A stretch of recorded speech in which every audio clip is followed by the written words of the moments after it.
This is coming in a little bit. I do want to be short this market, I think. So for me, for right now, let's just hold out a little bit and wait to see if the short prints and not just jump into Amazon, because if this short does fall through and we do go back into the low of the day, this Apple trade's going to be humming. So I don't want to give it off there. Missing the sticky note delivery. Yeah, no, what's up, Curtis Webb? The sticky note did not go out after market open. I can guarantee you that, because I tweeted out the 72 level on Robinhood. That was an hour ago, or more than an hour ago. This one, does it say exactly when it got posted? Only for a little bit. And then 8:51. So right there, 8:51, the sticky note went out. So yeah, it's there. It's right here too. So Apple, short air, there's Circle, waiting for that. And then CoreWeave. Let's go double check on what's going on. I apologize. If you go at Trader TV, Sean, I don't know why it was late for you or whatever. I'm not sure, but I apologize for that. I'll try to get it out earlier. But there's CoreWeave doing what it's doing right now. I'm going to get some more out of Apple because it is bouncing off that. Okay, well, we just got 202s again. It is bouncing off 202. Yeah, CoreWeave, it looks like we almost nailed the top again right there, but that does go to 152. Our stop was 151s, so I think that was pretty good there, getting stopped out in and around that level. But yeah, there's always ifs and buts, right? So yeah, we'll wait. I mean, there it is down to 148. That's part of my problem. And I said this, man, it's a curse and blessing at the same time. When you're trading more shares, you do have to get stopped out, because I don't have risk limits per se that I have to adhere to, you know, but I still want to try to be responsible. And it's just like, you know, if you have a couple shares here and it rips up, maybe you don't stop yourself out, right? But it's not good practice. So you know, you got to take the trades out when you don't think they're right, and then that's how you build up, you know, your share size and things like that. So we get stopped out there, being disciplined on CoreWeave, which is fine. I still like the stock, and I think there's good opportunities there. But getting back into Apple is something, and then Robinhood as well. Right now, breaking through the highs of 74 and change. We keep on teasing SoFi, but I don't think we actually looked over there. SoFi at to 14. Yeah, someone was commenting about SoFi getting up to $14. Yeah, good name there, as that's starting to rip up. They need one of their investor days or something. That high of 1450 seems to still be puzzling a little bit, as we can't break through there. We'll see if we can get it. But look, the thing about SoFi, you know, some criticism on the stock, fine, but if you break it down, you're above the 200 period, you're above the 50 period moving average as well. It's looking pretty good on the daily chart. You know, it's not up here, but up here would be great, and we could maybe get there. So you're not too far away. I mean, you're pretty far away from a percentage point, but if you go up a couple dollars, then you're right sort of back into this level, which I think we would be happy with. So let's wait to see if SoFi does get off the bottom there again. A name that I know you stepped into yesterday. Let me just check out Webull. So Webull's right here at 1060. So not doing anything, actually down 4% today. Oh, it gave it all back. Yeah, exactly. So I was hoping that it was going upside there, but it doesn't look like Webull wants to do that. So nice move down there. And I'm getting ready to maybe rethink. I will not be there. I got some more out of Apple. Oh, what? I did get that, Phil? Okay. All right, we did get that filled down there. All right, so I was going to say I'm getting a little nervous about see right into that level. Remember we talked about that? Getting nervous here because it's not really trading properly, Apple. So all right, let's go over to Neil, then we'll start talking some more trades. Yes, sir. And if you're looking for more trades, one of the best places you can do it is over at eSignal, because it's free for 1 month. I know we say it every single time, but free is a pretty good price, especially if you want to try something out that gives you back testing, forward testing, the imbalance locator, access to multiple markets. I mean, pretty much any market that's worth trading, you're going to be able to get. It's an entitlement-based system, so you can add what you need and no more and no less. It's highly adaptable, very intuitive, reliable, real-time data out there for you, so you can take your trading game to the next level. You can trade through multiple brokers, so you can hook it up and execute your trades through there, have access to pretty much everything. You could be trading Circle and looking at what the indicated open price is going to be whenever it does open up, hopefully 45. Before. It's indicating 45 right now, yeah. And shout out to eSignal for doing that 1 month free. You don't know how long it's going to last, so check them out. Scan the QR code you see out in front of you right there and trade. We always like to say it, trade smarter, not harder. That's what you want to do. I know Ozan likes it. I know Sharif and Joe, they get really into it there. I am back over to HIMS. It took a shot at this price level before, and it's set up at this price level again here. So basically, I shorted it off of the prior, like yesterday's close, 53.60. It broke VWAP. It just did another consolidation underneath, so I'm doing the same area trade on HIMS. Yesterday, this was a stock. We did get it short. I had it short yesterday in the middle of the day, after we were kind of done with you guys in the morning, and we were able to grab it for $1. So that's what I'm trying to do over here. And let's go to Adara. It's already time for a sector watch and apparently some news. Ooh. One of the words I think we've all said the most today, China. We have more news here on China. Apparently, according to CCTV, which is a Chinese news source, we've got some comments from Xi, President Xi of China, saying that U.S. and China should increase their cooperation on the economy and trade, that the U.S. should remove negative measures on China, and apparently that they should reduce misunderstandings. So CCTV here reporting these comments from President Xi. Let's talk here about the sector board. Great look here for consumer, sorry, actually very red look for consumer durables, the opposite of great. If you're short, it's a great look here. Tesla down about 5%. Pretty much every other name in the sector looking either red or flat. Nothing green to be seen. Weakness here in retail trade. Amazon strong, information reporting here. So their humanoid robot works, but Costco down 3%. I know they reported May sales yesterday. Walmart, and Home Depot also red. Finance red now. In terms of some strength, consumer durables doing pretty well here. Consumer services, lots of strength here. Communications, some green names as well. Electronic technology, fairly flat with the exception of a 3% move to the upside for Micron, but technology services, green across the board. Netflix at all-time highs around 1.5% to the upside. Oracle up 1.5%. Google, Meta, Microsoft, all green. Palantir green. So technology services here very much outperforming its electronic technology peer. Back to you. Yeah, we see Alex Karp on some other station. I'm not sure which one. All right, so I did take a small piece of Apple. Again, right here, take a little bite out of that move. But I don't, that China talk is making me, I mean, I mentioned it to you guys already that I was a little bit, I'm going to take a piece out actually right here at 31s if we can get it right now. And I just, that talk is making me a little bit nervous because that sounded pretty positive to me there about how President Xi is talking about making economic sense of everything. So I think that that's pretty much what United States wants.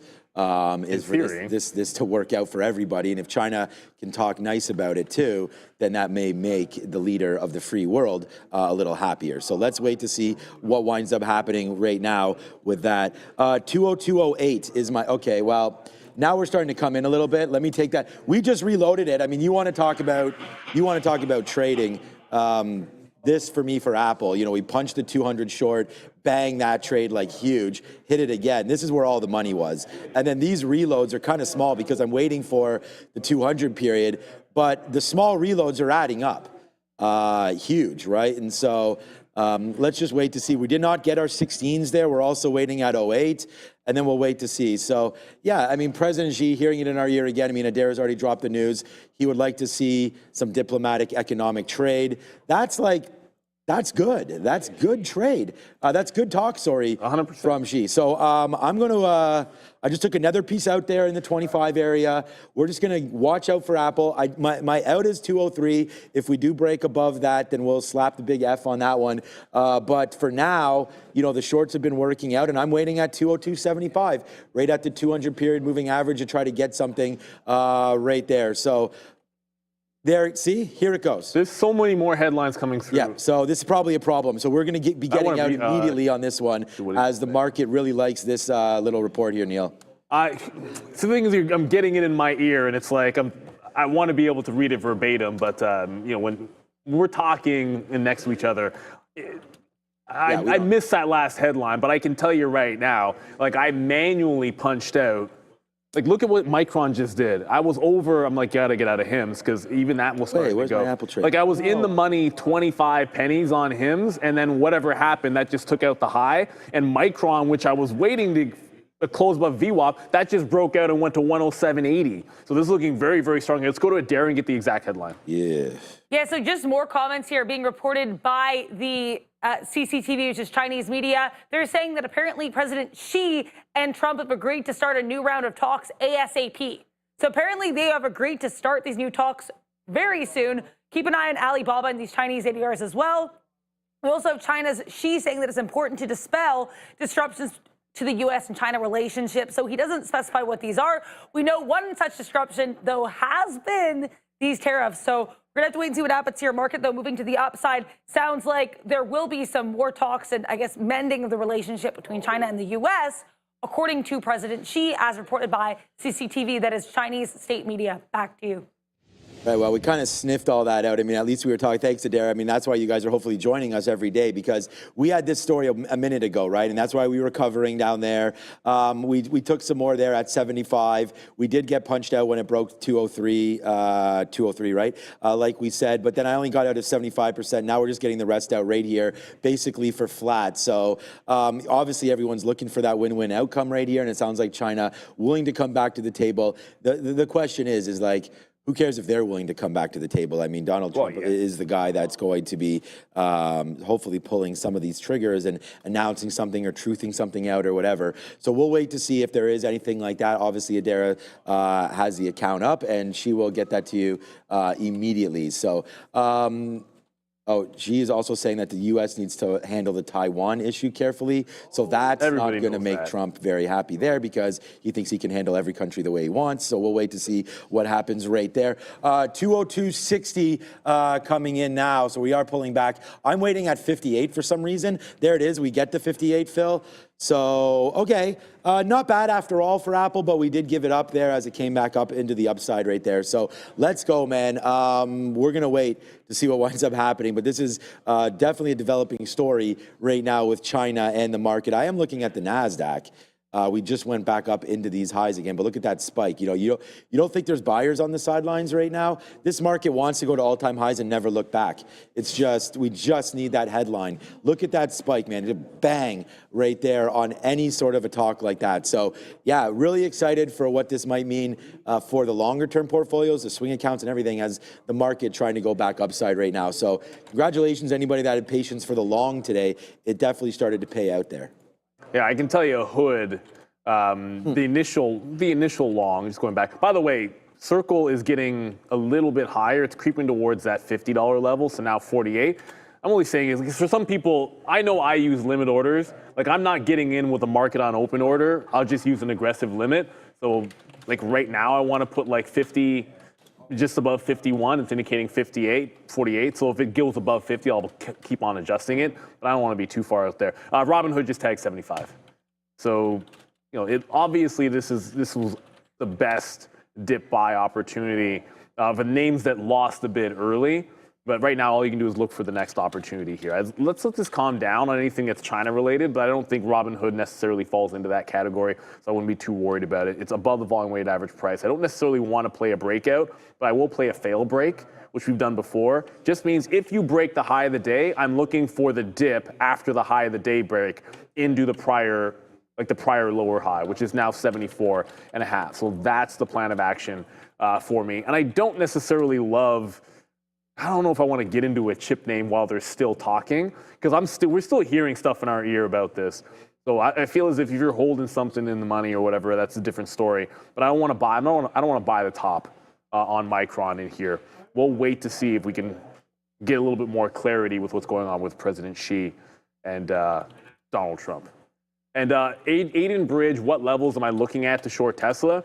The only levels that I have at this point are 320, the pre-market low, which it hasn't even tested, and what I was thinking at the open, which obviously like yesterday's bottom, which is 327. One of those two things has a better chance of happening than the other, obviously. There's a good chance we could get that 320 level coming in here on this market pop that we just got on the Xi news. Yeah, I was thinking about, I just punched out. Once we just broke, I mean, I still want this Apple trade, but it just broke we got out at 203, like that exact price. So not a good end to that trade, but again, I don't really know what to expect when the market's doing that. So yeah. We'll just have to wait for it right now. So until that happens, yeah, we're already sort of in and out of that trade. I really, really want to go into this, man, 74.65 or so. Yeah, okay, we'll go over there in a second. 74.60, 74.50 right now. This should be something, 74.50. So that could be a good little level there for this TQQ trade. Circle right now, $48. So I'm not even sure we'll be getting into this trade. It was priced out at 31, so 48 right now for Circle. As it's getting really excited, we'll see if and when that winds up opening up. But yeah, right now the market's upside, and I think we should probably just get long and maybe stay that way until we hear something different. So yeah, good move there for the market. And yeah, so far so good. I am going to buy some right now on the TQs. Little position. Let's just wait to see if we do come back into these levels, and then we'll be able to get a little bit more. But let's get in it in case we do have one of those other like extraordinary pops through the top. So we'll wait for that and go back over to Adair and see what she's up to. We got the Truth Social post that we were waiting for here. Donald Trump commenting that he did speak to President Xi. He said it was a very good phone call. It lasted approximately 1.5 hours. He said they only talked about trade. They did not discuss any other geopolitical issues. Apparently, their teams will be meeting, quote, shortly at a location to be determined. But Trump is not going to go there himself. He's going to bring Treasury Secretary Scott Bessent, Secretary of Commerce Howard Lutnick, and U.S. Trade Representative Ambassador Jameson Greer. So it's going to bring these three individuals, Greer, Lutnick, and Bessent. Not super surprising. Apparently, though, President Xi invited Melania Trump, the First Lady of the United States, and Donald Trump here to visit China. He invited Xi to come to the U.S. So those are, I guess, some comments there. They don't have any updates, though, on scheduling of these visits. Also, keep an eye on GRRR. This is a small cap that has moved before Guerrilla Technology, signing this original equipment manufacturer agreement here with HPE. So keep an eye on HPE and GRRR. We're going to really quickly do this money talks here. Lower highs, lower lows on the US dollar. Nothing super surprising, but we still have yet to test that 98 support. Right now we're at 98.6. Let's take a look at the weekly chart to see what that's telling us. This weekly chart, pretty similar here. We had this great run up at the end of last year. Starting at the beginning of this year, we make this downtrend. Lower highs, lower lows. So the weekly chart basically confirming what we've already seen in the daily. This US dollar, as of late, has been a little bit rocky. Back to you. Yeah, a little bit. Right. Robinhood broke 75, by the way, which we anticipated this could happen, but I was looking for a failed break of the 75, which hasn't happened yet. It just tagged above the prior high of the day. Still looking for a bit of a pullback on a failed break, and it doesn't seem to want to do it. I'm now bidding VWAP on Micron. So, like, maybe I was waiting for a little more confirmation, like Trump saying that he confirmed it as well. I think, we've got most of what we're going to hear. So I'm sitting on Micron 75, Micron VWAP, and looking for the fail break of 75 on Hood back into 74.5. We'll try to jump into this one. About 107 is what I'm looking for there. You'll also see, like I said yesterday, I'll play range on U.S. Steel. Yesterday I was trading the top of the range. Today I'm going to trade the bottom end of the range. It's pretty simple if you look up at that chart. I'll get to that in a quick little second. But Robinhood is not dipping. It just broke the high of the day again. Got to be kidding me. Is that you? No, that's Joe. Yeah, Robinhood's really like, yo, what's up, Skull? Yeah, that's not me pushing that, man. That's Joe there. Oh, I thought you had... Robinhood would literally be... I cannot. I mean, I made the low on that one, and it's bugging me, so I'm going to leave that one alone there again. So, anyways, okay, we're into the TQs. We're going to wait for a little bit lower. Once I saw this sort of start to bid around 40s again, I did put another bid there, but I went a little lower into 30s. We don't have it, so for right now, we're going to have to wait on that play. For the TQs, and hopefully it just blasts higher. And then as we were mentioning, we'll just get better news there. I mean, the man's inviting his wife to come through, so I think that's going to be a good sign. So we'll wait till that comes through again for it. But I mean, ultimately, it's been a great show. But there's something that we have to do. I'm not here tomorrow. Let's figure out what's for lunch today. All right, so today is Thursday. Yeah, I can't believe it's Last I checked, Thursday. My favorite day of the week. Finals Thursday, June the 5th. Okay, and it might be one of our best lunches. 100%. I stunk it. Pad Gras Prow. It's legit. Yeah. Thai beef and basil stir fry. You guys do this skit when I'm not here, by the way? Yeah. Yeah. What else is new?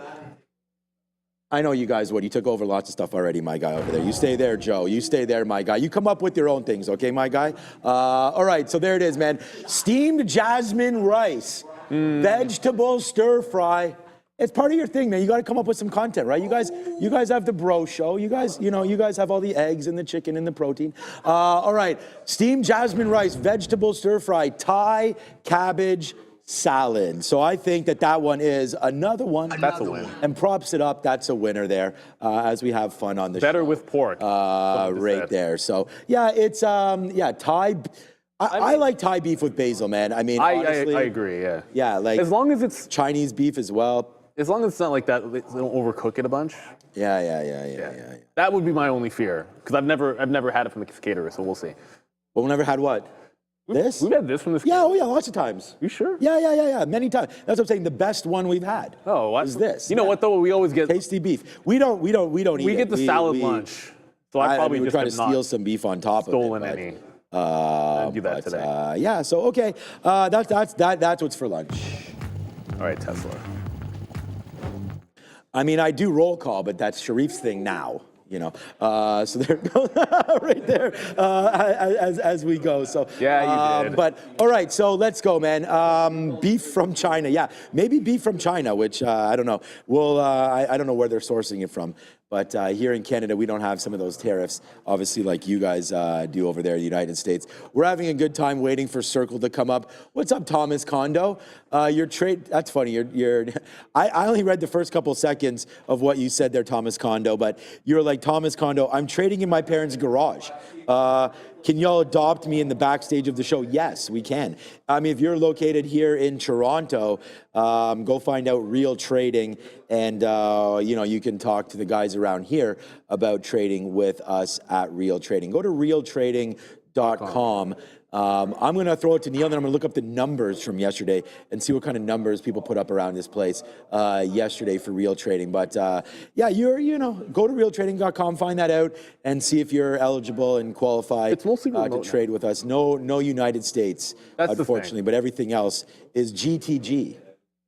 Yeah, pretty much anywhere. I don't want to say anywhere in the world, but just about everywhere in the world except for the U.S. But check them out. And you can remote trade as well, which is new.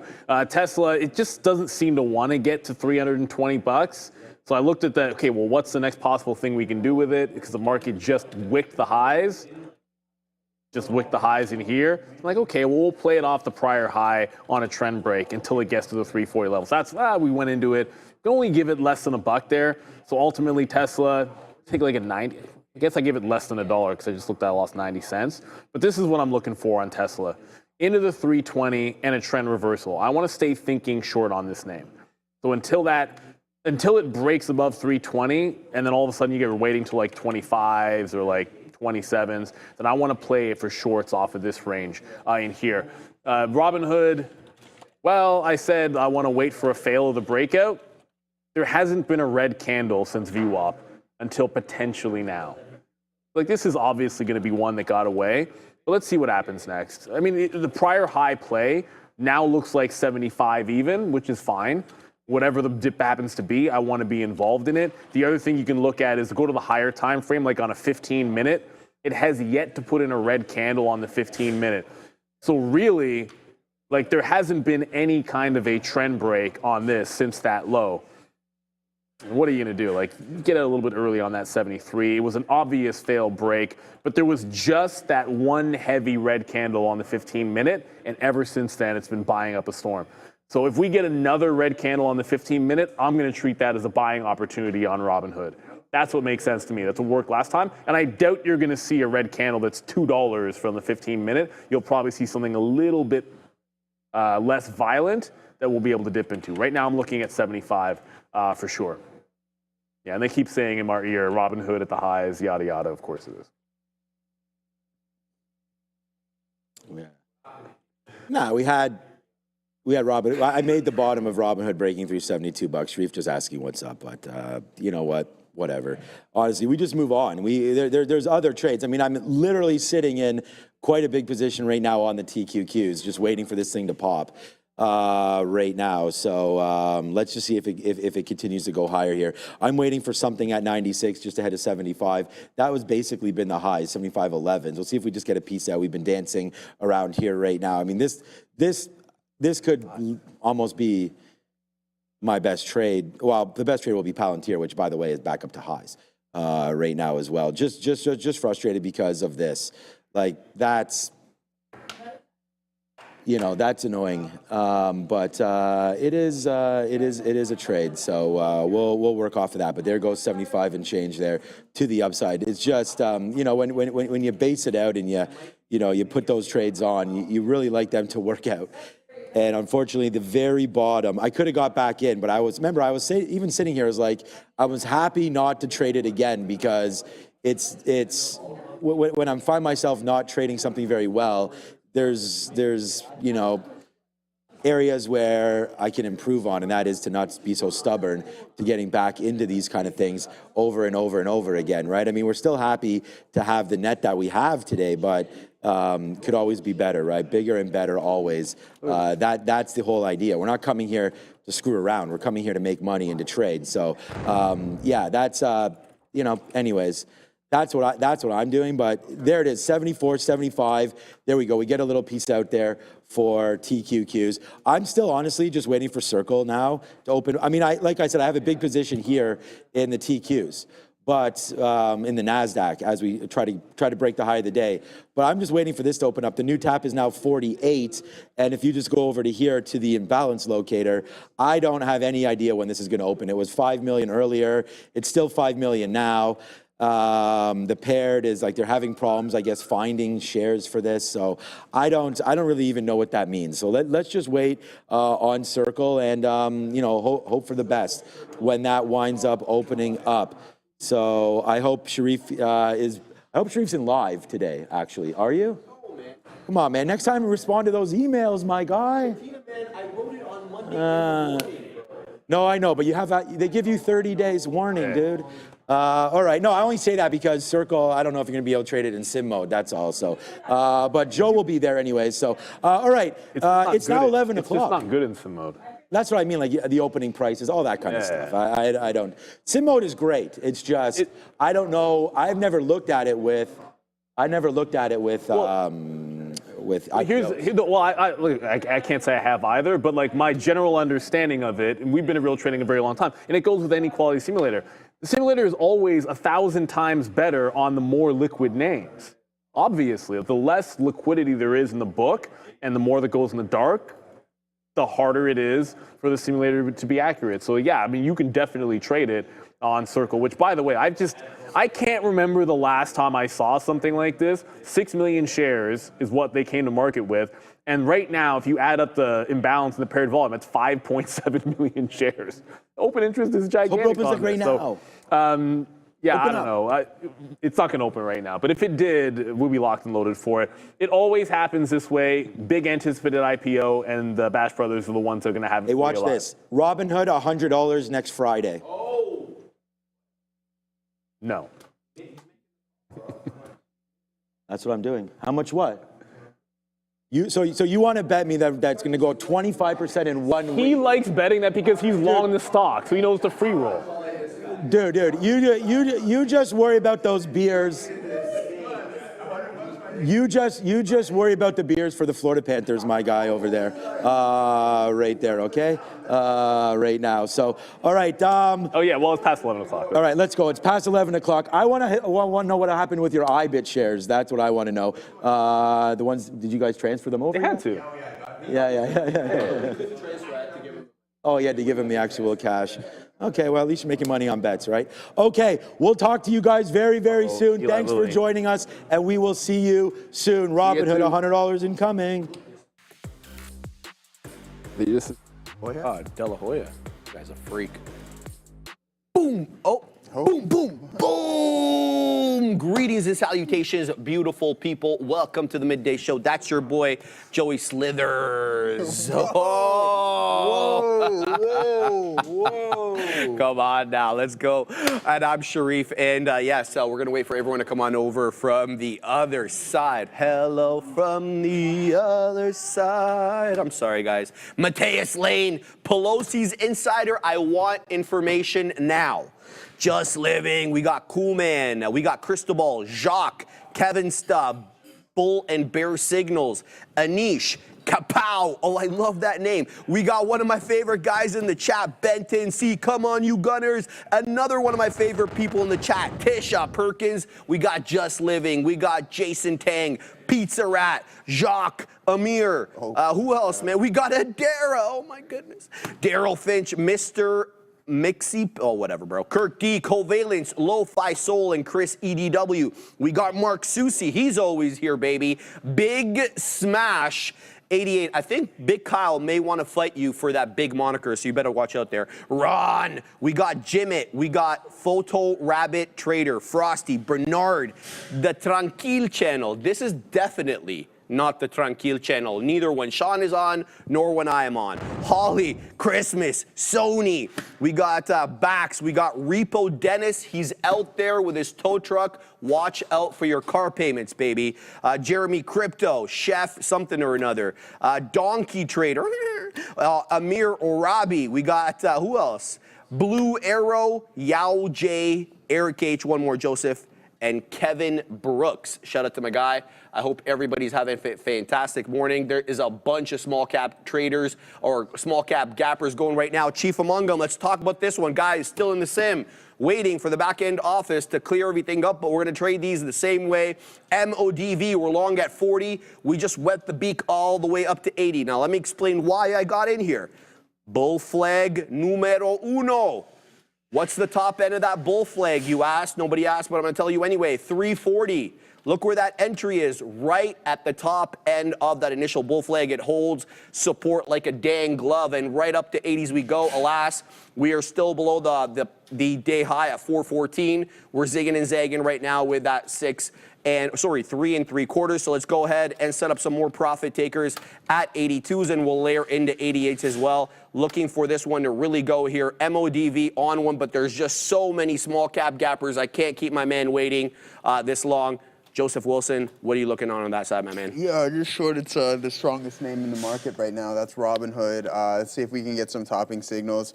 Well, I mean, we already have those displayed. We took a couple scalps on it earlier this morning, so let's bring it into 75.5s there as the market looks like it wants to start to head back in a little bit. So I don't expect this move to go all the way back to VWAP, maybe just yet. A couple liquidity grabs. It may need to get back towards that 74 level, but I mean, we're trading right at 76. I don't see too much overhead resistance on this name via the options chain. So let's see if we can get that move. Actually, no, sorry, not speaking full truth there, Sharif. I think 60, 76, did it have anything? Oh, nothing substantial, yeah. I mean, so yeah, we'll hold on to this. I mean, we missed a bit of the move, but we took 2 little scalps on it earlier this morning looking for the continuation of the trend. We enter and then we add and then we get a little pop and then we just eventually get stopped.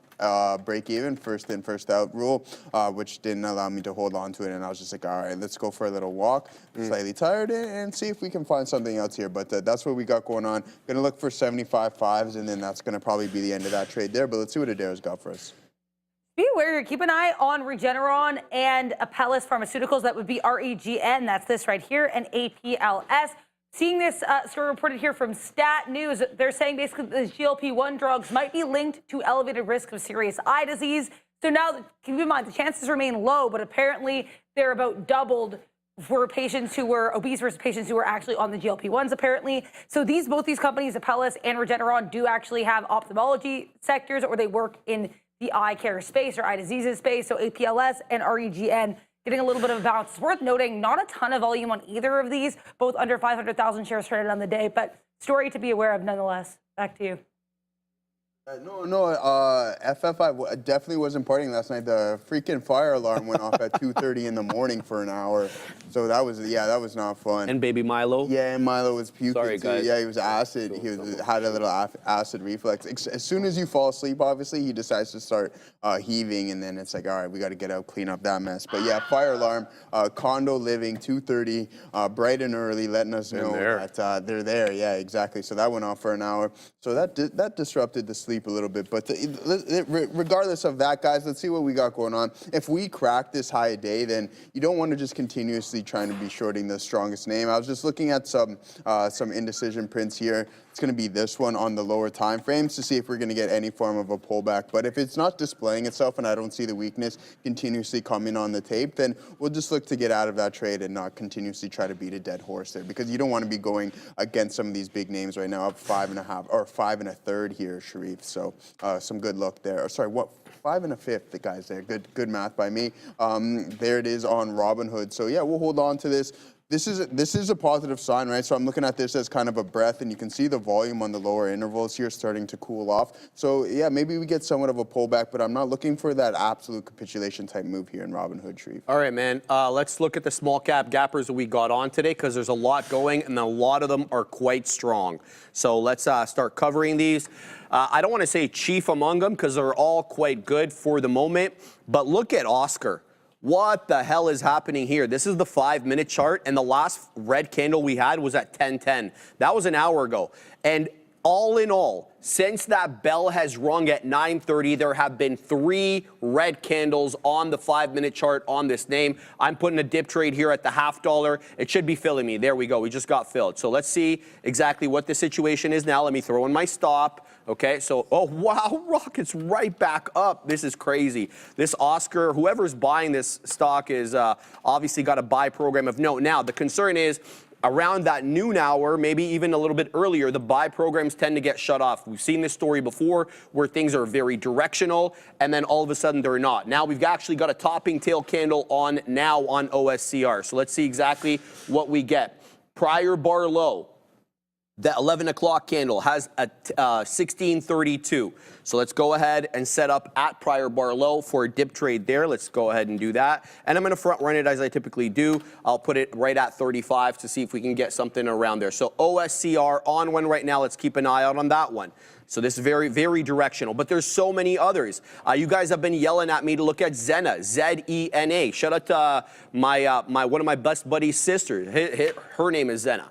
652 high a day. It's basically the current candle high 641. This one doesn't seem to have any respect for the volume weighted average price or... Sharif, sorry, 1 second, brother. We're having audio issues. Just make sure you guys refresh, all right? I don't think we're not hearing anything from production just yet. But if you guys are having issues, please just hit that refresh, and then hopefully things will be okay after that. So. Yeah, thanks for that, Joseph. I didn't even realize that. All right, guys, back to ZENA over here. Just Control R, guys, Control R. So ZENA has what I perceive to be no respect whatsoever for either the 10 exponential moving average on the 5-minute chart or the volume weighted average price. What it seems to respect the hell out of, and for whatever reason, this has been happening more and more lately, the 20 exponential, so that yellow line. Case in point, once, twice, OB thrice. I don't know what to say for number 4 over here, but there was a 4th time that it defended the 20 exponential. All of them have been on a wick basis. None of the closing prints have even touched the 20. So you've got to set up those resting orders to take advantage of that. But as I always say, guys, these moving averages are dynamic. They're constantly changing as the price develops. So make sure, Are you tapped in there? I think I loaded it, but maybe I didn't log in. Okay. Are we going to Adara? Yeah, we're going to it. Go ahead, Adara. I hear an RKT. This is Rocket Companies. Citron Research has been on this name for a while, like the last few months, posting about it every once in a while. But then we got another post about an hour ago basically saying that, contrary to this June 3rd letter from Senator Elizabeth Warren about some concerns with Rocket's potential merger with Redfin and Mr. Cooper, we actually have Citron saying this is going to be a good thing for consumers. Of course, they're just bullish Rocket Companies. Moral of the story, RKT pushing to the upside, getting a pump from Citron Research. In case you aren't familiar with Citron Research, it's headed by Andrew Leff. They were very much short GameStop during and into the GameStop furor and the meme craze of 2021, but they've gone long some companies as well here. Right now, very much long RKT, stock pushing to the upside. Again, this post was about an hour old. Now, though, starting to get some movement on the stock. Back to you. Thank you for that. I got to set up some better hotkeys here. All right, so Zena just came into the volume weighted average price, so I got back in on this one. Well, actually, I just got in on ZDNA. We didn't even have a position, but we're layering the orders now. Let's see if, I don't know what the hell is going on here with this. Okay, so let's set this up again. All right.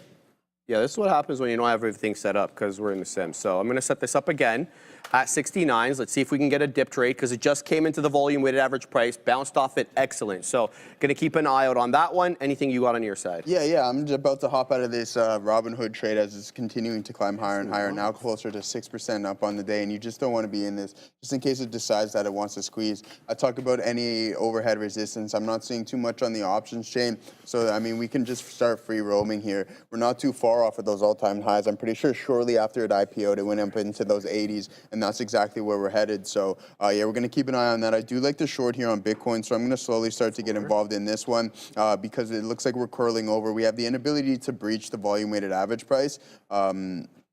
And hold it. So there you go. You can see we're moving back. We slowly curl over, heading back towards the lows of the day. I mean, we're not quite there yet, but with this price action, you want to get the top end of this range and use the volume weighted average price as your stop. So any form of pullback, maybe I'll look for a continuation of that trend to the downside. So, and one thing I want to just touch on with via my notes is that look where we're sitting here on Bitcoin. We opened up near the top end of this range. We couldn't breach it. We didn't sit on top of the range. We opened up at the top end of the consolidation zone, and then now we're just coming back into the lower end of that. So that was exactly what was described in my notes, and I did take 2 attempts at it, but then eventually I was just like, oh, okay, yeah, the longs on this aren't going to necessarily work how I planned out, so just don't force anything, just get out, find something else to trade, and I think a lot of us are doing a really good job at that as of late. It's just being, hey, what's going on? How much conviction do we have within this setup? Is it displaying what you want to see? If you're starting to check a lot of no boxes, then guess what? See you later. Go find another stock because there's plenty of things that are going to be fitting your criteria. There's no point in trying to force something that you essentially have no control over, and that's exactly what was going on there in Bitcoin. So I mentioned we open up here at that range, and now we're coming back towards the lower end of it. Let's see if we can get that retest of 100K, because then I'll be buying some more there for sure, Sharif. And then even if we go a little bit south of 100K, then you just keep grabbing more. Oh, 100%. Small potatoes, you grab more. 100%. My guy Michael Saylor says that he's going to be buying Bitcoin at $1 million. So shout out to him. I mean, hopefully I could have the ability to do so myself. But yeah, I'll be grabbing this thing throughout the duration of my existence on this planet. Boom! MODV is absolutely rocketing to the high side. Look at this beauty, bro. There is the continuation of bull flag number freaking 2. It's taking out all the levels as we speak. Go, MODV, go. Joseph's doing some hand gesture there that I happen to like, but we'll have to talk about that after, Joe. This thing is on one, bro. It is absolutely parabolic to the high side right now. We're about to hit triple digits, 86%, 87%. Go, MODV, go, baby. This one held previous area resistance. I'm talking about that 3 1/3 area, which is the top end of the range of the first bull flag, like a dang glove, and boom, to the high side it goes. So this is a formation I perceive to be of bull flag number 2. Let's see if we get that consolidation range off which we can establish a new position, because quite frankly, we've almost exhausted this one. So MODV on one right now. It's a big boy breakout to the high side. I submit to you guys the strongest, currently the strongest small cap gapper there is in these here markets. So we're going to keep an eye on that. So this is a good one. Now, what's not a good one right now for me is OSCR. OSCR will have to hold up above $16. So we were waxing poetic, singing this one's praise. Oh, it's a buy program. It's so good. Look at it. Barely a red candle. Well, we got the red candle. We got it 3 in a row right now. 1673, excuse me, high a day. And now we're trying to hold up above that 10 exponential moving average on the 5. We're holding it up on a 2 candle basis, but that isn't really saying much. Keeping an eye on this one, knowing that this one could be the first loser. What's going on over there, Katina, man? Why were you hitting the thing? The Katina man short the Qs, and he's pumped up because the market long the Qs. Yeah, I was about to say Katina man, because we're basically we're less than 10 points off the high day, Katina man. So that implied balance high that we printed earlier, there we go. Big move up on the market right now. We're going with Dara. Get ready here for CRCL. We don't have the IPO yet, but I have some more updates for you guys. So I'm seeing now apparently indicated open at $50 to $52. So in case you guys missed it, we were priced here at $31 a share. We were expecting a price of $27 to $28 per share. So right now we're almost double the initial expected price range here for CRCL. We'll have to wait and see what happens there. I will definitely keep you guys posted if I have any more updates on the pricing or anything else. Back to you. Yeah. 50.97, Yeah. Joseph. All right, nice. Good luck there, guys. I mean, let's go Salesforce as well, too. You guys know I'm swinging this one from 262 here. And I'm looking to start selling eventually here, so I'll probably look to get out of this shortly after the show. Go for a nice little jaunt there and then see what we got going on and lock in some of these profits. So. That's exactly what we got going on. So 262, 262.5 is my average, and then we're trading around 267.4. So there we go. Let's go Salesforce, and then this is what I was referring to. Let's see if we can enter this gap, and that's why I was talking with Wayner in the back and just how we can execute like shares with options, because honestly. There's times when you want to be aggressive in options, and then there's also times where you just want to utilize common stock as well too. So it's just like, okay, you start off with shares, and then once the thesis really starts to work out, you grab 50 shares, 60 shares, whatever it may be. Then once it really starts to work out, you build yourself somewhat of a buffer via the shares, and then that's when you start to buy those leverage products and get even more involved in the underlying. Because if the contracts start to sell off, then you can just slowly start to let go of some shares and mitigate those losses. So that's the game plan. So, and this is honestly what we're looking at here, is if we can enter this potential gap fill. I mean, we haven't breached this low. We've been holding up this candle relatively strong, and I think that's going to be the target. If I get a 50% gap fill up into the 271s, then I'm just going to let go of the position. That was a successful swing trade. We put it on this earlier this week, on Monday to be exact. Bought some more on Tuesday once it started to work out. And then now that we're about to approach this resistance zone and head into that gap, then I'm going to look to start taking some profits. It can continue to climb after that, but that's not the objective of this trade, right? It's to hold the shares, hold on to the contracts until you hit those specific targets, and then just get out. Whatever may happen after that, I have no control over it, even if I have no control over it, even me being into it, but it's just sticking to those game plan, locking in those profits, and just extracting capital from the markets.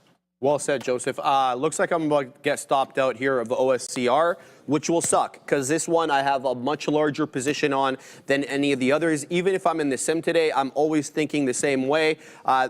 This disappoints me, okay? Because I caught it at the top. Now it feels like a mean reversion trade that I'm on the wrong side of. So 16 goes. That'll be a breach below the 10 exponential moving average. And even though I enter trades below the 10, that's not what I planned here. So I will insist that I stop out. I don't mind getting back in, but it's going to be at a key level, and I'll tell you exactly what that level is. It's going to be the volume weighted average price, 1560 currently. That's the price that I'm seeing here for VWAP. But let's not write this one off completely. If it wants to move back up, at least I'm long $0.33, 16 $0.33. So let's see if it pumps back up. It looks like it might be headed back to 20. It almost lost 16. I have my stop just a little bit below 16. So it's a little bit disappointing here for me to size in heavily in a name that I had high conviction on and watch it turn back around. Sim or not, I take it seriously. All right, so here we go. We're doing well here on ZENA. What do we have on? We had 68s on Zena. It's showing me 85s now, so let's extract some more profits on this one. I do have orders layered in front of 6, because 6 is kind of like the line of best fit between the current bull flag price action. Like, look at this. I perceive 2 bull flags here on Zena. You guys can maybe agree or disagree. First bull flag, 8 a.m., boom, consolidate. Then, what time was this? What time? 9:30, Joseph. All right. Boom, consolidate. Now, the consolidation part, the bottom over here happens to be the lovely level of the volume weighted average price, which I like. I love getting in on VWAP. Now, I am concerned. Why? Because the first bull flag here had an upward tilt. We had higher lows. Look at this bull flag now. We have lower highs with a flat bottom. That concerns me, okay? Because we could definitely lose VWAP here. There's no hard and fast rule that says we have to stay above it. So Zena, we're going to extract some profits on so we can stay positive on it, but I am kind of concerned that it does lose that level. We'll keep an eye out on that. Back to OSCR, moving back into the $0.25. Still, though, this current 5-minute candle has a lower high. than the prior 5-minute candle. So we really haven't changed trend all that much. Back to MODV. I'm holding a piece here, guys, for the dream. Half top wick for now, $4.43. We're well above the 10. Obviously, we're well above VWAP, so it's wrong for me to get out here. I should let this at least retrace, see if it catches a bid either off the 10 EMA, off VWAP, and then assess whether I should be adding more to the position for another move up. So MODV, the biggest, the baddest of them right now. We'll have to wait and see if it stays that way. Joseph, what do you got? Yeah, absolutely. We've got some good questions in the chat. Skull, where's my stop? It's just above the high day. So if we break 76.50 and then sit on top of that, then I'll just hop into that trade. So you can see this short consolidation we got going on here on the 5-minute. We sit on top of this range, I'm out of the trade. So that's it for Robinhood. That'll be my stop out. And then for IBIT, yeah, if we come back, and Daniel T, if we come back into the volume weighted average price, then I'll look for any forms of indecision and some details that will tell me, hey, we're ready to go back towards the south side. That would be me focusing on the tape, etc. And then Naveen Mangala, it definitely varies, right? Like, so intraday here, we have fixed, so I'll have to divide that. I usually divide my risk into 4 trades. But if I'm at home, like if I'm swing trading NVDA and IBIT, like I told you guys about a month or so ago, I was risking $1,000, right? But then again, I hit a 5-to-1. Oh. But again, like so there we go. Yeah, I got to hop out of this Robinhood trade. That was just a consolidation phase before it took another leg higher. So it's continuing to pump. But yeah, like it depends, right? If I'm running my own account, what I got going on with Salesforce isn't even relatively close to what I had going on with NVDA and with IBIT. I just don't have that much conviction within the setup, nor do I love Salesforce that much. I just think from a technical standpoint, I like the setup, and I wanted to see if I could take advantage of some of it. But yeah, if I'm at home, I have no issues risking like $500 to $1,000 on a trade. But then I look for something big on a swing, right? Like if I'm holding a swing for 3 weeks and I want to hit like a 3 or 4 or 5-to-1, and that's exactly what we did there. Beauty. I mean, I was so close to getting stopped out on NVDA, and good thing I didn't just go all in at once. I just slowly started to grab some more, which allowed my average to go down to 105. But that between that and IBIT, I was risking about just a little bit over $1,000. So yeah, that's just my personal account. So Hood is bullish and BTC isn't even moving yet. Smokey Love, yeah, exactly. And I mean, we don't want to go. We don't want to try to continuously force one of the strongest names, and Brando and Sharif were talking about it this morning. They hit a record. I think AUM they hit this morning, recently, Sharif. So assets increased time high over 250 billion in May, and then you can see month over month. Sharif mentioned some of those numbers as well too. And I always refer to the point a couple quarters ago is when I really started to see that growth come in. Increase in options activity, increase in margin accounts, increase in usage across the platform, 700% increase in crypto transactions, and then that's when I really started to buy this name. And then you can see they got the acquisition of WonderFi, and then now they have something else that I think that I was just reading about that they acquired as well too. So they're looking really good. Things are looking really good for Robinhood. It's really hard to see a lot going wrong with that company right now. I got to say, like, if you're a stock, you're going up and to the right, which they are. Yeah, absolutely, absolutely. And I mean, its all-time high is still around 80s, right? Like, so we're not quite there yet. And that was just shortly after the IPO. And then after that, it tanked to like a single-digit number. But here you go, now trading around 76.52. And Katina Man says 100 by next week. I mean, that's a 25% increase. I will absolutely take it. But that would be a big-time move in Robinhood. It's fantastic. Look, shout out to El Sayed Nada. Okay, TBH. Thank you for calling this one out. So this one wasn't on my scanner, obviously, because likely when I was looking at my scanner, it was south of 85 pennies. It is no longer, though, south of 85 pennies. It's at a critical level here, El Sayed, because it's at that dollar level, and that dollar level seems to be, generally overlapping with the volume weighted average price. So for me, with these small cap gappers, it's a different trade north and south of that dollar. And the reason is, a lot of you have heard me say this before, and I apologize for being repetitive, but we always have newer viewers.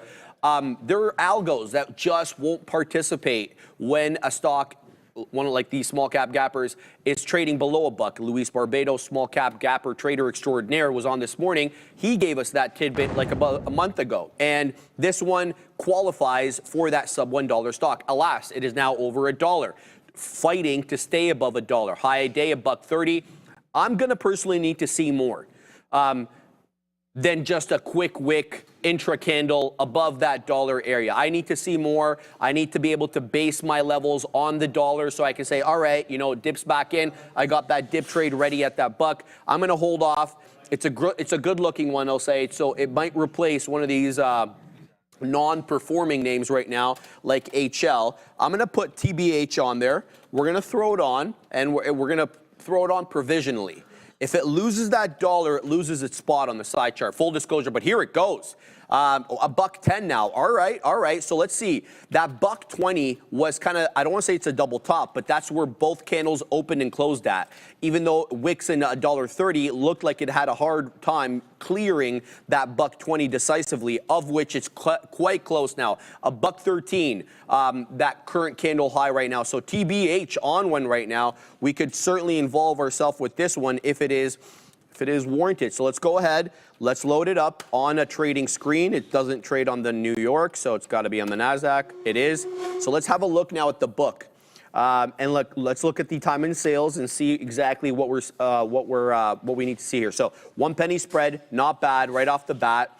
How's the liquidity? Decent. Not bad for a dollar name, about 42 million shares. It's only 1130. So yeah, we'll probably hit 1 million on the 100 million shares, excuse me. So do we now give this one the old college try at $1? I'm going to give it a try, okay? And then we're going to put our stop, current bar low. Current bar low takes us down to about 95 pennies. We'll put it at 94. So we're going to risk around 12 pennies up in this you-know-what to give it a try. So let's go ahead and do that. We're going to put 94 pennies. We stop out. I'll give it to 90 so that if there is an area of illiquidity, I don't end up getting kiboshed there. So keeping an eye on TBH, looking for continuation, knowing full well that it could absolutely turn because we haven't cleared the dollar by that much or sufficiently enough to say, yeah, you know, I can use it as support now. So what's going on over there, Katina, man? The futures are $1 in the money. Somebody's in the dollar club over there. Get it, Katina, man. We're going to keep cheering on and hope he prints up multiple storms on that side of the desk, baby. So TBH, keeping my eye on that one. Let's move back. Some of the other trades that we have. OSCR still holding 16, trying to recover off the 10 period EMA. Let's see if it's able to work back into the 30s. I'm long 34, so I'm 14 pennies out of the money.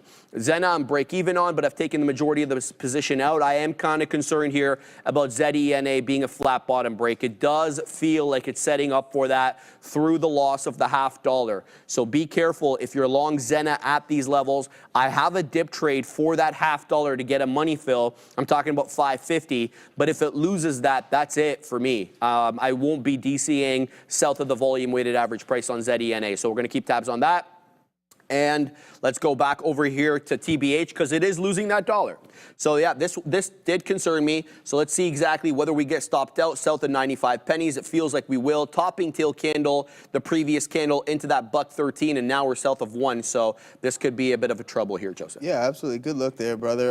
Yeah, let's see what we got going on from a top performing sector standpoint. You know, we like to go over those things to see where we got some relative strength. And I mean, the tech might be at the top of its class today, guys.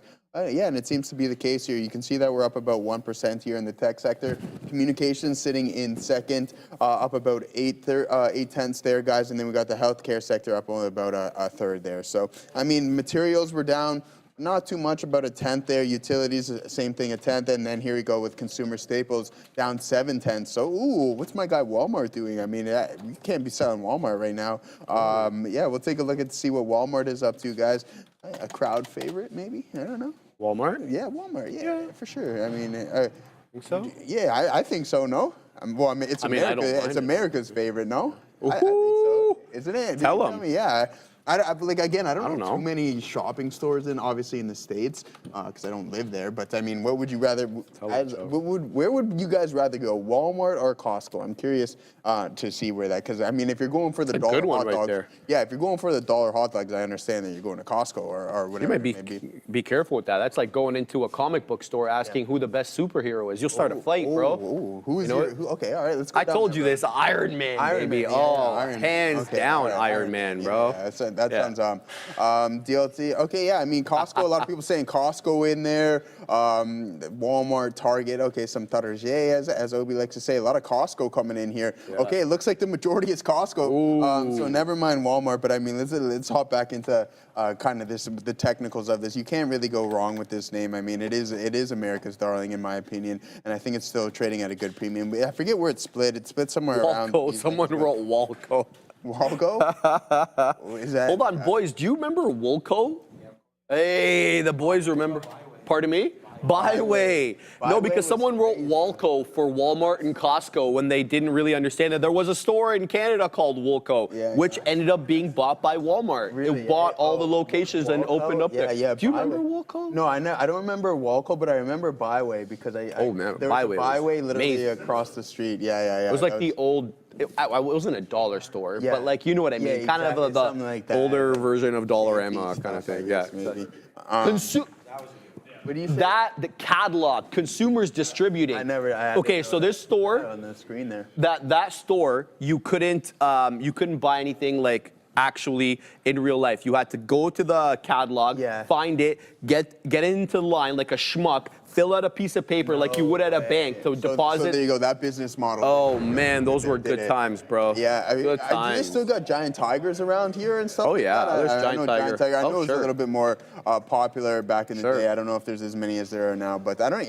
That's only Canadian? Giant tiger's Canadian. I'm pretty sure. Yeah. So you guys wouldn't know that. But anyways, back to Walmart and some of these stapled names, guys. Bargain Herald. You can see we're starting to take a dive, but I mean, off of these lows here in Costco, you're still up 20% off of Liberation Day, but again, steady uptrend. It seems that it can't really be breached. It's almost buy a dip at any cost in some of these big staple names. That's going to be Walmart and Costco. Come on, split Costco. Just do all the average investors a solid and Netflix a split too. But let's see what Adair's got for us.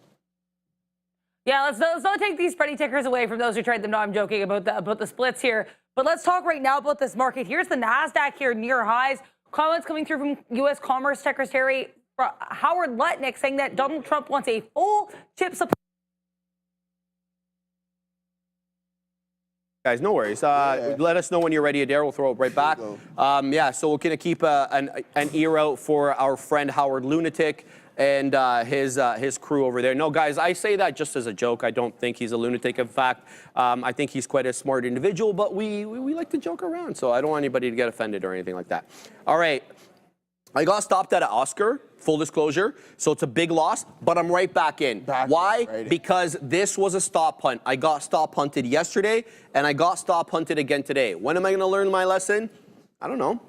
Soon, hopefully. You can't place it so close to the whole dollar, and I did that. I actually kept it about 5 pennies from the whole dollar, so we'll see what we get there. Let's take some profits here as this one moves right back up. Hammer candle, that breach 16.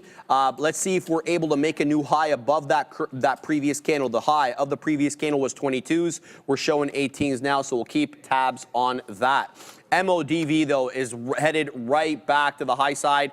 Now, this probably a mistake on me because I was focusing on other ones, but it came into the 10 exponential where I said I would add if it had retraced into it, and I did it. So that level was about 3 mid-80s. Now it's about 411. Let's keep an eye out on this one. Let's see if it heads right back up. Yes, TBH as well. Let's have a look at TBH. What are we doing over here with that? We're still zigging and zagging at $1, still haven't got stopped out. We got 3 candles now, all with lower highs and higher lows, straddling the volume weighted average price. Hard for me to read which way this is going to go here because it's just at a critical level, that dollar, that VWAP area, and really doing nothing. So we'll keep tabs on that as well. Oscar, we've already discussed that one. Let's have a look at Zena. Zena holding VWAP again and coming right back up. Let's see if we can take some more profits there.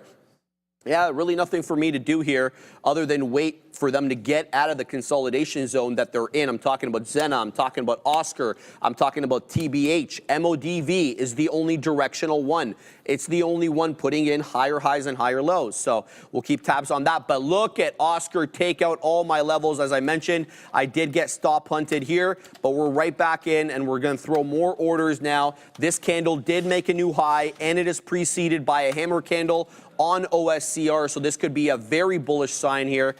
If we can get a nice move up into that third of a dollar, we'll get a lot of prints. So OSCR, it looked like a buy program, and I feel that it still is, but it definitely had an aggressive retracement with a breach of 16, which got me out. So hopefully we'll look to do a little bit better on this latest move up here, Joseph. The latest and the greatest.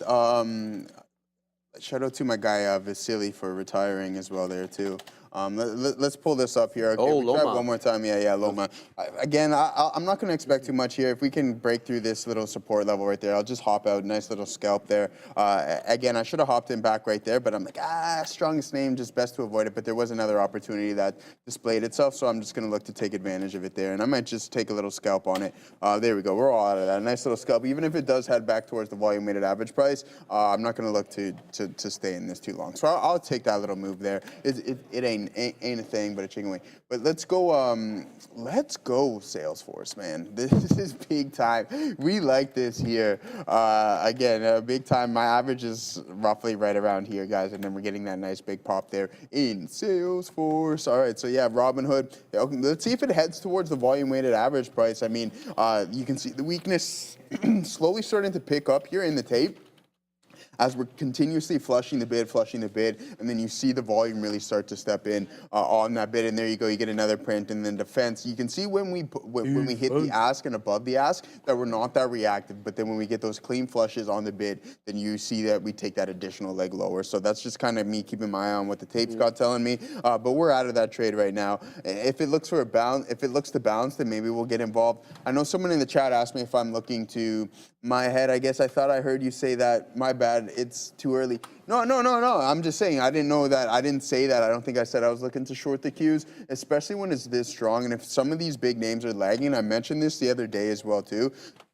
Remember how we were just continuously climbing higher, and then we had the likes of Amazon and Google who were kind of lagging as peers because we had NVIDIA and Tesla that were all trending in the exact same way. But then some of the other big mega cap names were displaying slightly breakout trades, and then sure enough, there was a program that stepped in, and we broke out and we took that additional leg higher. But it also dragged the Qs up as well to it. So when I'm looking to short the Qs, I have to see the field around me, and that's going to be the big names. And I'm not paying attention to them too much right now because I have my eyes on iBid and on Robinhood right now. So yeah, well, I'll take a look at it in a bit because there could be a potential short here if we do get slightly extended. But from a volume and a price action print, there's nothing telling me that we're going to have a pullback right now. Let's see what just before we go to Adair, 22,000 is in sight now, Joseph, on the NQ. Yeah. Do you know how far we dipped on Liberation Day? Like percentage-wise? No, just point-wise. Sorry, Adair, 1 second. No. 16 and change, Joseph. We're back at almost 22. Yeah. We're less than 100 points off 22. Exactly. So what were we, like at 1.5% off of the all-time highs? Something like that, yeah. Exactly. We'll look at it once. We'll take a look in a second, but Adair's got some stuff with us. Yeah, just keep an eye here, guys, on this market. I just want to, apologies there. I had an issue where my mic fell, and now we are back. We have comments coming from U.S. Commerce Secretary Howard Lutnick saying that the building of chip plants in the U.S. has been too slow, and that the U.S. Administration here under Donald Trump is trying to build an advanced chip plant within 18 months. We also had here comments from Donald Trump just criticizing the CBO, which of course came out yesterday, I guess, saying that these tariffs might actually reduce the deficit. He's saying they should have come out sooner. That's all we really have here. Just some comments coming through from Trump on Truth Social and Howard Lutnick as well. If I see anything else, I will let you guys know. Back to you. Thank you, Adair. Joseph, show them. Oh, show them. Yeah, we'll pull it up, guys. We're doing live. We're doing it live. We'll display how much we're actually off. Oh, no.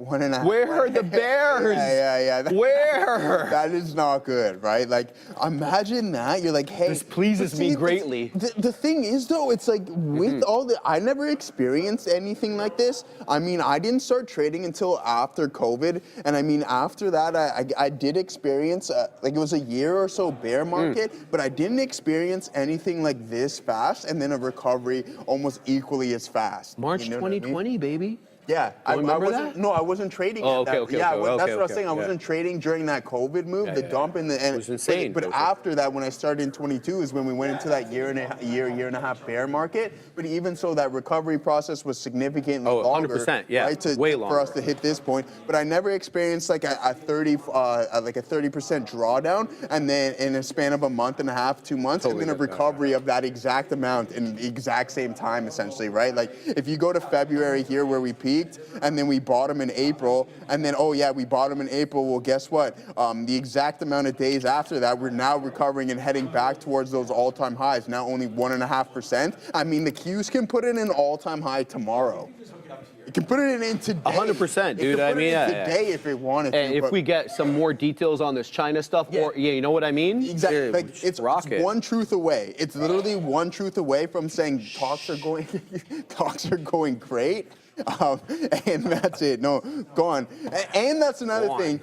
Selena's allergies last night through the roof. She's just blowing her nose all night, just keeping me up. So it's just like, man, someone's gonna get a squabble. Here. Yeah, well, I think Ram's doing that right now. Squabble up, exactly. We're going back to Adara. I want to let you guys know here, Donald Trump and Chancellor Merz of Germany meeting up right now. They're having their bilateral meeting just outside of the White House here. Ahead of this meeting, we have comments coming through from Trump. He's reiterating that the meeting with Xi went very well. We previously posted about that on Truth Social. Just be aware this meeting is happening. These meetings are not, of course, always market moving, but if things can be said during Q&As, they sometimes can move the market. So just be aware. He will be talking, and I will be covering it for you guys live. Back to you.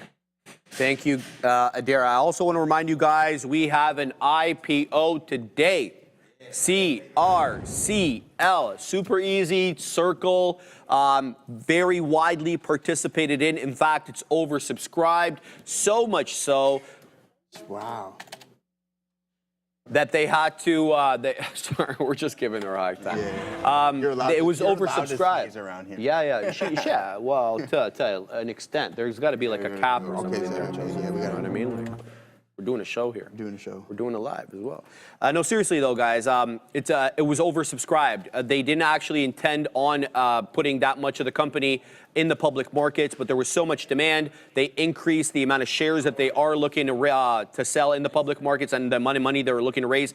And the investment banks, Goldman, JP, and the like, they retain an option to sell more. So if it's very well met by the market, you can bet your bottom dollar that there's likely going to be more liquidity because they're going to exercise their option, the banks, the investment banks, that is, to weasel in. So keep that in mind, right? We'll likely have it here live for you guys, CRCL. I know Adara's at the big desk. She'll be letting us know when it's live.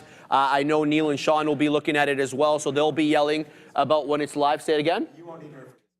Yeah, the Katina man, he's like, we may not need Adara for this one because he's going to be on it. He's going to basically be yelling and letting us know when it's on. So we're obviously very thankful for that because it's hard to monitor everything here all at the same time, Katina man. So we do appreciate that. So CRCL, guys, IPO, it's IPO season, or so it seems these days. And more happy I could not be, man, because obviously a lot more market subscription in this. So keep that in mind. CRCL. Likely, probably around, 12 o'clock, 1, something like that. If history's any guide, that's likely what it's going to be, okay? So we'll keep you guys apprised of that. Let's have a look at some of the trades that we got on right now. Still holding ZENA here above the volume weighted average price. We got 68s on. I did extract some up there in the mid 90s, but this one is in full consolidation mode now. That's kind of the annoying part about it. The good part about the trade is it's straddling VWAP quite well, and there are bottoming tail candles into the volume-weighted average price. Well, what does that mean? Well, that means there are schmucks like myself that have resting orders or are exuberant to get into the stock as a long at the volume-weighted average price. That's what happens when you see these bottoming tail candles because orders are triggering immediately, so it's pushing it up because people are liking it at that level. That's the way I perceive it anyway. So we'll keep an eye out on that. Full disclosure, took another L on Oscar. So we're negative on the day. Sim or not, we're negative. And OSCR is the reason why. because this one is just not holding trend. So I'm out of this one, and we're going to let that one go. Tisha's yelling about NEGG. So we're going to have to look at that, and then we're going to send to Adara in a second. So she's talking about this one. Look at NEGG go, baby. Big boy breakout there. Good call out, Tisha. $10 just got breached, 10.20 high a day. Be careful with this one. It does look a little spready. We'll get back. We'll analyze this one when we get back from Adara. Actually, some news here in a stock that's likely to also be a little spready here. That's Northrop Grumman, NOC. Not a ton of volume in this right now, guys, about 200,000 shares, but I do want to let you know about this because we have this drop to the downside. Breaking Defense, which I guess is a defense-based publication here, reporting that Lockheed Martin is proposing an alternate design here for the F-35 forward fuselage due to some concerns over the jet's new radar. That radar is made by Northrop Grumman. We're just waiting for this Trump and MERS meeting to start. I have it in my ear. Back to you. Here it is, NEGG. Let's have, who are we going to take off here, man? I mean, we're running out of spots to take stuff off. We're going to leave it here for a second. I just want to load it up on a trading screen so we can get a better look at what the time and sales is doing. So NEGG. On the NASDAQ, yes, spready. Okay, 20 penny spread right now. That displeases me for a $9 name. So that will all automatically start me off with... I need to see more in order to trade this. It's going to be hard to manage risk, obviously. Slippage will be a factor here. If you don't know what slippage is, it's basically the cost of doing business. If you were to get in and out, say half a second apart, 1 second apart, whatever, the difference between the ask price and the bid price, that will be the cost of doing business on a per share basis. For example, if I was to punch in 976 right now, that's how much I would pay, right? But how much I could sell it for would be 959. That's assuming I get in and get out like almost instantaneously. So the cost of doing business on NEGG will be a little bit higher as a result of the spread. Look at it open up, man. It's 25 pennies now on a $9 name. That is a little bit dangerous here. So keep my eye on that one. If there's a good entry or the spread tightens up, we'll give this one the old college look. I don't know, whatever. Does that even make any sense? Yeah, we'll keep an eye on it, though. Cool. Top VOIP, CoreWeave, looks like a good R&R buy at low a day, bounces every time. Say less, my man. Let's have a look at CRWV. Very much in play these days. Everybody's loving it. Oh, I see what you're saying there. Okay, so this one's, look, there's anything that can happen here. It could be a double bottom, which means it's a bullish signal, or it could just be a lower high, lower high, lower high, flat bottom break through that $142. It's a good question. I mean, it wouldn't cost you that much to find out. If you were to get in at 143 or 142 and a half, give or take, you could just put a low day break. Or if you could take more risk, you can take a little bit more, maybe a 142 break. So good call out there by you, my man. Look, I'm going to be very, very straightforward with how I feel about CoreWeave.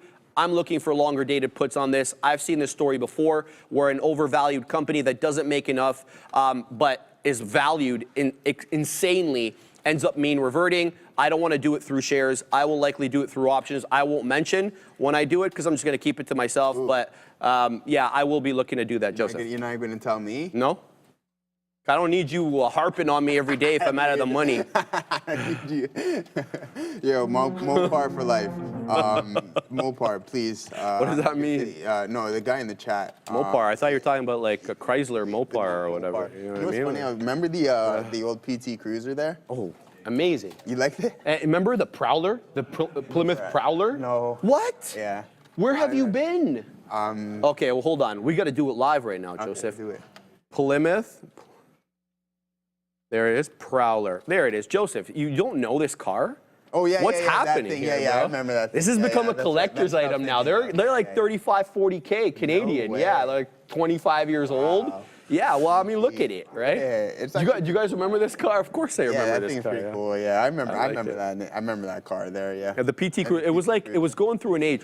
Remember the PT Cruiser, the Plymouth Prowler, the Ford T-Bird. The T-Bird. Right? Like they went through like a boomer phase there, where they were trying to please all the boomers who couldn't afford these cars in their youth. Like we'll bring it back for you now that you guys have a couple of bucks in your pocket. There you go. Bring back the Plymouth Prowler. That is crazy.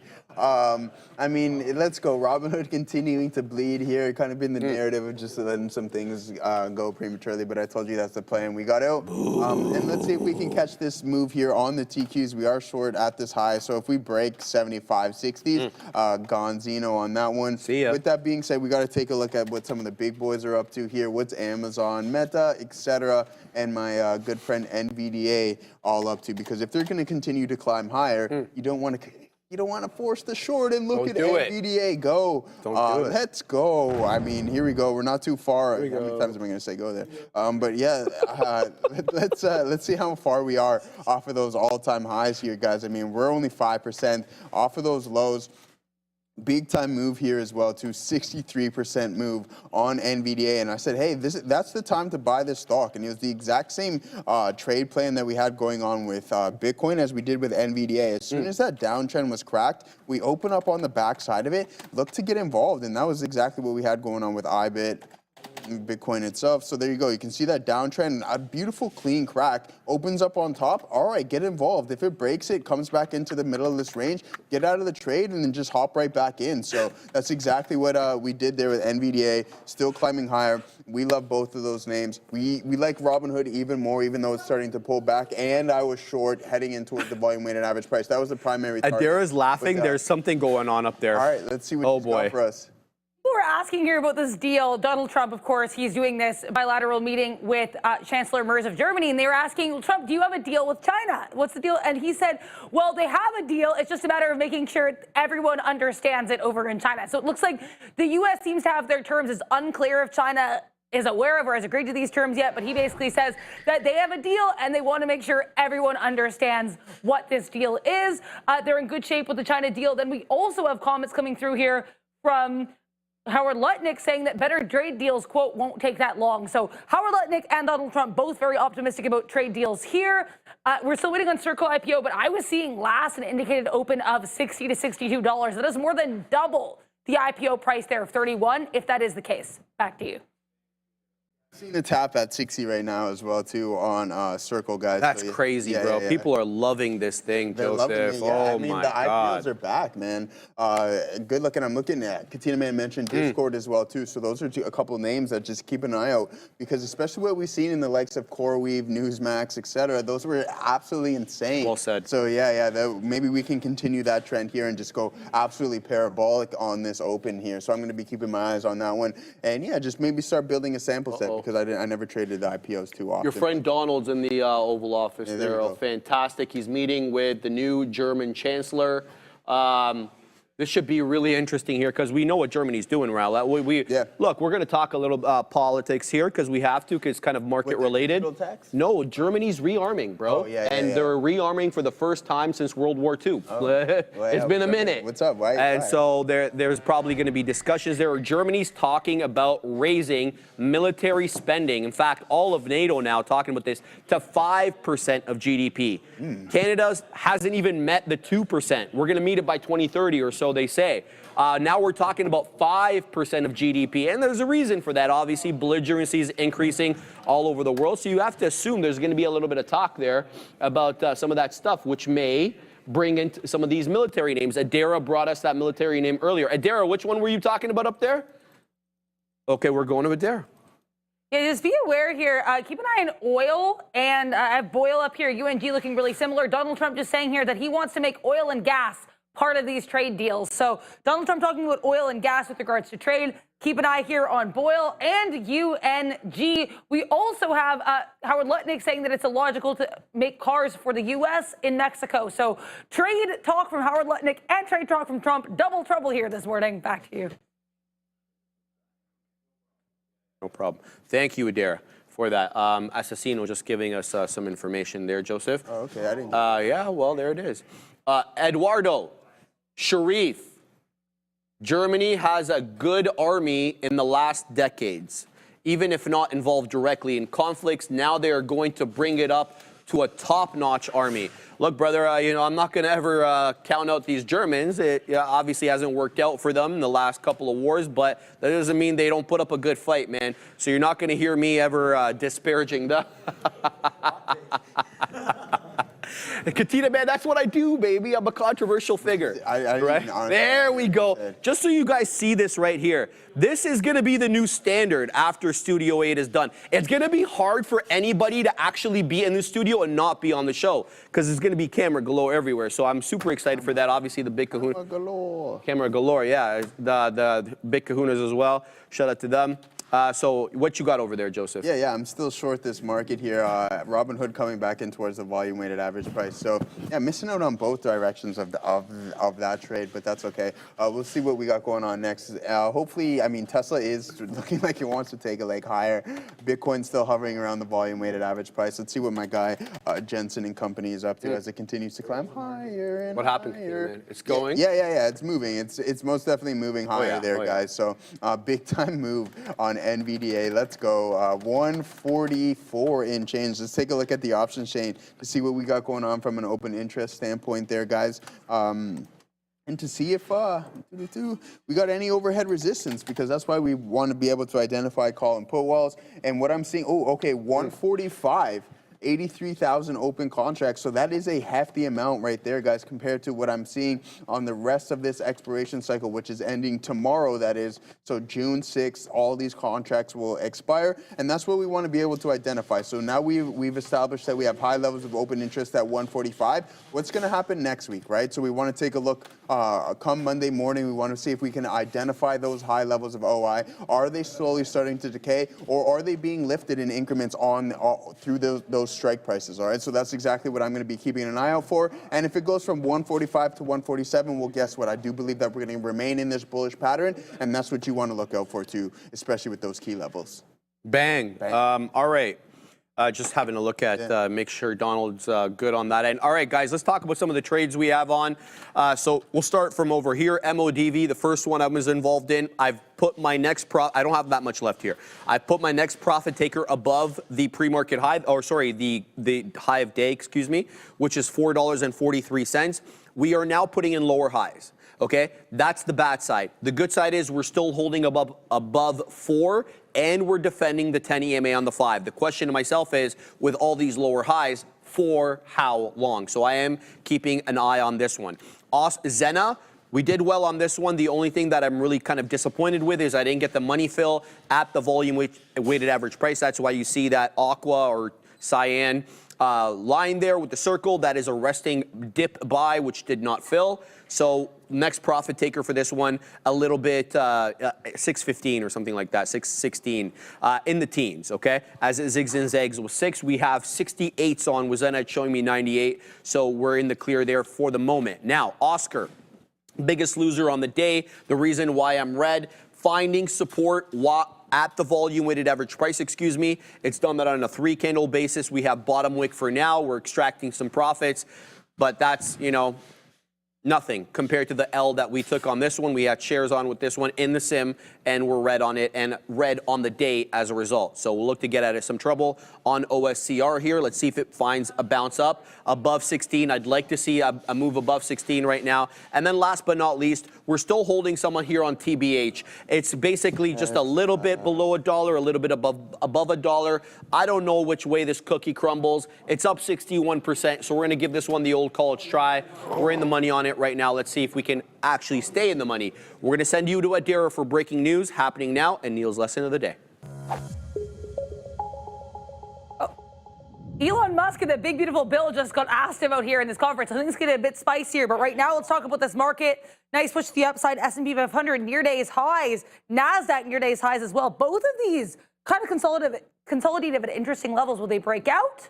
Or will they break lower? Let's talk about Tesla, which certainly has broken out, though I still want to clarify, very much red on the day. TSLA here, we have Donald Trump.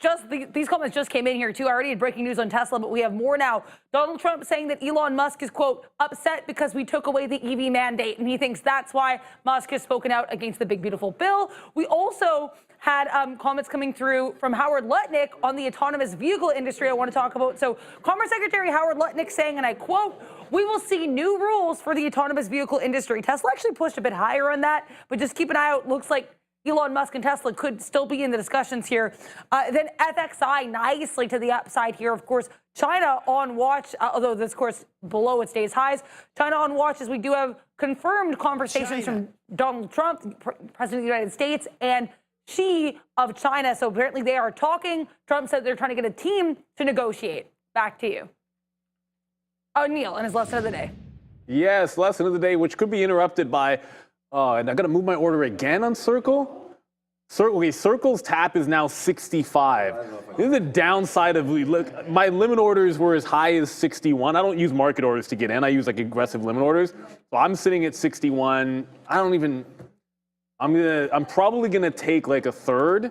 I have to cancel. It's no good now. I'm probably taking like a third at this price. Above 100%, like it's doubled up at this point on Circle. I don't know how much. I'm not gonna get all in. I thought this was gonna be like an all-in IPO, but if it's more than double, I don't think I'll do that. But the actual lesson of the day is not to do with the IPOs because it hasn't even opened yet. So what are we going to talk about? No, it's something that I thought of today on Robinhood, and that is if you like the stock, whether it's long or short, you shouldn't be more aggressive on the long on the downside of the V than on the upside.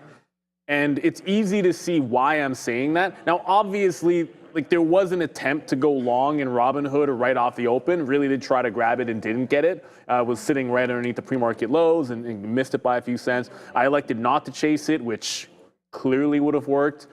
Played VWAP twice, first time win, second time loss. Okay, fine, we adhere to our stop. Then played the pre-market low, first time win, second time loss again. Then when it retook the $0.50, took that long, got a stop out underneath the prior bar low. It wicked 72, and I jumped right back in the same price we had been stopped out. So that's like 1, 2, 3 stop outs. 3 stop outs. And a quick answer for you guys here. Tesla is moving, and we'll get to it in a quick little second, but only one and now 2 longs. One, now 2 longs when we should have had more. If I'm long 4 times on the way down, I needs to be long a second or third time on the way into VWAP in there. It's pretty simple. If you like it to the long side, you should like it on a trend up more than you like it on the trend down, and that's a new rule. No matter how much I make or lose on a stock, it's a fail for me if I bought it more on the downside than I was willing to do on the upside. Let's see what the news is. Yeah, so Donald, I just put this in the chat as well for you guys here. Donald Trump saying that he doesn't know if he has a great relationship with Elon Musk anymore, or if they will continue to have a great relationship with Elon Musk anymore. Of course, Elon Musk has been very publicly opposing Donald Trump's big, beautiful bill. And then Trump actually just said right now he's right about the beautiful bill. So Trump very much here standing by the bill. Elon Musk, we know, has called it pork-filled. He's not a fan. And Trump, again, saying that he does not know if he and Musk are going to have a great relationship anymore. That could be a bad look here for TSLA right now. It is. So, yeah, Trump and Musk relationship maybe on the rocks, guys. Back to lesson, maybe, I don't know. Oh, Joe. Going back to your Sorry, Neil, to cut you off. Screw up, I gotta get a haircut this weekend. Yeah. Every other week, man. You know what I mean? Yeah? Get a nice little haircut. Yeah, there you go. So they Does your barber ask you about stocks and stuff like that? No, like he Neil's doesn't. barber? I actually don't talk too much about that. You don't talk too much? About that. You see, Really? He's a young kid. He's a young kid, yeah. Okay. Yeah. He doesn't like crypto? No, surprisingly, he's from Argentina, so I don't know how big that is over there. It's Latin America, crypto's huge, bro. Huge, right? But Is it Ecuador or El Salvador, guys? That's El Salvador, yeah. El Salvador, It's I thought it was bro. Ecuador there, yeah. But They yeah, love maybe I'll crypto talk out to him there. about it and see if he owns a little Bitcoin. Assassino. But the thing is, though, Is crypto big in Brazil? No, assassino. No, but for me, I don't honestly. I'm not the individual to be like, hey, you should be buying this, you should be involved in this, especially if I don't know you. Like I'll say it to my friends, but I'm not the guy in the barber chair like, yeah, man, buy a Farcoin or something like that. You know what I mean? You know Michael Nas is telling his barber that, bro. He gets his Michael beard Nas, lined up. He He transfers some Farcoin to his barber. So, but yeah, no, for me, or dog with hat or anything like that, I'm not going to be telling them to. What happened now, Adara? Yeah, let's see what Adara's got for us. Yeah, sorry guys for all the interruptions. Interesting comments on inflation from Donald Trump. We know he's been really pro-Powell lowering the rate, and he said, quote, "You don't want to have zero inflation. We have almost perfect inflation." So Trump apparently happy with where inflation is. Interesting comments there on inflation. He says right now it's very low, but again, you don't want it to be zero. You want it to be perfect. Also, just be aware here, we do have Circle's IPO now indicated at 65 to 67. So very huge open potentially here for CRCL. In case you missed it on TSLA, Donald Trump said he's not sure if he and Elon are going to have the best relationship anymore amidst his opposition to Trump's big, beautiful bill. Back to you. Nobody's ever had better inflation. Yeah. Our inflation is the best. So what? Okay, so who's in charge of that there? I don't know. Take him to the hole, Jerome. Ooh, you know what I Take mean? him the hole. My There you guy. go. Dude, have you seen these guys that are betting against Angel Reese for, I think they the won stadium- 8 the games in a stadium- row. the She Stadium misses Live the guys? first shot. The Stadium Live It's guys? hilarious. Yeah, I think That those just guys reminded me I of think it. those That's guys why. are from like Vaughan or something like Are that. they're Canadian? Yeah. It's like They've made big money. big time money. Did Yeah. you see that last bet? They bet like a I quarter. saw up million. to like 7 or something like Dude, that. they had like a $250,000. Are they Like- rolling the profits? Yeah. So it's like, okay, games. It's like hilarious. six game in a row. They're like Angel Reese. They're putting a $250,000 on Angel Reese to miss her first shot of the game.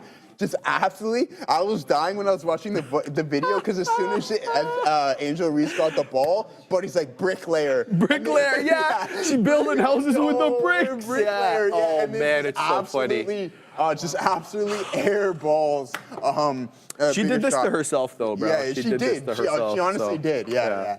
I mean, no, but That's no, funny. No, we'll give her credit where it's due. She's actually really good at rebounding. It's only her second year in the league. She just doesn't have like that jump shot. Like when I you're don't a big understand man, too right? much Like about Shaq, that. Yeah. Shaq could Of never course, shoot. fair, Dwight fair. Howard, exactly. Those, Yeah. I'm not going to compare Angel Reese to them, but she's good at boards, but just has she's a layer, right? She's a part-time bricklayer as well too.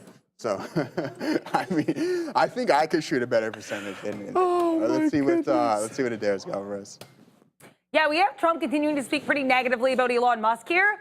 He basically said that Elon knew everything about the bill. He only started disliking the bill when he found out about the EV mandate cut. So he's saying that Elon was motivated by trying to uplift, of course, these EV sales. He also said that Elon Musk did not help him win Pennsylvania, and he could have won without Elon. So some negative comments here on Musk. Stock still dropping lower here, guys. Just be aware. Tesla dropping as we have some negative sentiment towards Elon from President Trump, his former ally. Back to you. Former ally. Whoa, Adara. Statement. Boom. Don't be rude. I like it, Adara. That's crazy. Create some controversy. I like that. Okay. Yeah, he's mad at him and Elon they squabble up here momentarily. All right, guys, we're just going heavy here on the TQ short there. All right, so we added more as we're heading back to the lower end of this range. You can see that Tesla's now south of the volume weighted average price. NVDA is pulling back as well too. Amazon holding up relatively strong here, Sharif, but Meta, I can't wait until next week's stats. Maybe I might go positive here on Meta because it's been on a beautiful run the past this whole week, I should say. So you can see Monday, boom, big time move up, consolidation. Take another big time move up there. So I guess that was Tuesday, and then here you go Wednesday, another big day, and then here you go another consolidation. Are we going to take that additional leg higher here in META? Let's see. And I like that stat that you pointed out. 98%, was it 97% of it comes from ad? Their revenue comes from ad. 97%. Yeah, 97. But like, can I say something though? Like, all we hear from Zuck, I don't hear anything about digital ad sales from Zuck. Yeah. Obviously, it's fully developed, right? 97% revenue. Yeah. All we're hearing is Zuck trying to create his own ecosystem. Yeah. I think That's he's what had he it up to wanted here with Apple. Yeah. And Android Absolutely. blocking Absolutely. his innovations, Joseph. So he's like, look, like what was the headline today? That they were reaching out to Disney. They were reaching out to some other content creators as well to create that virtual reality kind of situation. So that's his move. You can feel that's where he's going. Absolutely, Right? and I mentioned this to you a couple months ago as well too, Sharif, is that he's looking to kind of head in toward that WeChat. I told you, hey, you know WeChat, and he's looking to kind of head like an all-in-one platform. You can do absolutely everything, and then if you can integrate that with AI, then it's just like that's the natural fit. That's a for big sure. time competitor, right? I agree 100% on that, man. We'll have to see how Zuck does.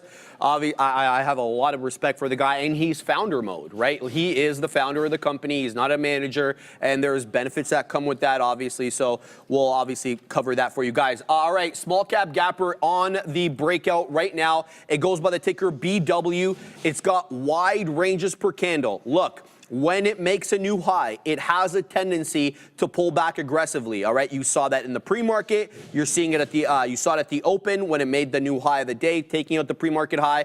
And something tells me you're about to see it now. Now, whether you see it immediately or you see it at the $1.50, which is very close, the $1.43 high a day right now, trading at $1.42. BW, the money fills seem to be in between the 10 and the 20. And how many times have I said that lately? That keeps seeming to be the case. So I'm going to be looking for a dip trade right now. Look at BW take out the highs. Here comes that $1.50. I'm going to be waiting at the 10 and the 20. So let's go ahead and load up BW now, man, because this thing is on that good stuff right now that we're not allowed to get on this side of the border. So BW, where is this trade, Joseph? It's on the New York. There goes that $1.50. This thing is on one right now. I'm not punching in at highs. I can promise you that. I'm going to be looking for a dip trade, and I'm setting up an order immediately at that $1.35. Now, I don't think that that's going to be the end of the matter, right? I think it probably actually maybe drops below that $1.35. But the reason I'm putting it initially at that $1.35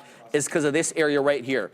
I want to see is it's cleared this area by some distance. Here it comes. Here comes the aggressive selling. 155 high, dips down into 145. Can it dip down another 10 cents? That's where I'm waiting. Let's see this now.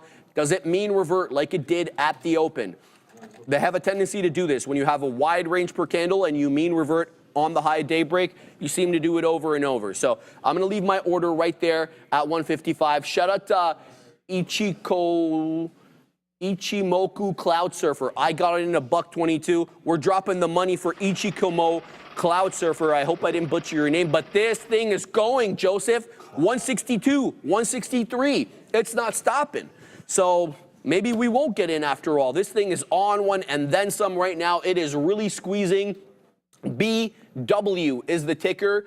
And let me give you some information on it if you're interested. Let's go. What happened? The market's tanking? Yeah, big time. Look at all these guys. We're going to take a little bit here. We're short here. Go. Yeah, I'm going to take a little bit off there, guys, on that move to the south side. So there we go. I had it really aggressively right there. I mean, I tripled what I started with. So I just had my starter position, and then I just tripled it up right there. And there we go. We got a nice move to the downside, 75.10s. And you can see the weakness displayed here in the tape. So, yeah, pretty good look there on TQs, guys. I only took, how much did I take off? Not even 10% there. So, sorry, 15%. So, I mean, yeah, let's continue to move this move lower. 75 going to be the next target, 75.05. We're going to look to take out some more. Tesla continuously bleeding. We're going to go to Adair, and then we're going to talk some more Tesla because I think it's leading the way here. Yeah, we have Elon Musk. It seems like he's responded already to Donald Trump's comments. He also said that he was disappointed in Elon. Basically what happens here, we know that Donald Trump just talked about how Elon was criticizing the big, beautiful bill. Well, about a minute ago here, Elon posts on X, slim, beautiful bill for the win, medal emoji. So Elon, I guess, a little bit upset here about Trump's comments. It looks like, as Donald Trump suggested, the relationship might not be as good as it used to be. Back to you. To Sharif. What? In modern day society is that we just tweet at each other and move the market. I'm good with it. You're cool. You're cool with it. I don't care. Yeah. It's fun. It's fun for us. I won't be tweeting at people that I have that I'm beefing with. I'll I'll probably text. You just dropped the location, right? What do you mean? Oh, for fighting? Yeah. I'm not actually talking about trading hands, bro. Oh my God, these guys just want violence right away, bro. There's no talking. Enough of the Twitter fingers. Yeah, exactly. I like what Katina Man say. I haven't heard that saying in a long time.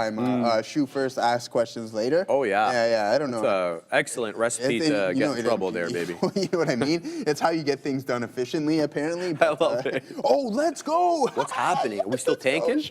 Yeah, Get it, baby. Yeah. This is big time here. What a big time move to the downside there. Yeah, let's go. We'll take a little bit more off there as we punch through 75 on the TQs. We were short this market, felt that we were slightly overextended. Meta looks like it wants to crack some key support levels. NVDA heading back towards the volume weighted average price. Amazon coming back into VWAP as well too. And my guy Robinhood still holding up relatively strong. All right, I'm waiting for a dip trade here on BW over 100%, 178 high. I've got two entries. As you can see there on your screen, two cyan lines. Waiting for the fill. There we go. Now we got 155s on. All right, but I'm still waiting at this 135 area. And the reason I am is because of this area over here. So I'm trying to front run it. This is previous area resistance. Now let's see if it acts as support. really the level's 130, but you know how I feel about front running levels because it tends to be, a crowded trade. So this is mean reverting as I expected. It did it at the open. It likely will do it now. Whether I have bottom wick or it's going to continue to go and get that 135 fill, we'll see. So in case it doesn't, let's set up some orders now to the high side.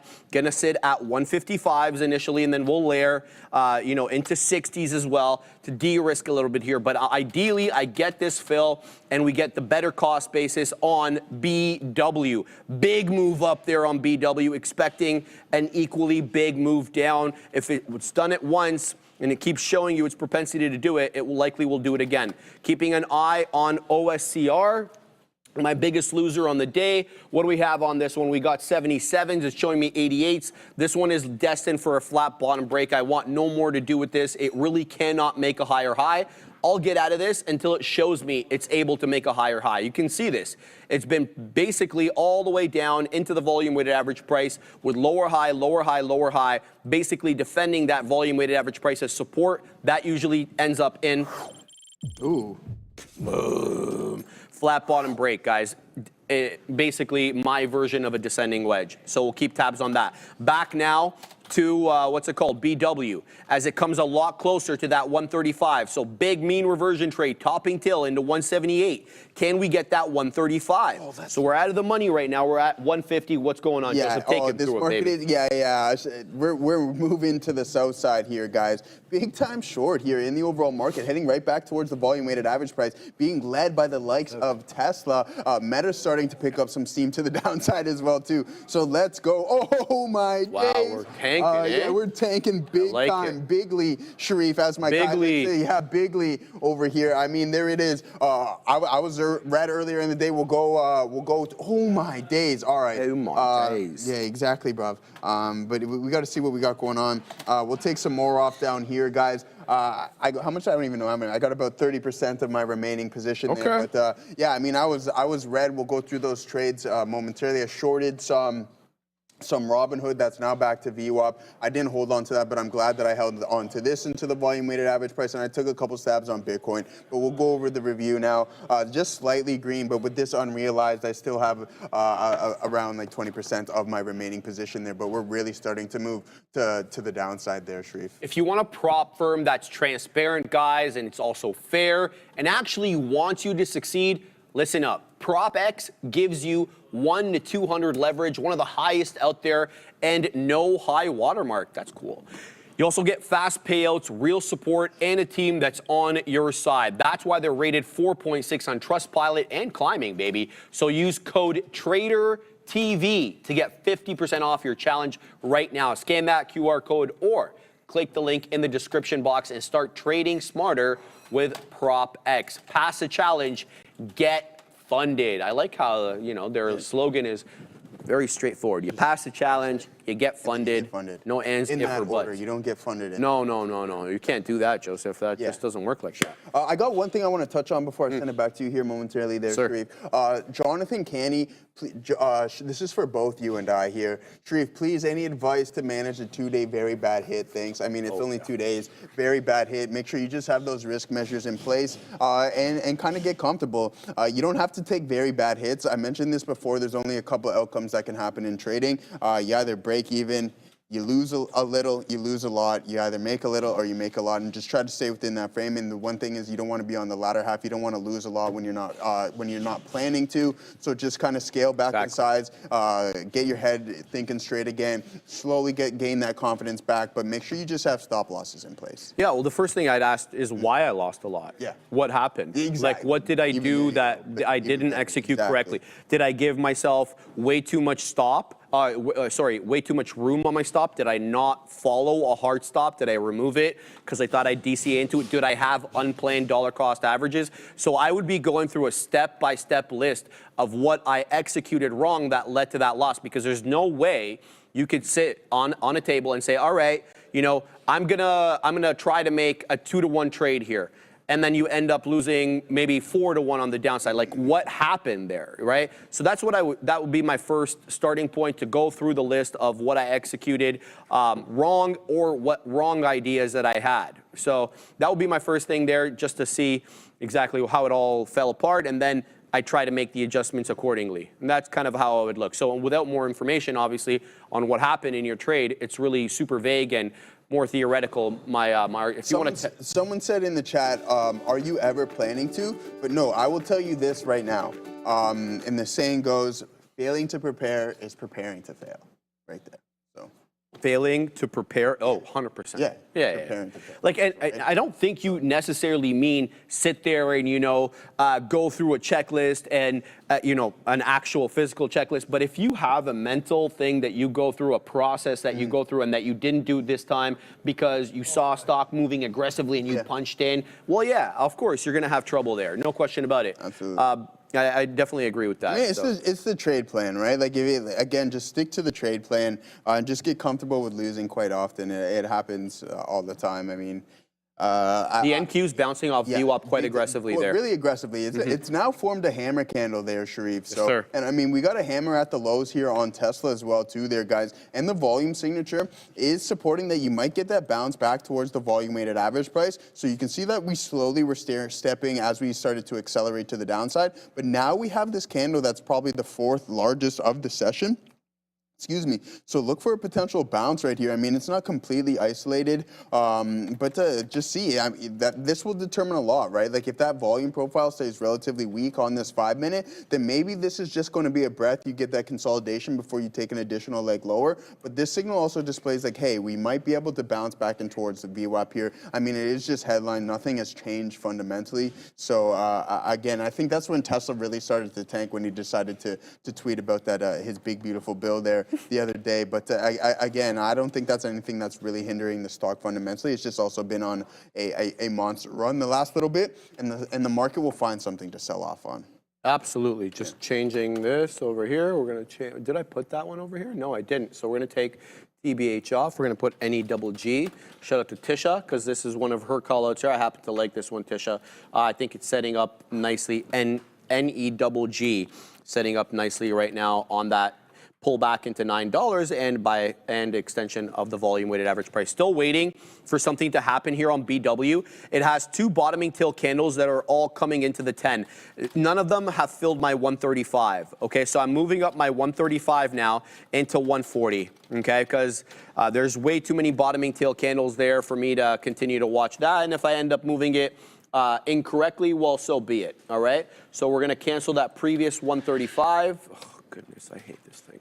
And then we'll see what we get there. Let's go ahead and throw some more orders on this one at 60. We got one profit taker, but it's really nothing to write home about there. Definitely looking to get more shares at better prices and a bounce off a key area of technical support. Zena continues to do well over here as we take higher highs and higher lows, still holding some, but we're having trouble with 6. That's what the weird part. We get above 6 by some distance. Over here, I got 18s, 6 18s, and then right back below 6. That's the bad news. The good news is we're putting in higher lows with what seems to be a flat top in and around that 6 mid-teens, okay? So that's the good news there, because usually when you're putting in higher lows with that same area of resistance, usually it's a break to the high side, but it's not a hard and fast rule. So I'm keeping my eye on ZENA. We have a good entry into it, and I'll be interested in seeing what this one does. But just before we do the ad, NEGG, guys, here we go again. It's found support at $9 now 4 times, and here it is at 9.5. It is a bit spready, so be careful with it, Joseph. Good stuff. This is one of the most valuable parts of Trade the Pool, Sharif. It's called VOD, Video On Demand Library, a free resource filled with real trading stories, strategy deep dives, and practical insights to help you grow. Whether you're looking to improve your entries, manage risk better, or just stay motivated, this is where experience meets education, guys. And to make sure nothing valuable slips through the cracks, there's the note feature.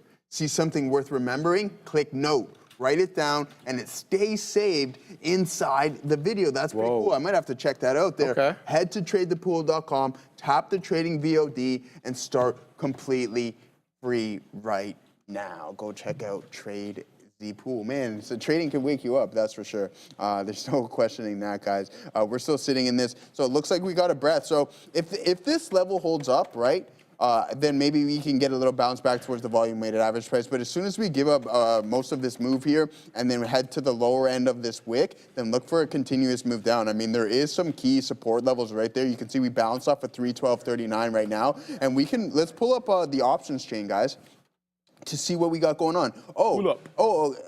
Yeah, pull up. Pull up. And okay, and what did I, for those who are paying attention, where did I say the highest level of open interest was there on NVDA? 145.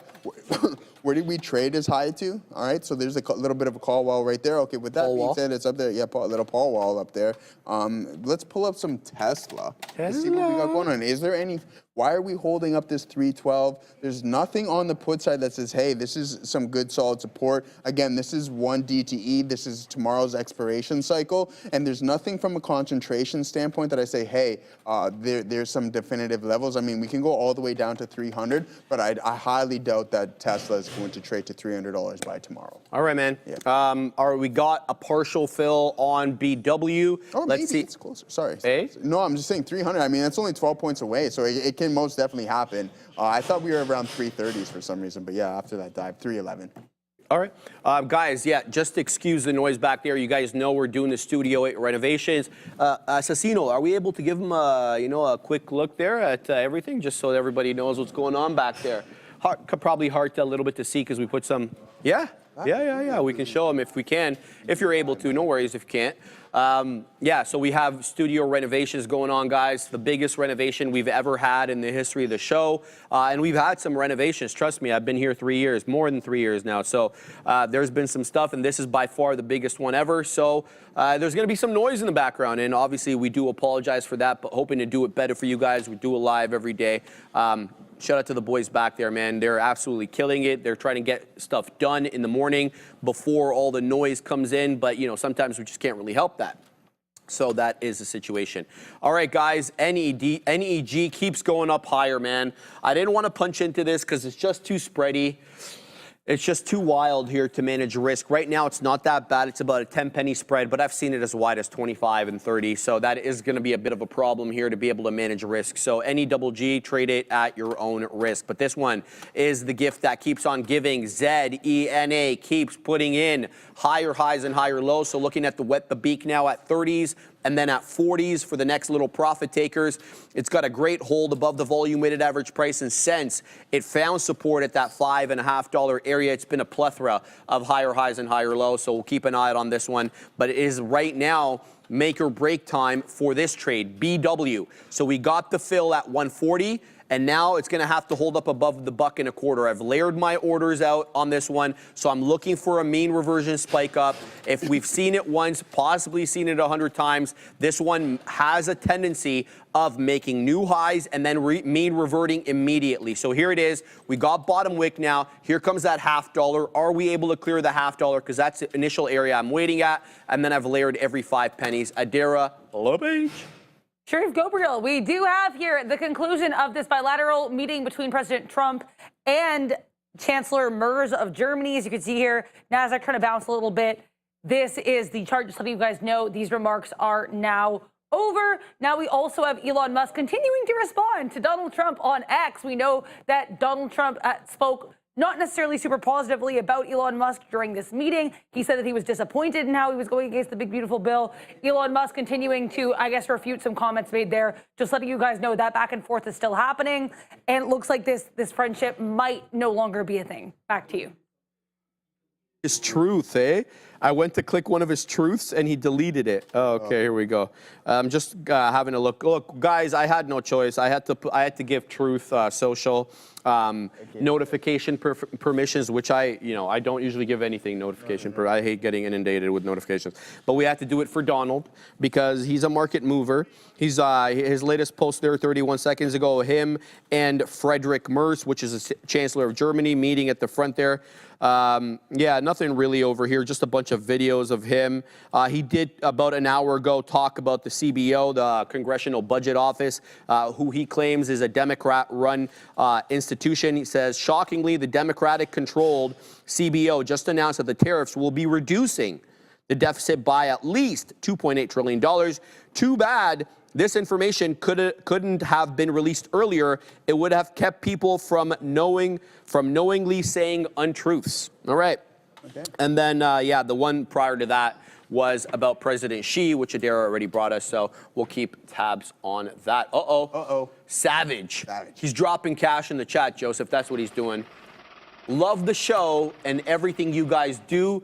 Get those construction workers some donuts. LFGO, you guys rock. Dude, you have no idea. So the guy behind that blue wall right there, he's the one killing it back. I offer this guy food and coffee every day. He just won't have it. He always brings his own stuff.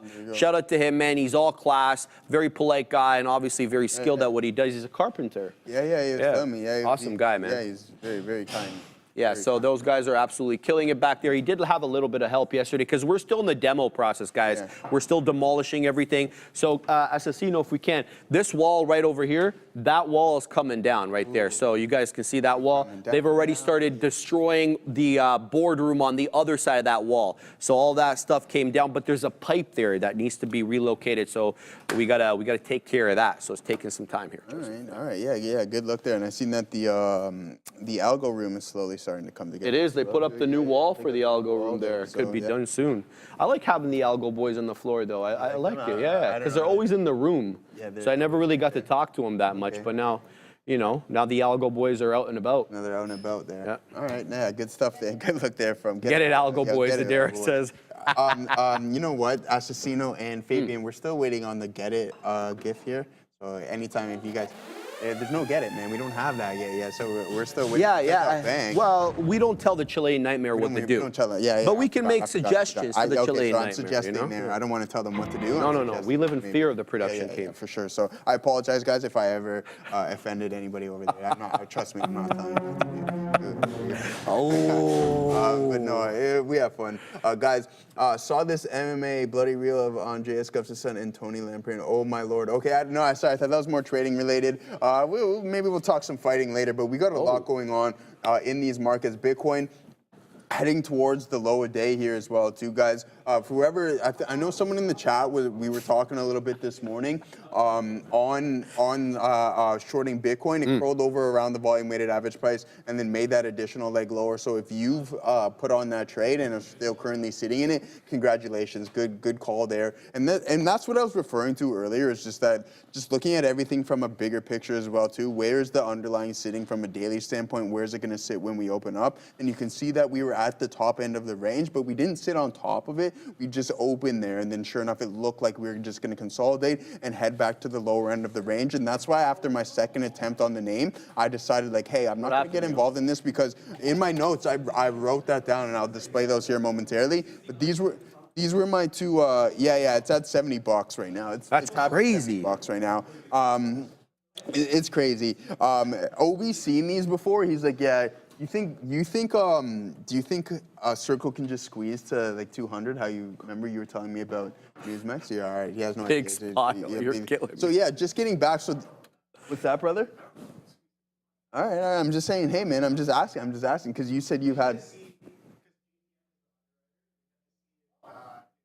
JPM is the underwriter, so we have to see. Here he is, Obi. Go ahead. If there's a what? Get it, Ob. Unmute, Andre. Thank you. Yeah. He's like, yeah, there you go. He's unmuted. There you go. All right.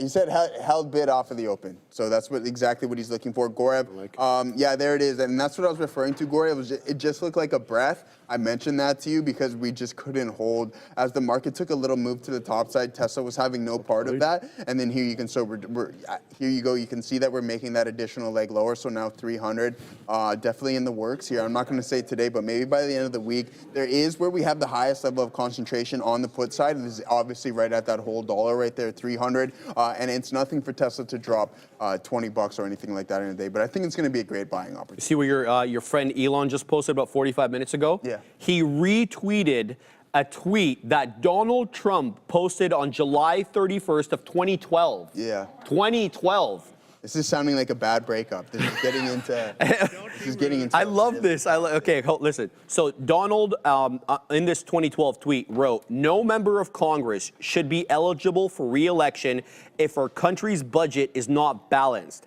Deficits not allowed." So Elon retweeted that with his own caption saying, "I couldn't agree more," and put 2 American flags there. So the drama continues. Exactly. How like the tides have turned. You know. Hold on, there's more. There's more. And then he tweeted yet another tweet from 2013, January 23rd, 2013, where Donald Trump tweeted at the time, "I cannot believe the Republicans are extending the debt ceiling. I'm a Republican and I'm embarrassed." And then Elon captioned that with his own wise words. So here we go. Get it, Adara. So this is really interesting. Okay, so yeah, Elon's tweeting up a storm right now. He's on one right now, and he just tweeted 10 minutes ago, claiming that something Trump had said was false.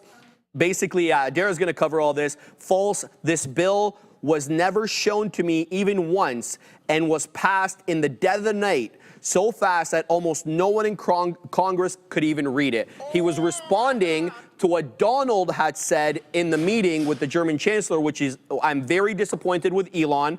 I've helped him a lot. He knew the inner workings of the bill better than anybody sitting here. He had no problem with it. All of a sudden, he had a problem, and he only developed the problem when he found out we're going to cut the EV mandate." Elon responding to this saying that's false.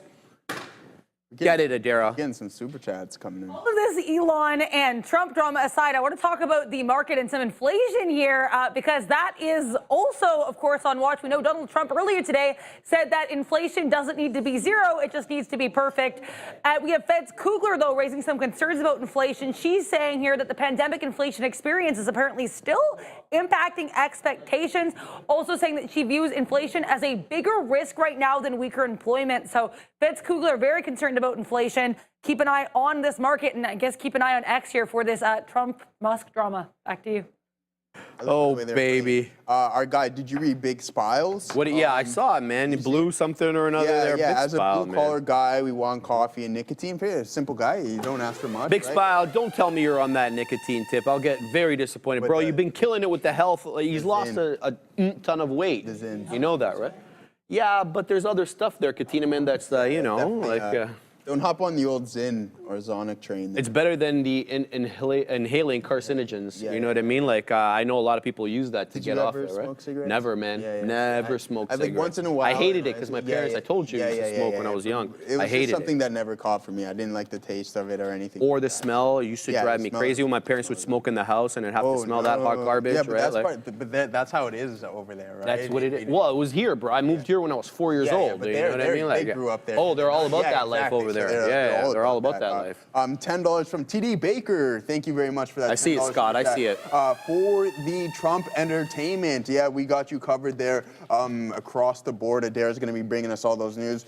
Shreef's tapped into Truth Social as well, too. So we're going to be checking that out throughout the day. And I mean, here we go. We're starting, the Twitter fingers are starting to pick up here as they go back and forth. Twitter fingers is so good. So there you go. Yeah, so we'll see what we got going on with those keyboards. We're open? Let's go. Oh, okay, we're open. We're open. Cover, because I don't have it. Yeah. Let's go. We're out hugely. The Katina man's up big. All right, let's pull this up, man. Where the hell's the screen at, bro? Oh, let's go. Boom. All right, we'll flatten out there. Oh, what a big pop. Let's go. Let's go. Yeah, that's what I'm telling you. Hey, good call out there on that one. Boom. Nice, like that. man. Let's go. Obi, did you take that as well too, my guy?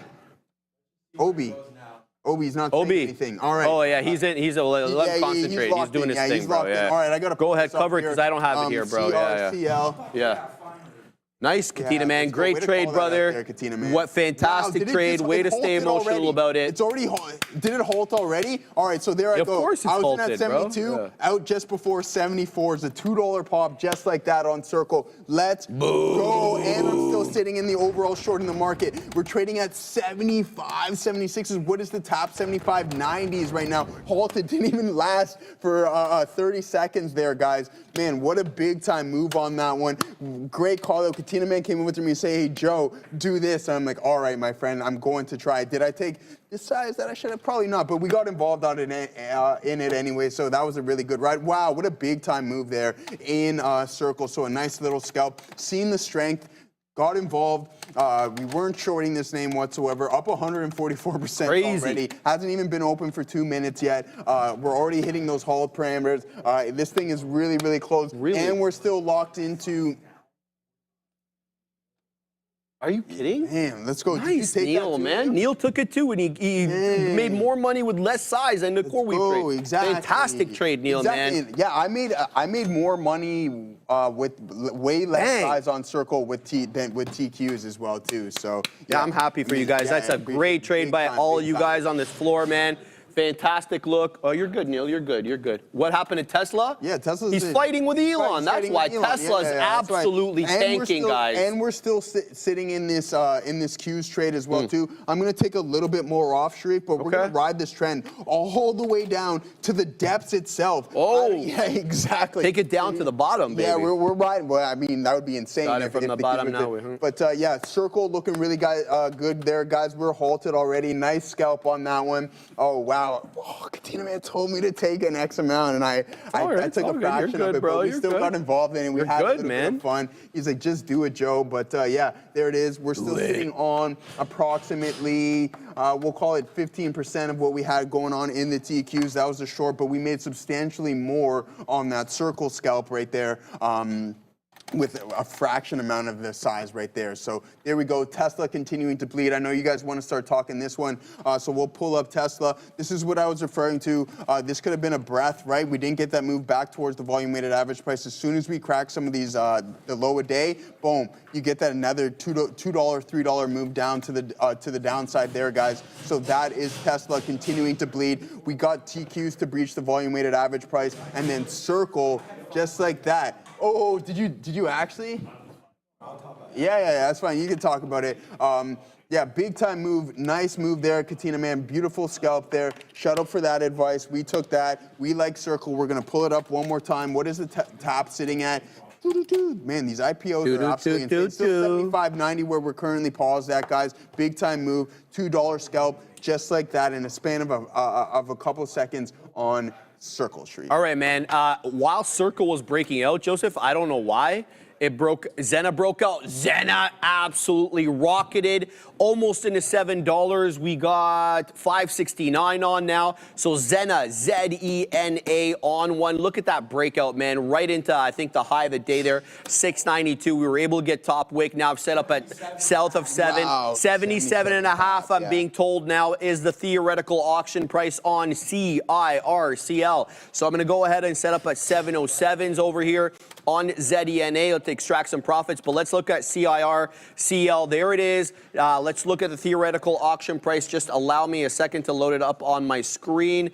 Trading screen 1, CRCL. So the tap now, I don't actually have the tap on this one because it's a New York stock. So we'll have to wait to see exactly what the situation is. But it halted 75.90. And one way to always know when it might open up, you look at your time in sales. Look at that left side there. It sells 12:39.06. You add increments of 5 to that time, okay? So volatility halts come in waves of 5 minutes, 10 minutes, 15 minutes. So the earliest it can open would be 44.06. What time is it?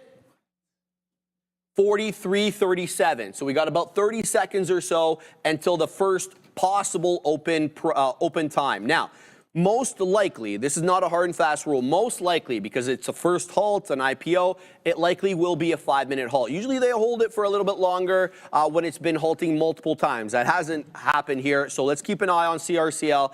Well received this IPO, bought up very aggressively by people in the IPO market, as well as the investment banks that are underwriting this. The underwriters have an option to buy, and there it is. It's open. Dang, now zigging and zagging. Now Joseph Cake it. $81. Oh, baby. Yeah, take it, baby. Take it. Yeah. Big time move. I mean, I'm not out of this. I'm not going to be. If you were on the right side of this hole, boom! Money. Wow, 85, Hit bro. it, hit Spin it. the money, man. Hit it, money. Wow, money. there it goes. Gonna halt. 85. Yeah, it's gonna halt again there, guys. False Big halt time parameter move. there. Yeah. Whoa. Look at that strength. There you go. 86. This is absolutely insane. 87. IPO season's 87, back, 40. baby. Yeah, exactly. IPO season's back. This is, but just like, yeah, but someone's on the opposite side of this. This thing's gonna hit $90 here momentarily. It's gonna halt 88, 88, 89. This is crazy. 88, 88. Let's No way. go. This is a fantastic there you go. number. Now you 88, gotta take it. 88. Now you got to take it, Sharif. Oh, come on. Let's go, CD Lamb. And the What Qs happened? are tanking. Oh, that's Let's fantastic. go. Oh Tesla's my now down God. 7 1/3, man. Yeah, exactly. So we're gonna see 300 today on Tesla. I was referring to, so whoever said that strobe, that's funny, but I gotta block that. All right, we can't say that stuff in the chat, unfortunately. But It already got that was held, comical. bro. Yeah. So there you go. I had to block that one. It is funny. That made me crackle, but unfortunately we can't have that type of language here. But what a big time move. Great trade, Katina, man. Way to do it, baby. Way to do it. Well, that's still okay. It's Well, all that's right. very good what you did there, brother. So everything's fine. All right, I'm being passed. Yeah, fantastic trade, Katina, man. I'm not going to say how much you made, but you made a lot, okay? All right, this is today's lunch, Katina, man. We got the chicken. The Katina man's lit right now. He's feeling good, as he should be. And now he's going to chow down some food. He's going to reinvigorate the body there. Is that chicken there? No, it's chicken. It's everybody's favorite Let me get protein, a baby. piece of that. You get a piece, this guy. Oh my God, I was trying to eat my food. I was trying to eat my food yesterday on the couch after we got off the show, and all I see is Neil's head just like looking at my food there. I'm like, Neil, I'm gonna choke on my food, man. Okay, that's up. Adara LePage. Adara LePage. Palantir tanking here. Semaphore reporting that House and Senate Republicans, so Republicans apparently across the board, are pumping the brakes on the Trump administration's Palantir-powered push to merge agency data. In case you missed it, there have been a slew of reports suggesting that the Trump administration is working with Palantir on, I guess, some surveillance-type technology. Semaphore reporting that apparently Republicans are not okay with this, and PLTR dropping intensely here on this report from Semaphore. Back to you. Oh my God, that was an ugly chart you showed there, Adara. Wowzers. That's an aggressive move down. That's aggressive. Wow. It said Palantir to the downside. Yeah, I know. I get that. I love how she just comes in and then she shuts the door and then she comes in and then again. she comes back And then she comes back on the screen. Like, you know what I mean? Yeah, I mean, hey, everything's man, fine. when you're in we just live in Adara's world. Let's go TQs here. I'm gonna pull this up here, guys, as we continuously bleed. Tesla's bleeding. Oh yeah, my we're God. big time bleeding Tesla's here, guys. bleeding, Wow, what a move off the top. Your boy caught that. Katina man said, Joe, take some circle as well too. We took some of that. We took that short here on the TQs. Oh my we are God. absolutely cooking up here today. Cook it. The market is weak. Look at the tape. Look at that time and sales. Show 'em the tape. As we continuously bleed lower and lower. Sorry, Adair. We have to see what we got going on here live. I know you got that news. Let's go to the overall market. I'm going to take just a little bit more off down here. Actually, no, I'm not. I'm going to diamond hands. Deontay Wilder, Adara. Yeah, this Elon Musk-Trump situation continues. Elon Musk now saying that Trump would have lost the election without him, and Tesla and the market following more. To be clear, Trump actually said himself that he would have won without Elon. Now Elon actually saying the exact opposite. I have no market-wide news, but Palantir dropping here, Tesla dropping. So two very large components here of these indices, bringing the market to the downside as far as I can tell right now. But if I see any news, I will of course keep you all apprised. Back to you. Wow, I got to tell you, I'm really surprised with what's happening right now. I didn't think that they would have taken the bait. I mean, the media, the other side has been looking at creating a wedge between them since day one, and this is how they're going to let it go down. Yeah, I think that this is. I think they can do both. They can do better. It's borderline childish. It kind of is. It kind of is, right? It's like, but I mean, hey. But they're both super vocal, and they both don't back down, exactly. right? So That's the thing. That's the thing. It can just Right. be an absolute avalanche of chaos here via X. Like, right? So, okay, so what? And then the funny thing is, Elon will go to X, and then Donald will truth, and then neither one will want to. Yeah, Exactly. it's so funny. It's like, oh my man, God, you know what I mean? It's absolutely crazy stuff as the market is just absolutely bleeding. I'm going to be looking for a big time rebound tomorrow because, I mean, if we're just revolving around these two kind of throwing jabs at each other, bounce, as my guy Obi would like to say, reversion, maybe possibly, but like, man, what a chef's kiss, because we were just cooking up a storm here in the TQs. Cook it up, baby. The tap on circle is around 89. What's that? Best IPO of all time, Katina Man says. Cannot lose. IPO of all time. Yeah, it's unfortunate that this is going on and you have these two superpowers kind of just butting heads with each other. I don't know if now the thing is though, you don't want them to start going super low blow. No. I feel that Elon might have thrown a blow a little bit just below the belt there, saying that Donald would not have won the election without him. Yeah, you don't want to go across those lines. There's some things that you say and you don't say. Is that kind of, are we running into that realm? Maybe, possibly. I just don't think you cross certain borders. No, especially via on the computer. Yeah, and look, bro, Elon just suffered 4 years of lawfare where every governmental agency, governmental agency under the basically under the government umbrella was investigating him. Does he really want to open up that can of worms again, brother? I mean, I don't know. I wouldn't have been doing that. But Elon, to each his own. Get it, Elon, and I hope everything resolves itself. Just don't tank these markets. $94 being. Wow, this thing is open. Here we go. $95, Katina Man. 95, 96. Here comes 100. Who said 100? Who was the one saying 100? No, I think I might. Didn't you the one say 100? And Obi told you there was no way it was going to hit 100, bro? No, he didn't say that. Oh, who then said that? He doesn't know. He doesn't know. Oh, okay. Imagine if you and I held trouble at home, Elon. That's definitely I wish I held, with the amount of shares that I had on this circle trade, if I held that, my days. Yeah, I know. You're what right, happened? Man. Yeah, we well, he told me. He did say that you said that. Yeah. Well, there it is. That's $100. Here, guys.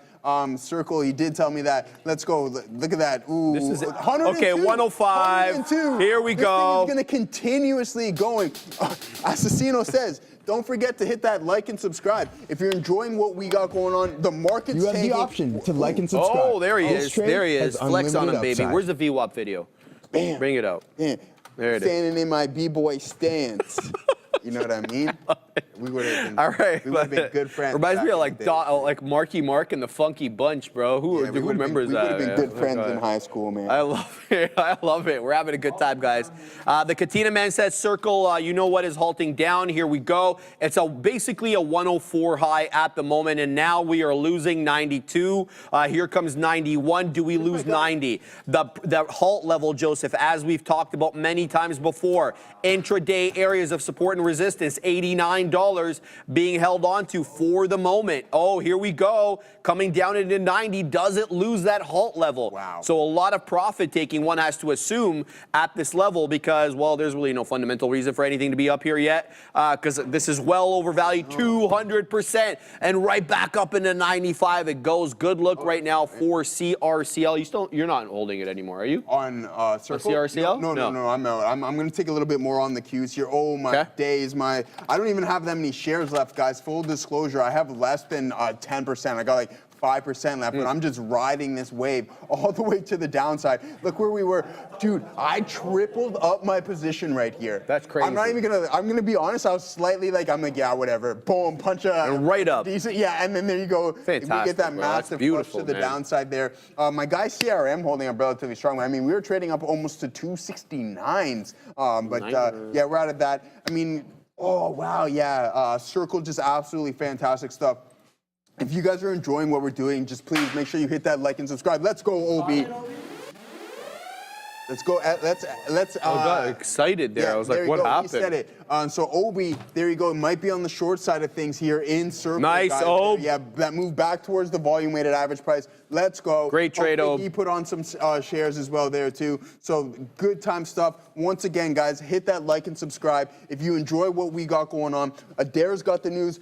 First and foremost, we have everything right now. Halt down here in Circle. I'm focusing on the Qs. Let's see what we got going on. To be honest, I have too much going on right now. I'm going to send it over to my guy. Come on, Sharif. Quadunking says big smile, Burdette. Look, brother, I don't know what's going to happen with this market, but let's have a look at what Circle is doing. It is halted down, Joseph. 84, 92. Ram. The blood just doesn't stop. Your boy, OB. Long Circle, short Q. Hughes, Donald, Elon fighting. We don't even know. We just follow the price action. It doesn't matter. Put on monster trades. It doesn't even matter anymore. Doesn't matter, my boy. It doesn't even matter. You go long, you go short, you can make money in this market. It's about getting the right timing, baby. Keep your eye out on the market. Guys, we could see SSR on Tesla today. We are over 8% negative coming into that $300 level. The blood is real in these here markets, and Tesla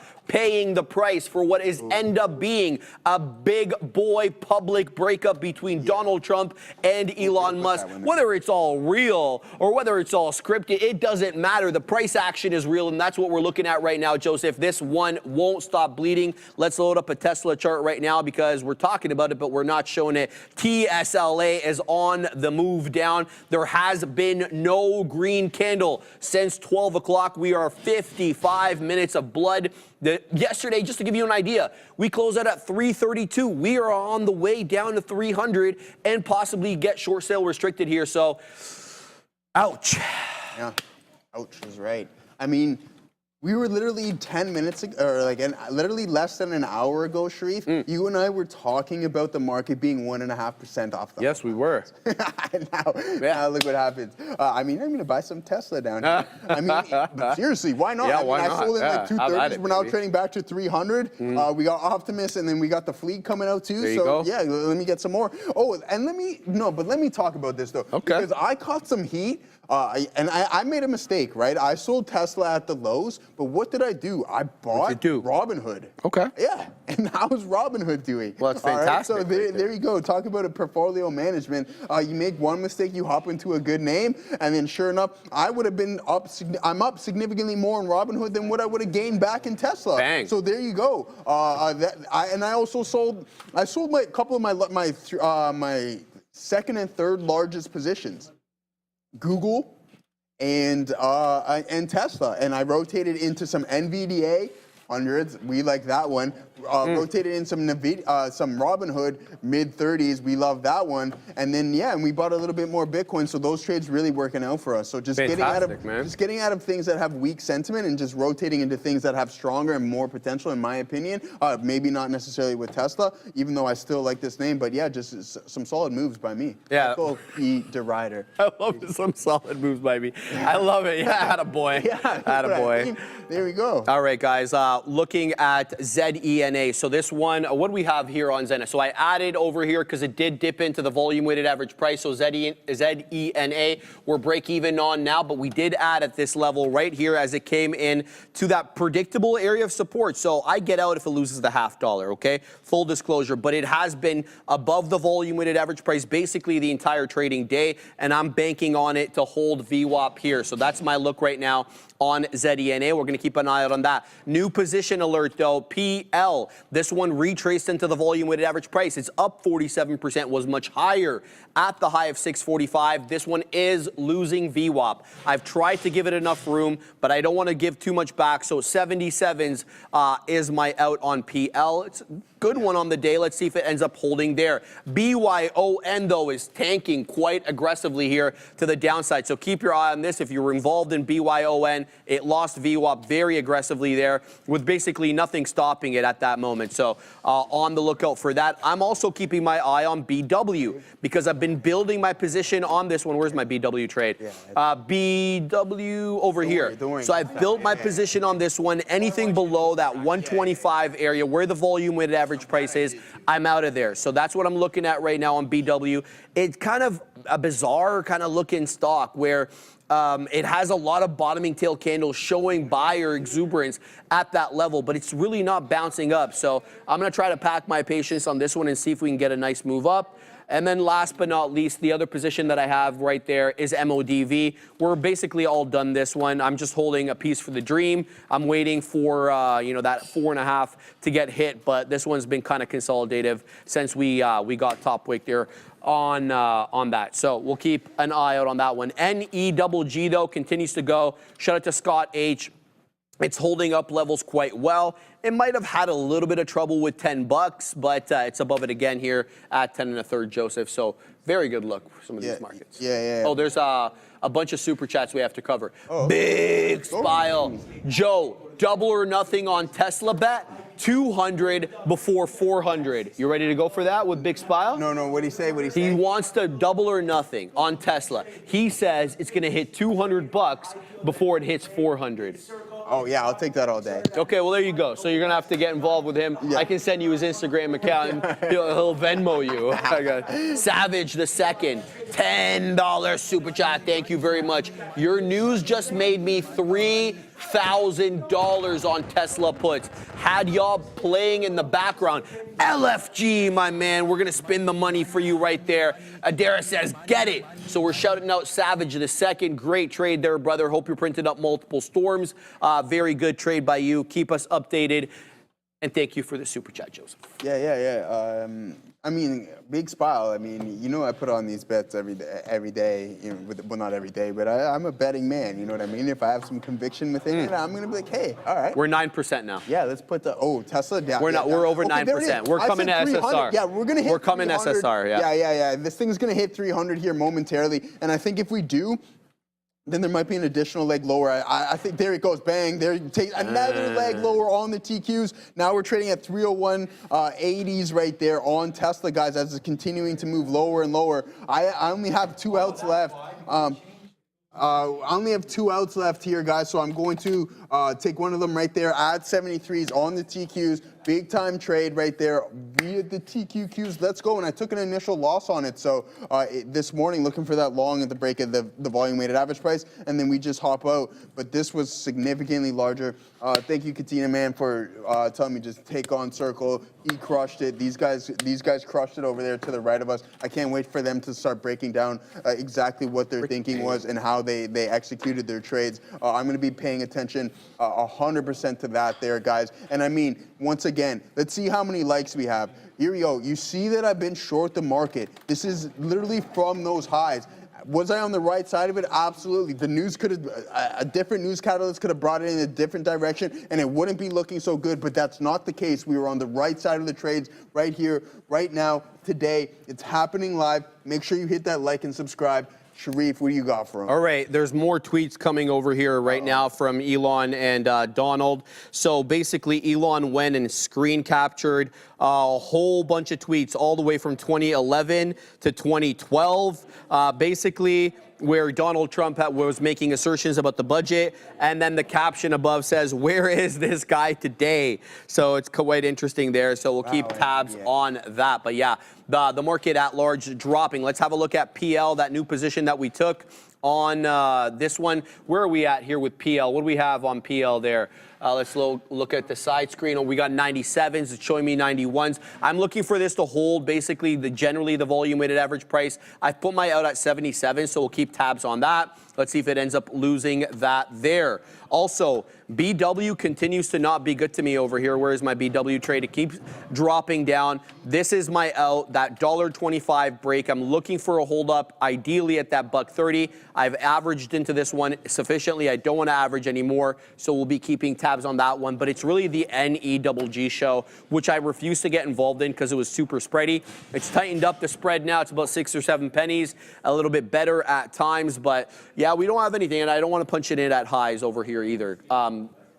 I'll have to get it off a moving average or some sort of pullback. So that's my look right there. I added on Zena, and now we're out of the money on ZENA. So we have to decide whether or not we're going to let this go. It's breaking the volume weighted average price at around $5.50. So this one does concern me. And now we're giving back some here on ZENA because it is losing VWAP. 592 high, and it hasn't printed a green candle since that 592 high. All right, guys, traders, are you ready to fully optimize the computer you use for everyday trading? Well, Easy Trading Computers and Trader TV have teamed up to bring you an exclusive sale on the world's most powerful AI-ready computers for trading. This limited time desktop and laptop sales includes exclusive performance upgrades, bonus gear, and 0% financing. And it's only for Trader TV viewers. Scan the QR code, enter your email, and unlock before it's gone. This exclusive sale is ending June 12th at 5 p.m. Eastern, so scan that QR code or click the link in the description. Imagine your computer was lagging and everything, and you notice that, hey, the market's tanking, Circle's absolutely ripping, and your computer's just stuck frozen. You don't want that. So go check out Easy Trading Computers and make sure you guys get that upgrade. I talk about the 3 pillars all the time. I'm not going to mention it here again today because we are continuously trading. Actually, we got a lot of new viewers there. Okay, let's see what we got. This is for Adara. Bang. $50 super chat from Jorge Bados. 450 bucks on PLTR puts. Thank you guys. No, thank you. Thank Adara. And thank every individual. So $50 super chat there. Adara saying thank you to Jorge as well too. So shout out to you. Much love. Thank you guys all for contributing. And just do us a solid. Hit that like and subscribe. Let's see if we can get up to 10%. I'm going to hit it and refresh. At least 1,000 likes here, guys. Oh. Yeah, I mean, come on. 631? 1,000 not enough. 631? Tina Man wants more, bro. We need 2K. 2K? We need 2K. With 631? Bro, you just brought him a banger on Circle there. Always rolling. So stay in the game. Like, pop up. subscribe. 637. Let me refresh this here, guys. It ain't. Show 'em, it ain't Joe. much. It ain't much. I'm gonna refresh it one more time. Please just hit that like, hit that subscribe. Does the channel wonders. 7,300 of you guys currently watching right now, seeing what we got going on in the market. We have the news to you brought to you with you can Adara. use? You've seen that? Yeah. Whenever we have news, Adara's got it for us there, Sharif. There we go. We got the TQ short. We traded Circle.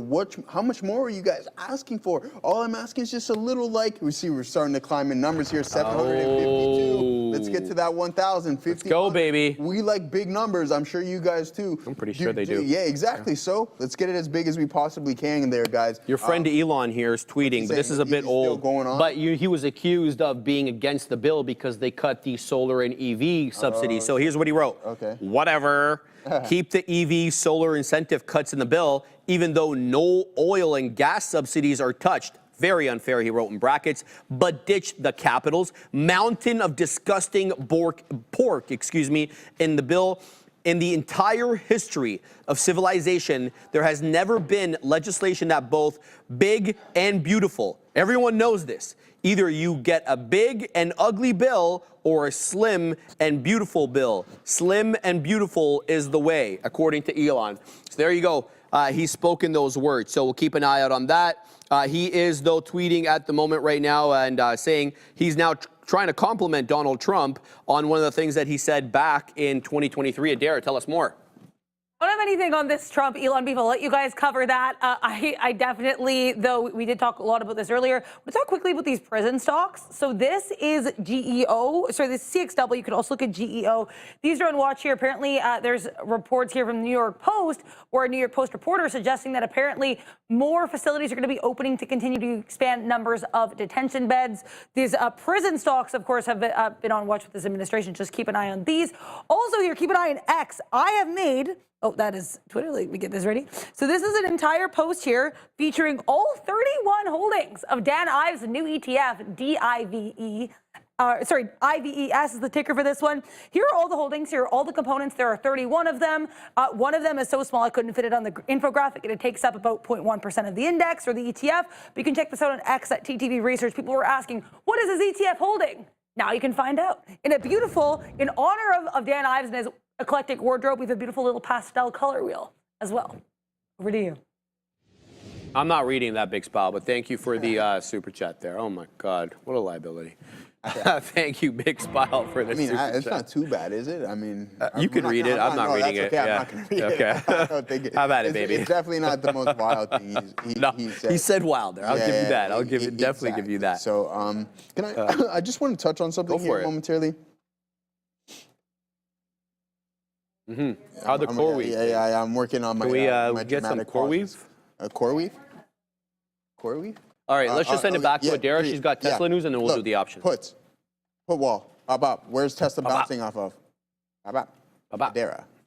We have some news here. JP Morgan apparently saying that Tesla faces a $1.2 billion risk due to the Trump tax bill. So unrelated to the squabbles between the two, JP Morgan saying this actually could impact Tesla. $1.2 billion risk apparently in this tax bill. We know that EV mandates are a part of this, though Elon Musk has been very emphatic about saying that's not why he has an issue with the big, beautiful bill. Back to you. Interesting. We'll have to see how that all works out there. Yeah, interesting comments from you guys in the chat. You know, some of you guys making the same kind of assessment that maybe this is all fake. I don't know. I need to see more to see whether it's fake. You know, good comment there that they are trying to disassociate themselves for the media purposes. I don't know. We'll have to wait and see. Time will tell. I don't think we're going to have to wait that long, quite frankly, in order to know, because, you know, whether it's all BS or not, we'll find out. I personally don't think it is. Like, what is this, really theatrics now, if you're going to try to put on this type of show? Would you be surprised, though? No, I wouldn't be surprised. I would be disappointed. Either, yeah. Yeah, I would be disappointed too. Like, I'm disappointed in the Zena trade right now. It's absolutely tanking. So we give back everything that we made on Zena. This one really lost VWAP. So makes that high of the day 692. Then all hell broke loose to the downside. It looks like it will halt here at 493. So we'll give back everything there. It's still up 55%, but no longer of interest to me because it lost the volume weighted average price. So we'll keep tabs on that. PL we're doing well on, and I'll mention BW in a second. But I also want to mention, guys, we have a circle. This is an IPO. It's still very well subscribed and very well traded. It's obviously off that high at 104. It's trading a little bit above 80, up 163%. That's not from the opening price, guys. That's from the IPO price, which is like in the 30-somethings a dare. Sorry for the interruption here, guys. There's just so much intraday news today. Here is Uber, UBER pushing higher. I'm not seeing an attribution for this story. I'm not sure if it's a report or if it's said by someone with the company, but regardless, it's bouncing. Uber, I'm seeing this headline here. They want to basically get to the point where they have 50% of customers in the ride share and delivery business. So they really want to, I guess, cannibalize the industry here. For lack of a better term, UBER, great upside push. Back to you. You see that Adair's getting another super chat out there. Uh-oh. Yeah, exactly. Another $5 super chat from Dumbo Things Films. All right. I forgot to type in the original super chat here. Yeah, that's why I missed somebody get Adair in an energy drink. I got puts 322 on. Bro, you clearly don't know Adair that well. She knows where all the energy drinks are sold, what is on sale, how much they're going for, and all the flavors. So I don't think Adara needs any help, quite frankly. No, I'm just everyone. I'm just chiming, Adara. No, that was a good one, though, Sharif. Get it, Sharif. Get it, Joe. I appreciate that. Get it. All right, guys. Adara LePage, energy drinker extraordinaire. Energy drinker extraordinaire. All right, guys. I'm keeping an eye here on BW because here comes the curl. So we've been waiting for a while for that curl to come in. Now the make or break time is how aggressively we clear or reject that $0.50 area. That's going to be my observation here. We hold 135 to a T. That's where I was originally waiting. I got in higher because I was kind of worried it wouldn't come down. Now we're on a different pattern, kind of doing that rounded bottom, higher highs, higher lows. PL is absolutely going here. So both the trades now actually starting to cook. PL, we got 97s on. It's printing 15s. Let's go ahead and take some profits here, and we're going to layer the orders for this one into the high side. Ideally, I'd like to get, I'd like to get a lot at the $0.25. So let's layer some orders on this one into the $0.25 and into a third, and then I'm going to put some at 35s as well. We'll see how aggressively this one moves up. Joseph, what's another up? $50. Wow. Tool 8 Powell for real. Crazy.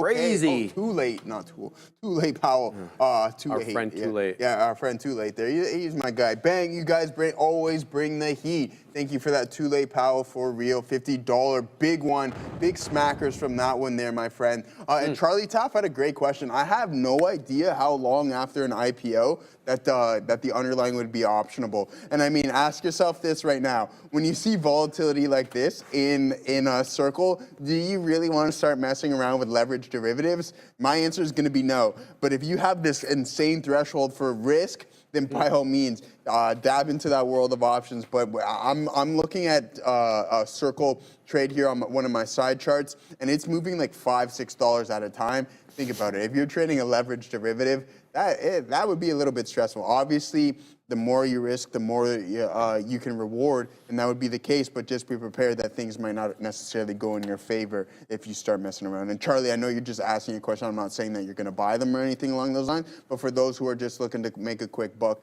that is absolutely not the way, in my opinion. Gonna miss seeing a blank out Elon trying to fit in the Conservative Party as well. He trots around with a, okay, we're not gonna read that one. What the hell does that even mean, bro? What are you even saying? Are you trying to say that Elon Musk can't? Come on now, he's the world's richest man, bro. Get it together, man. Like whatever he wants, he's gonna get, bro. All right. Exactly. Yeah, let's get real. All right, guys, we're continuing to watch here. PL stair step up nicely. Good look right now, but we're still technically, if you were to draw a trend line, we're still putting in lower highs. So yeah, great bounce off VWAP, yada yada yada. I want to see more. Boom. There we go. Took out like a bunch of my orders. Now I'm waiting at 18s. It's showing me 17s. And then go ahead. And then I'm waiting at the $0.25, then $0.33. So let's see what PL does. Nice bounce up. It's up 55%. Not a bad look, but it's going to have to continue going here. We sized in substantially at the volume weighted average price, so this better go, or else it's going to be negatory for me. MODV, I'm just going to hold, guys, because there's barely anything left on this one. I'd like to see a high day break into that $0.50. Whether or not we get it, we will continue to watch. Zena just opened up. I'm all done with that trade. Not touching it. Here's 18s again, now showing me 19s on the level 2. It's taking out all my orders. PL, that is, up 55%. We're in at 97, so this one's giving me some room here to breathe.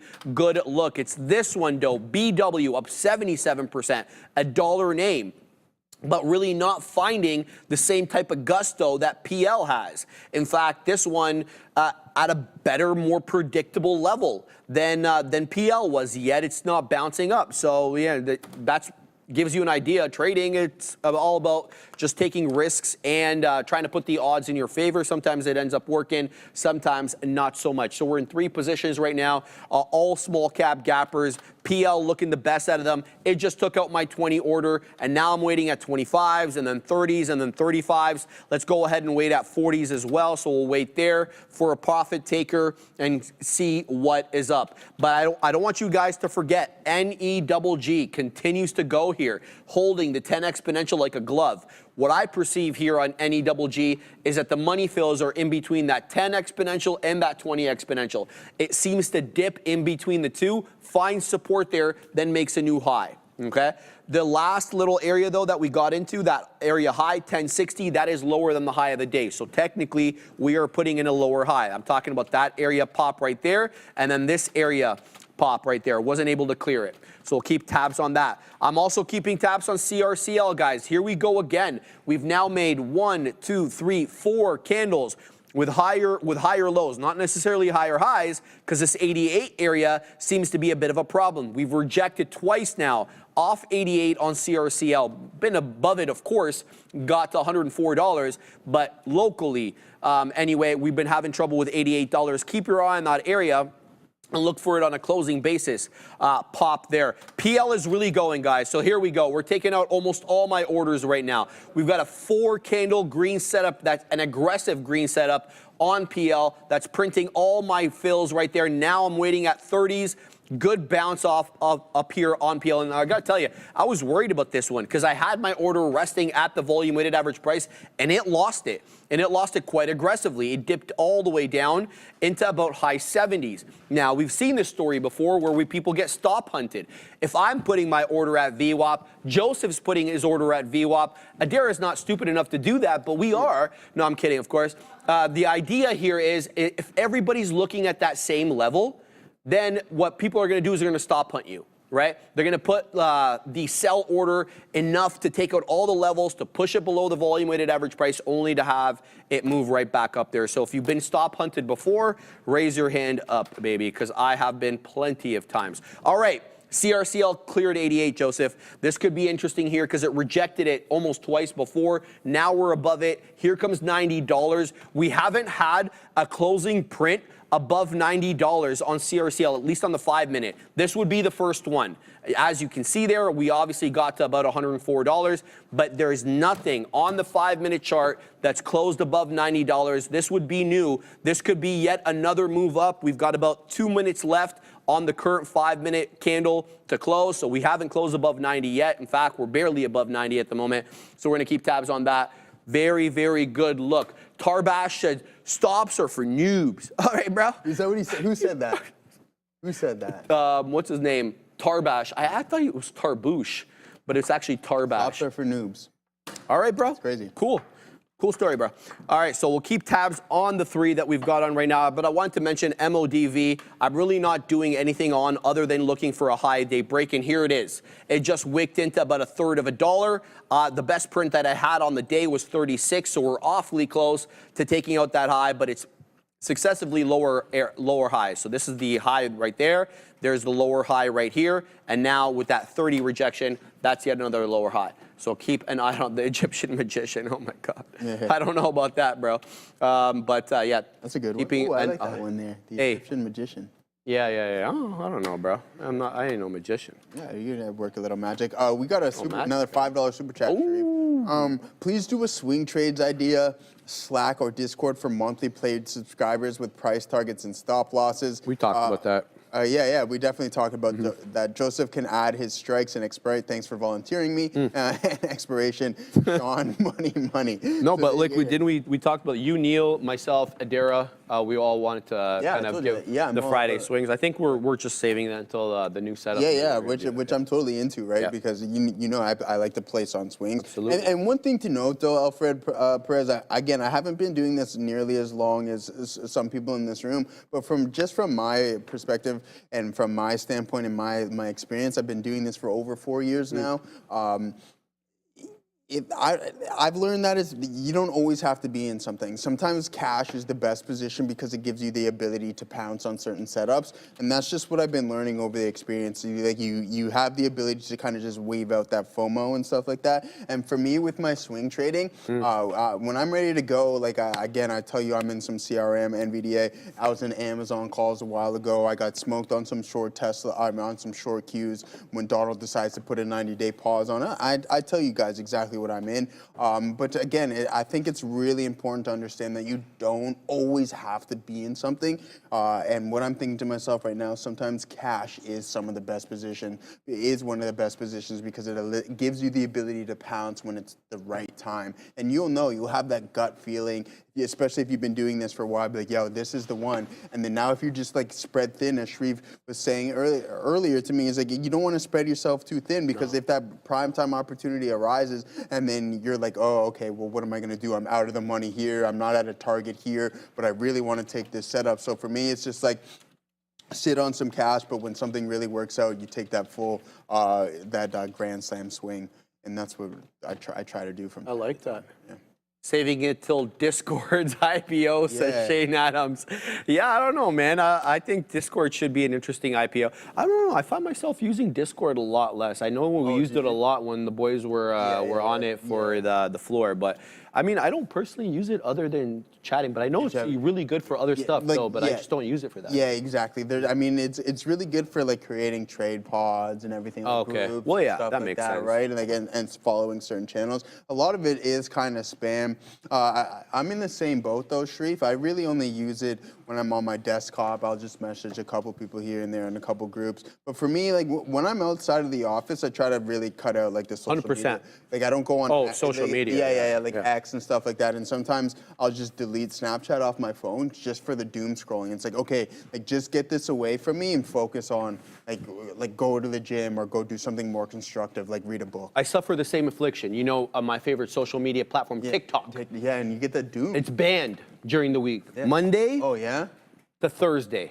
No. Friday, I'm allowed. Friday. Right? Yeah. I like disciplined myself the way that my parents disciplined me. Yeah. Because I wasn't allowed to watch TV during the weekdays, right? Like Monday to, Friday you were allowed because it was, obviously. Okay. So I've done that with TikTok because, Joseph, I literally could be on that for a few hours. And they used to have a thing on there where if you doom scrolled, it would pop up a video, be like, hey, you've been scrolling for a long time. Time to take a break. They took that thing off. Oh, yeah. So I'm just like, And you know what I mean? Like, and it's crazy. Like if you get into the doom scroll, it's like if you really need to kill an hour, just start scrolling, and then the next thing you know. But I don't do that on the Reels. I'll promise you that. Yeah. It just doesn't have that same hit, man. TikTok, whatever the hell they got in that algorithm. They got in there. It's addictive and it's a lot consistent, better, like, man. shots of dopamine. Well, that's what everybody says, but to me, it's not. I don't know. Maybe I don't get it. Yeah. But the whole physiology behind it, but. I'm genuinely interested. It's not about, oh, I'm bored and I need to pass time. No, every video seems to know what I like. Oh, really? Yeah, so they really got you. They really got the grip on you, man. I'm a sucker like that, bro. They really got the grip on my guy over there. But yeah, I mean, it is. But it's the age, right? It's kind of the time that we live in. We're just so social media driven. Like, come on, we got the richest man on the planet, and then we got the president of the largest Do you doom economy. scroll on X? Because I know you love X. I'm only on it here. You don't have it on the phone? No, sir. Smart, yeah, bro. and I don't even have it on my home desktop. You don't do that, are you? No. Smart, I'll just start scrolling. Where I get caught up is in shorts, YouTube shorts. YouTube Shorts? Yeah. See, on my we're desktop. completely not the same. Yeah. Which I like. Yeah. Because I don't ever go on YouTube Oh, Shorts. don't start. No, that's don't interesting. Start. That was the game. And it's like, so what I used to do, when I would be like running data, going through like previous week's trades every day, and then somehow I would just slowly navigate to YouTube Shorts. And then Funny how that works, It's just huh? like, Yeah. yeah, exactly. You know what I mean? So, yeah. Jam Lossy, I have zero social media. Well, you're smart, brother. I mean, can I say something to you, though? I get all the drawbacks of social media, and I get its effect on children and younger people, and its effect on productivity. I get all. Whoa, Joseph. We're taking out that 90 level on Circle. Circle could be back in play here, guys, because that 90 level was a hard road to break, and we just broke it aggressively. So CIRCL is on when it's back up to 200%. There goes 93. Here comes 94. I'm just going small. All right. Your boy's in it right there. Yeah. Shout out to Joe, man. Here we go. Keep your eye out on Circle, zigging and zagging right here. Keep your eye out on that 90 level. It was a tough level to break. Can we now use 90 as a defend? 93.5. There's a seller at the $0.50 here that we can't shake. Can we shake him now? No, dipping back into 92.5, Joseph. Let's keep an eye out on this one. It's not selling off aggressively. Back into 93 we go. Can we clear that 93.5? That's where I saw the big seller. Okay, so we're going to keep an eye out on this one. CIRCL, it's definitely not at the highs. We've got to go all the way to 103 and change for that, but we're moving up. We're doing it aggressively. The volume's picking back up. We've done almost 22 million shares on the day, guys, and we've barely been open for an hour. Neil, there was that 90 level on Circle that got taken, back up into 92 and change, looking to zig and zag into 94. Neil just sitting back down, so I'm apprising him of what happened there. So keep your eye out on Circle, guys, but trade it carefully.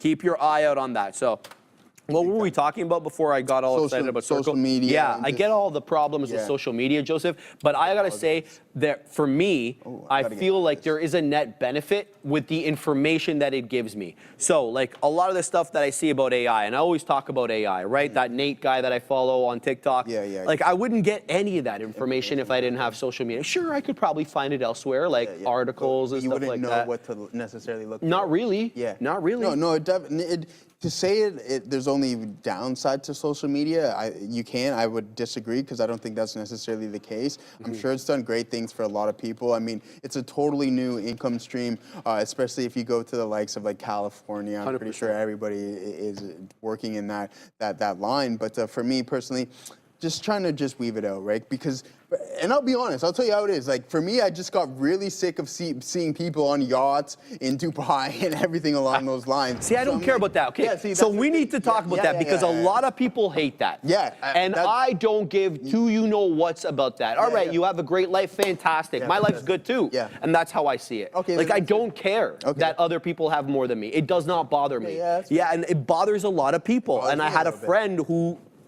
she hated that to no end. Yeah. She cut Instagram for like almost 5 years. Now she's back because of her business, but that is a major thing for people, and it's just not one for me. Yeah, that's fair. What is problem for me is the doom scrolling. That is the problem. That's why the number one problem. Yeah, for me it was that. I'm like, okay, I'm sick of you continuously seeing you in like Mykonos or whatever it is, and like on yachts, and it's just like but enjoy your life, bro. No, that's the thing though, Shreve, and maybe I shouldn't be complaining about that too too much because I had a lot of fun. I still currently have a lot of fun. I had a lot of fun in my 20s as well too. So I did a lot of traveling in my 20s.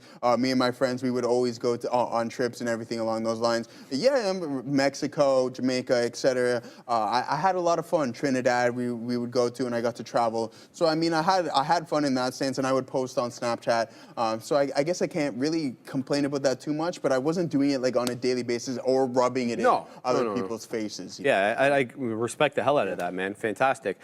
Guys, everybody's asking me what my price target at MODV is. I just wet the beak right there because it popped back up. But as you can see, I've got another profit taker just south of that $0.50 that we haven't got to yet. So I put it at 49s. The high of the day is 46. Let's go ahead and set up for another profit taker north of that. We're going to wait at 55s. For that, I barely have any shares left, so we're taking out small pieces as we go. The majority is done. This was my only entry, and I feel very good about this entry because it was one that I had basically charted, which was the top end of the initial bull flag. I perceive this area right here to be a bull flag. There is the pull component, there's the consolidation, there's the top end of the range, there's the bottom end of the range. That's why I put the order there. It came in, it defended it perfectly, and now I perceive us to be on bull flag number 2. Now we know that maybe two bull flags are created. Most bull flags don't look the same. Some have shorter consolidation periods, some have longer. Case in point,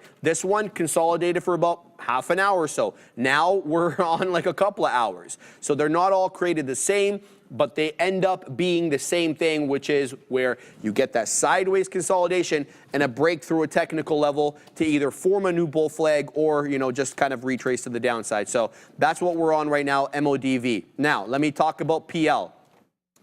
I'm concerned about PL. We're in the money on it. We got 97s. It's showing me 19s. The problem is, if you were to draw a trend line down, this meets perfectly. Lower high, yet another lower high. So here we are with 2 red candles on the 5, looking to likely curl back down to what I think probably 6 or that 5 mid-90 area where the volume weighted average price is. So the decision that I'm kind of debating with right now internally is whether to get the hell out here or to allow this to develop further. Now, we know what ends up happening at around that 230 time slot. The volume starts coming back in for some of these small cap gappers. Maybe some of them have been dormant, consolidating like long bull flags like we're seeing right now on PL. Some others, they don't do anything. They'll just give back the entire move. So I'm kind of caught between two minds at the moment. Do I take the profits here, get the hell out, or do you let this one develop and try to take out the high of the day, which, by the way, guys, just south of that $0.50, 645. So I don't really know how this one goes, and I'm just gonna stay clear for now. Allow maybe a couple more candles to develop, and then make the decision there, Joseph. Let's quickly look at CRCL. Sorry, guys, I was saying CIRCL. I hope you guys were not typing it that way. We're on an aggressive up move now. Here we go. We're almost at 95. 94.63. We're stair stepping up. It's higher highs and higher lows. Here comes 95, 94.70s, 94.80s just printed there on the level 2. It's a good look right now on Circle. It's up over 200%. It's IPO season, baby, and I don't want to hear anybody say any different because these IPOs have been lit. Anybody who's been trading CoreWeave on trading day and subsequent to it, you know exactly what I'm talking about there. So we'll keep an eye out on that. Nimrod dropping shekels from very far in Israel. I divide my time between, is that Illinois? I don't know what IL is. Is that Illinois? And Dubai for business. Don't let the image get you. It's 30 Celsius on a cool day, humid. I was about to say, don't forget the humidity. Humid as heck, and it feels like a huge mall. No culture or vibe, it's all plastic. Yeah, it does remind me a little bit of Las Vegas, right? Where like it's kind of soulless, it's all huge buildings that all, wow and get your attention. But there's really nothing substantive other than the lot of money, nice cars, and nice buildings. If you're all about that life, have at it. Really, is that you? I've been, it's the Middle East, and that's how you. That's the vibes. I got a lot of family so a lot of people, so there was the Arab Spring in 2011 and 2012 where there was a lot of revolutions in the Middle East. Egypt had one. We were the most peaceful of the bunch. But a lot of people left Egypt because they thought that, I'm getting into politics, the Muslim Brotherhood was going to take over and it was going to become very religious. So they left. A lot of people came to North America. A lot of people went to Dubai, Qatar, some other Middle Eastern Gulf countries. So I have a lot of family that lives there. And they like it. They make money there. But, you know, when you go and visit, there's just like a 20, 30-year-old city, bro. You know what I mean? There's like, there's not much. Toronto is like 5 times older than it. Right? So we don't got the Uber guys on the bikes over there and stuff. Oh, you got them. Oh, you got them playing. You got them in spades, baby. Yeah, I told you that for me, that adds a lot of taste to the city. You know what I mean? I love.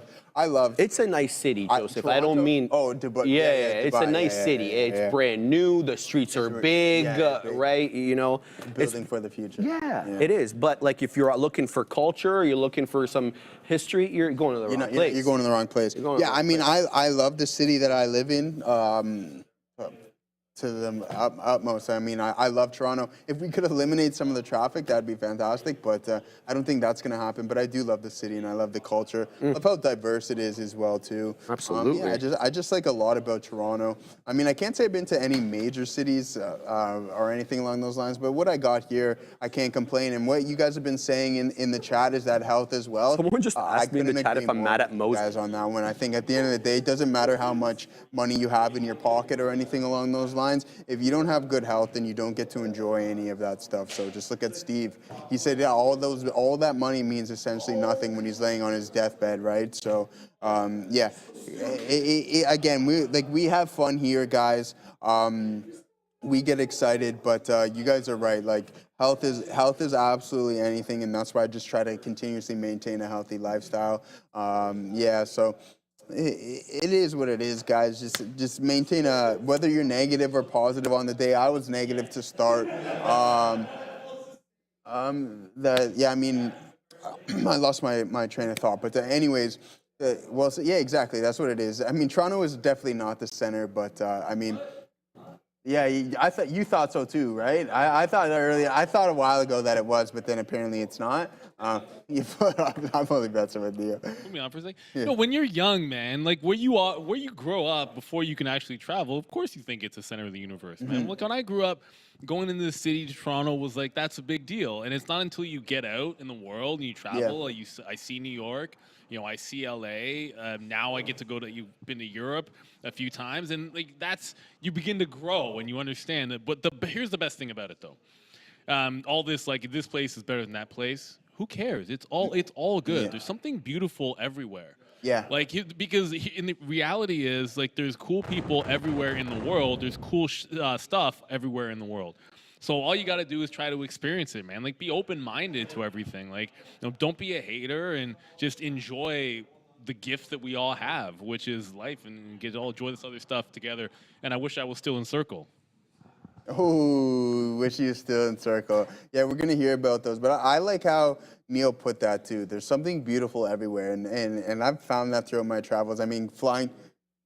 Yeah, for sure. And then, like, when I flew to British Columbia, I'm like, wow, this is the most beautiful place ever. I then proceed to, I go to Tulum. I'm like, man, this place is majestic. Like, what's going on here? You go to Cancun, you go to like Ocho Rios, you go to Montego Bay, you go to Trinidad and Tobago, and it's so perfectly said what Neil just said. There's something beautiful everywhere, regardless of the landscape, and I love that. So yeah, really, really well said there by Neil. And I couldn't agree more on that.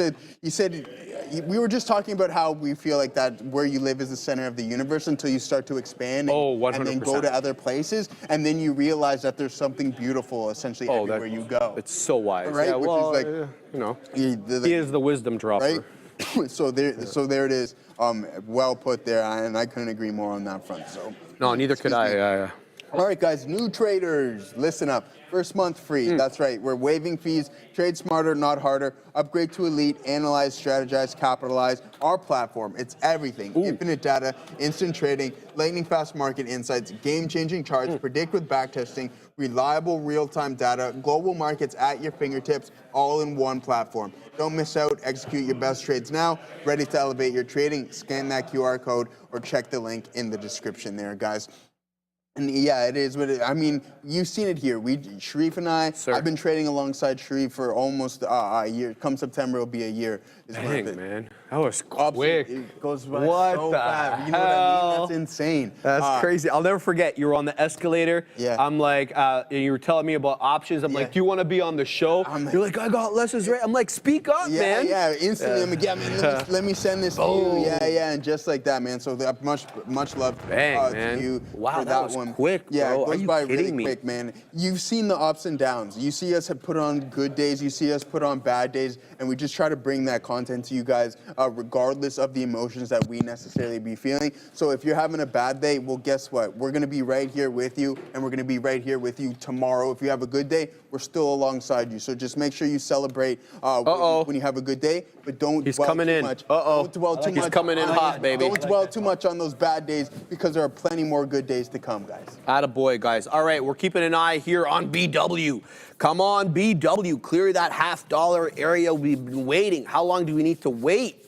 Nice higher low, higher high. It's been doing the higher low, higher high situation since 12:55. So we're almost an hour now, 40 minutes of these higher lows and higher highs. All the while, it's been rejecting that 50. I've been trying to scalp a little bit over here, but it definitely needs to keep moving up. We'll keep tabs on this one. We're going to get back from Midday. We'll talk more about it. Just beware here of Uber. We know we had an earlier story here where apparently they're trying to take 50% of the rideshare and delivery market. Now we have, I guess, some comments here. I know that one of their executives is speaking, so it's unclear if this is a report or a comment. But either way, Uber reportedly in the study phase of using stable coins as a payment vehicle. Unsure if that pun was intended, but either way, it looks like Uber's looking to, I guess, potentially look into using stable coins for payment, UBER, with a crypto catalyst. Back to the guys. Fair. Thanks, Katina, man. All right, guys, we're keeping tabs on that. MODV is coming back down, though. Okay, so let's talk a little bit about this one, because this one just made a high of the day. Well, yeah, it did make the high of the day. 446 coming aggressively back down. Now, it did this before. Look at the 5-minute candle at 11:15. This one right here dropped all the way back down and didn't even touch VWAP. It was actually a little bit above VWAP. VWAP there for me was around 365. It ended up bottoming there at around 370 something. So here we go again. Let's see if it can come back down. If it can, I may add at that position, okay? Because we don't basically have any shares left here on MODV, very small. So we're gonna keep an eye out on this one. If it comes back down into VWAP, I like my chances here for a VWAP bounce, but there's only about 20 minutes left on the show before the big kahunas take over. So we'll keep you guys apprised of that. PL is still at that same area that I talked about like almost 10 minutes ago, where I was like, oh, it looks like it is, heading back down. I'm still convinced of that, because this 5-candle pattern on the 5-minute chart, 6-candle pattern on the 5-minute chart has a downward channel, okay? So I don't know, man. It's still lower high to me. I don't think we get up into that 6 1/3. If we do, fantastic, but my bias is telling me that it might not do that. So we'll keep tabs on that as well. Abhishek, I told you I don't want you following me after high school anymore, bro. You think Oscar, I beat up a kid in high school called Abhishek Katina, man. So I'm just joking around like this guy was like the actual kid. No, no new developments. Abhishek, I'm just kidding, brother, obviously. You think Oscar down to 1570 by the end of the day? It seems to struggle to get past 1618. Let's have a look, Abhishek. It feels so weird saying that name, by the way. Where is OSCR? There it is. So this one bounced off VWAP. Well, it didn't. I actually lost VWAP, Abhishek, about 15.15. What do you think it does by 15.70 by the end of the day? Struggling past 16.18. So here's what I see. I see a downward channel break, okay?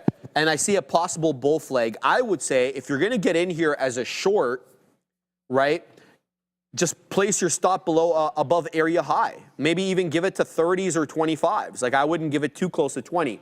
If you're looking long, this could be a bull flag. And when you look at this consolidation part, it's got higher lows. Not necessarily higher highs, but it has higher lows. So I don't know exactly how you want to take this, Abhishek. If you're looking at going down, I personally don't short the small cap gappers when they're above VWAP in the same way that I don't take them long when they're south of VWAP. So I wouldn't be shorting here, but that's just me. Now, if you're asking, can we make a move back down to VWAP? Absolutely, absolutely. But you need to be cognizant of this downtrend break here where the lower highs got breached by the clearing of that level. But I see what you're saying with the 620 because you rejected it over here, you had trouble with it over here, and you're having trouble with it again. So your observation, I think, is valid. Whether or not the higher lows are more operative than the resistance level, you'll have to wait and see. It's all about just putting the odds on your side, my man. It's impossible to kind of get these trades right all the time, Joseph. Yeah, for sure. I know someone in the chat was asking me to take a look at Tesla. Oh, and then I seen also, yeah, A Wheeler, I seen that as well too. It's funny, I used to have a friend in high school, we used to call him A Baller, kind of me, because he used to airball everything. That's why we call them A Baller, but yeah. You think we'll get a top tail on Hood for some 70 puts next week? Love Gap that comment, fill at bro. 68. That's a sick comment. Yeah, exactly. Let's pull up Robinhood here. And that's what I was referring to when I kind of just seen the extension on a daily. I'm like, ooh, is this a signal to potentially sell? And then you kind of get that that catalyst, that news just sends everything to the downside. But yeah, I see what you're looking at. If you're looking at some 70 puts by next week, I mean, do you really want to be shorting this name? We talk about it. They've just hit record amounts of holdings there. They're just gaining a lot. So 280 billion, I believe it is. Whoa. Yeah, 250 billion in May. So there you go. Platform assets increased to an all-time high of over 250 billion in May. You've seen that the options activity, user activity is also growing month over month. Can you get a short-term pullback? But with that being said, that's like if you're going to be buying the options, if you're willing to allow those to just expire by next week, and if you think you're only going to try to gain some time value on those, just buy like a little bit further out. That's what I'll always suggest to you. Yeah, it's going to be a little bit more expensive, but it also allows you to kind of hedge against your position more and mitigate risk a little bit more as well too. Just because you're not so if you were to buy the 70 puts right now, so come next Wednesday or even Monday, you're going to see theta really start to pick up, especially if the move isn't going in your favor. So for me, it's just always buy further out, just buy that time. It does multiple things, right? It reduces your gamma exposure, and it also just gives you more time value, which is extremely important in options trading, and a lot of individuals don't really hone in on that stuff, but those are really important things. If you're writing options, you need to reduce that gamma exposure, especially leading into the expiration cycle. So yeah, I'm not going to say no to your trade idea. This could be a potential short signal, but just be prepared that in my opinion, I don't think you're going to give yourself enough time, especially if you're looking to gain intrinsic value as well too. So we got another five. What happened? Look, read it. Yeah, I hope. Oh, it's so funny. I hope Sharif and Joe never break up like Elon and Trump. Sharif, I have yet to hear you congratulate Paris Saint-Germain for being the champs. Look, I hate them. Okay? Because they eliminated Arsenal. What am I supposed to like them? Absolutely not, bro. But let me tell you something else. We would have done a lot better in the final than Inter did. Inter just laid down for them. Hey, go ahead. Just score all the goals you want. At least we put up a fight. We put more shots on net than they did. They're just goalie. Donnarumma is a freaking brick wall, bro. Who can get around that guy? He's like 6'100". I mean, it's so annoying playing against a goalie like that. The only way to score against Donnarumma is to be 5 feet from the net. Anything coming outside the box is going to get blocked. He's a crazy shot stopper. So of course I'm mad. Of course I'm not going to congratulate them. Are you kidding me? I don't subscribe to that whole philosophy that you have to cheer for the team that eliminated you. No. I'm going to wish death upon them. No, I'm kidding. I'm not going to wish any death. I'm just joking there. Yeah, hey, yo. Hey, yo. Guys, it's a joke. All right. Hey, yo. So, Paris Saint-Germain, well done. You guys won, but I'm bitter about it. What am I, not supposed to be bitter, bro? I'm quite bitter. No, you're starting to fall. You're either with them or against them. It doesn't even matter. No. Bro, look, I took two things from England. My appreciation for English cars and soccer. Okay, that was it. And so, what am I supposed to cheer for the team that eliminated them? No, man, absolutely not. PSG is in France, so. Well, it's my affinity for soccer or the team that I like is in England. I'm playing, guys. We're just having some fun over here. No, seriously, obviously, Paris Saint-Germain is a hell of a team. Very happy for Ashraf Hakimi. Very happy for Ousmane Dembele and company, man. Obviously, Marquinhos getting the dub there. He's a hell of a center back. Brazilian, by the way. I know you don't watch soccer, Assassino. Yeah, you could tell Marquinhos, very, very Brazilian name, right? Portuguese name. Yeah, they got a hell of a team. I'm really happy for them, bro, because Mbappe left. He went to Real Madrid. What was right? he up to lately? Well, he got eliminated by Arsenal. Right? We eliminated Real. Personal.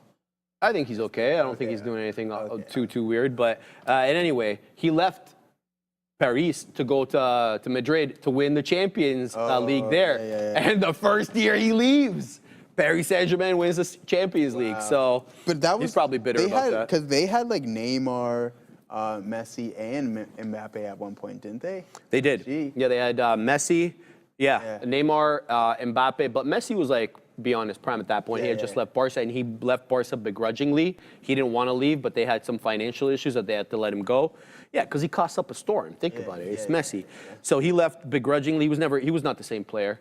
And I got to tell you, Neymar just could not stay healthy there, and he still can't stay healthy. He kind of had that throughout his career, right? He's healthy to party around, says Assassino. That's very interesting, bro, because, you know, he does have a big boy social life, and a lot of people hated that because they wanted to see it on the field as well, and he didn't really perform on the field. So, I mean, but that MSN in Barca, Messi, Neymar, and Suarez, that was killer. It was like Bale, Ronaldo, and Benzema. Wow. That was Bale, Ronaldo. Like, BRB. Type stuff. Those were like iconic teams. Shout out to Cristiano Ronaldo, man. The guy is 40 freaking years old, and he's scoring for Portugal yesterday, man. The dude's an OG. Shout out to Ronaldo. I think he's a hell of a guy too. I think he's extremely smart. Yeah, extremely like dedicated and disciplined. You know what I mean? Like his discipline is unmatched almost, man. Absolutely nuts. How much shape he had the ability. How he had the ability to stay in that shape throughout his whole career. Absolutely. And he's so disciplined. Like you could hear him talking about his kid. Like he wants his kid to take after him, obviously. So they were doing like I think that Georgina Rodriguez that I think his girlfriend. His girlfriend, but they're basically married. All reality. They have a Netflix thing, right? Don't they have a Netflix thing? Yeah, thank you, Katina, man.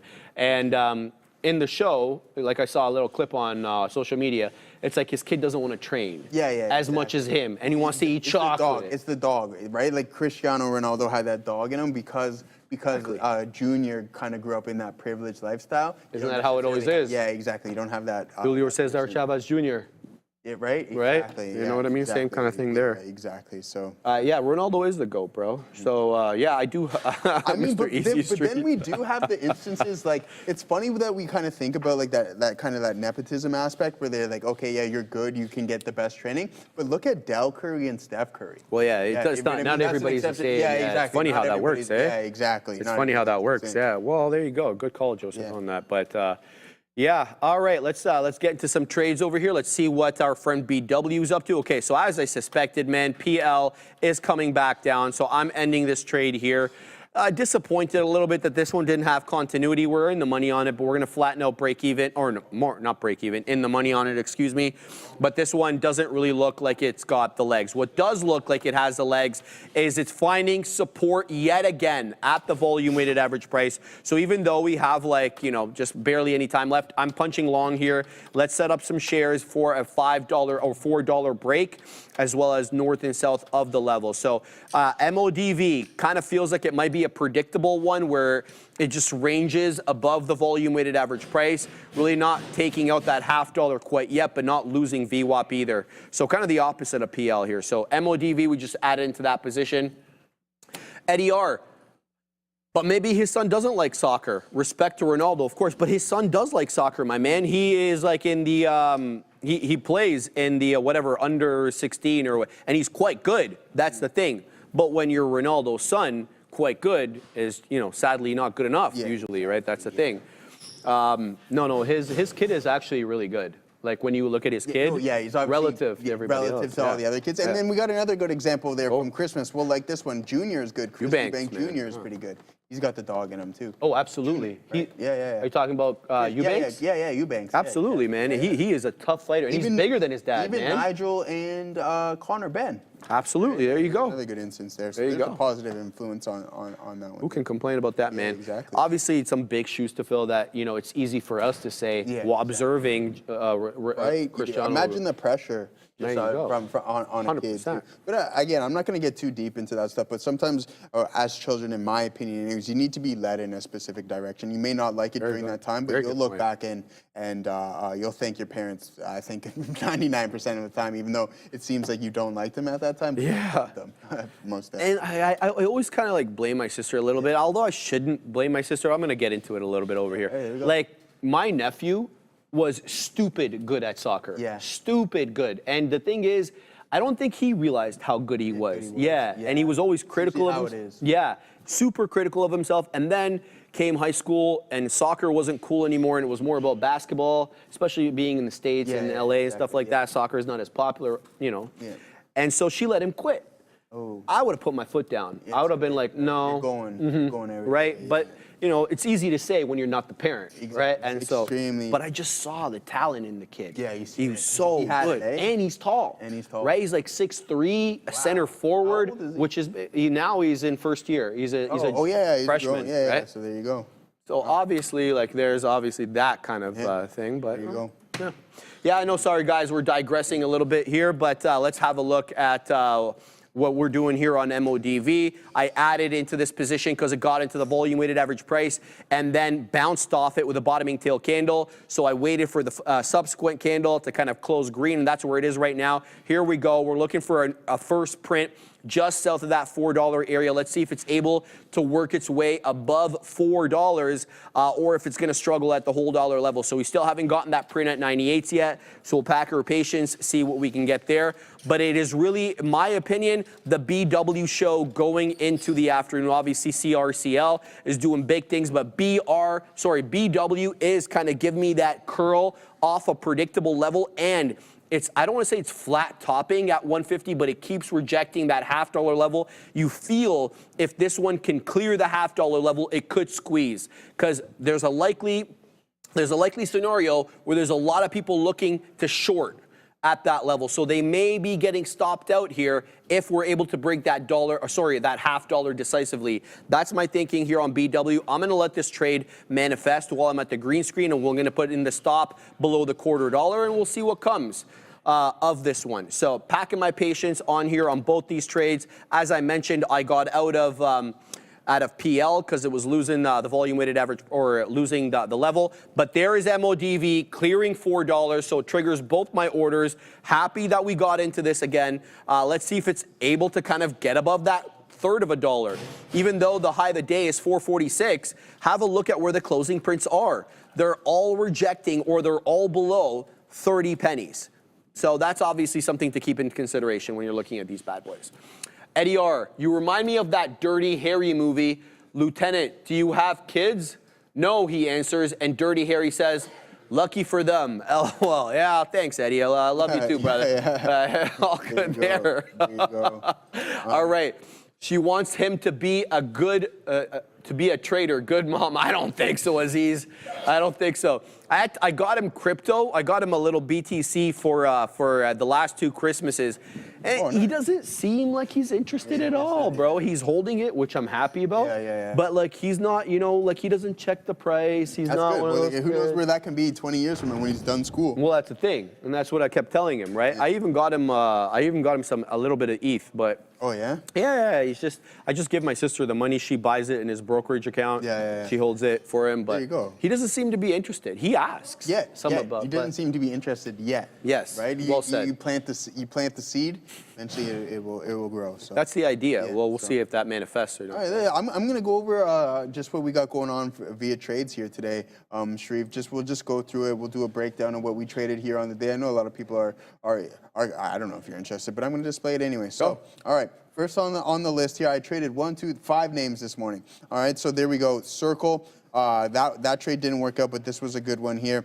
I went really small, but you can see it did continue to climb, but that's all right. We missed out on that trade. And then here we go. That was that nice little move there on Circle. Those are the 2 trades we took on that specific name. And then we traded some Robinhood on a couple occasions here. But unfortunately, to the short side, I did lose more on this short here than than what I gained in both of these long scalps. So there you go, 2 long scalps and 2 attempts on the short. Didn't hold that long enough, unfortunately, because look, as you can see, we trade all the way down from 76 all the way down to 72. So that was a missed out one. But then I told myself, hey, let's not hop into. We'll go to IBIT before we hop into the Qs. This is what I was planning here. 2 attempts there on IBIT. So I started 0 for 3 right out of the gate on the day, but kept the losses relatively small. And then we traded some Palantir.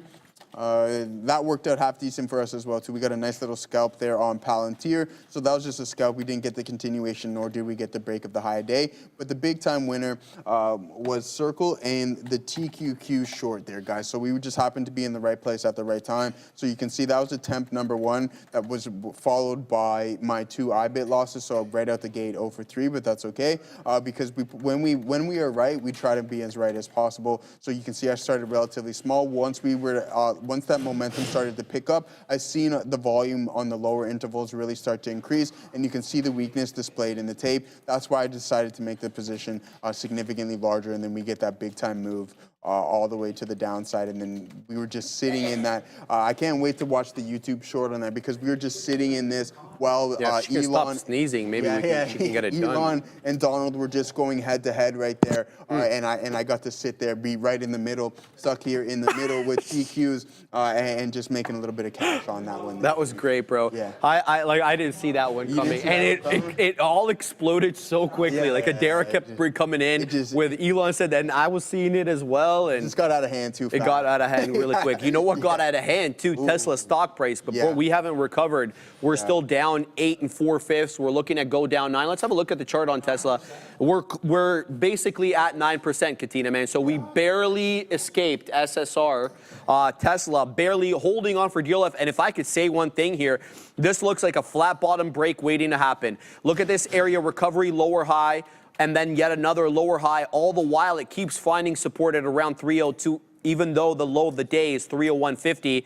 Unless we can start putting in some higher highs here, it feels like it's a lower high, flat bottom show. Could we get a flat bottom break through $300 and go SSR? I'll tell you something. I'll likely be looking to add, excuse me, in that case. But as we talked about, while this was all happening in real time, I don't think it's the best idea for Elon to be engaging with this president in an adversarial way. He suffered 4 years of lawfare through every government agency, was investigating Tesla and SpaceX and everything else. Does he want to do another 4 years of that? And the stock will suffer. That's the thing. If we start getting all these NHTSA investigations and National Transportation Safety Board or whatever, you know what I mean? And all these other government bodies with 3 letters start investigating him. The stock is going to suffer. That's what happened for the 4 years prior. So we'll see. We'll see what ends up happening here, but it's definitely not a good look. No. What happened, Randy?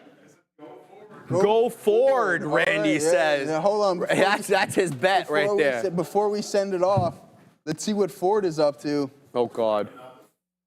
So why are we going, Ford? Oh, okay, all right. Come on, Joe. All right, come on, get with it, buddy. Joe. All right, that's my cue. That's my cue. All right, guys. Right there. It is now 2:01:20. You marking down the excess time? Well, they already owe us 4 minutes. Oh, okay. Well, you can tell the big kahunas that. I will not be telling them. I won't. All right, playing. All right, guys. Neil and Sean that way. We'll see everybody tomorrow.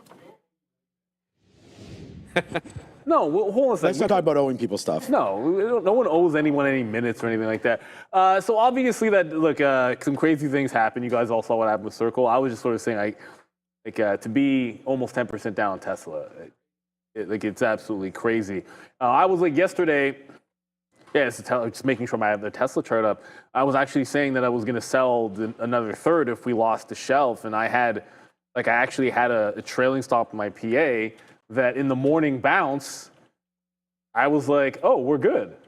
Because it bounced in front of it, because I had it underneath 310 from the 220 buy, and it bounced and was like, oh, this can be absolutely fine. And then all of a sudden, Elon continued to open his mouth, and it's going to go 10%. It seems like it's going to go 10% down at this point. It seems inevitable for Tesla. But obviously, once the show ended, the only trade I really made was Circle, and I think it's a lot of people. So That's coming back into the volume weighted average price as we speak. I don't know how much I would trade this unless it gets down into the 70s, because like I think there is going to make some sense for some support, or back into the open price. Oh, position board is not on. I have one position. I'm in HIMS right now. The position board might be. No, I just got to fill. No, I just got to fill, Yeah. so I know it's not working. Well, we're going to be. I don't know. We don't. We'll talk about Circle when it goes. I'm still long at 69. So we'll wait for that. But I'm getting ready for this right now. It looks like we just looked at 300 again, right there. So I'm getting ready to break this short on TSLA. Like, it was a good day, and then this happened, and I don't know, Ramin's working on something. Hopefully we get that video out, and it was just like, you know, you think you make good trades before, and then something like this happens. The only thing I'm disappointed at is like I sit here and can have an unlimited amount of shares, and because it went to 69, we'll talk about it, you know, the trade and everything, but you know, coming out at $31, they IPO'd a couple weeks ago at 26 to 28 range, and then it was 31, and then Circle came out at 69.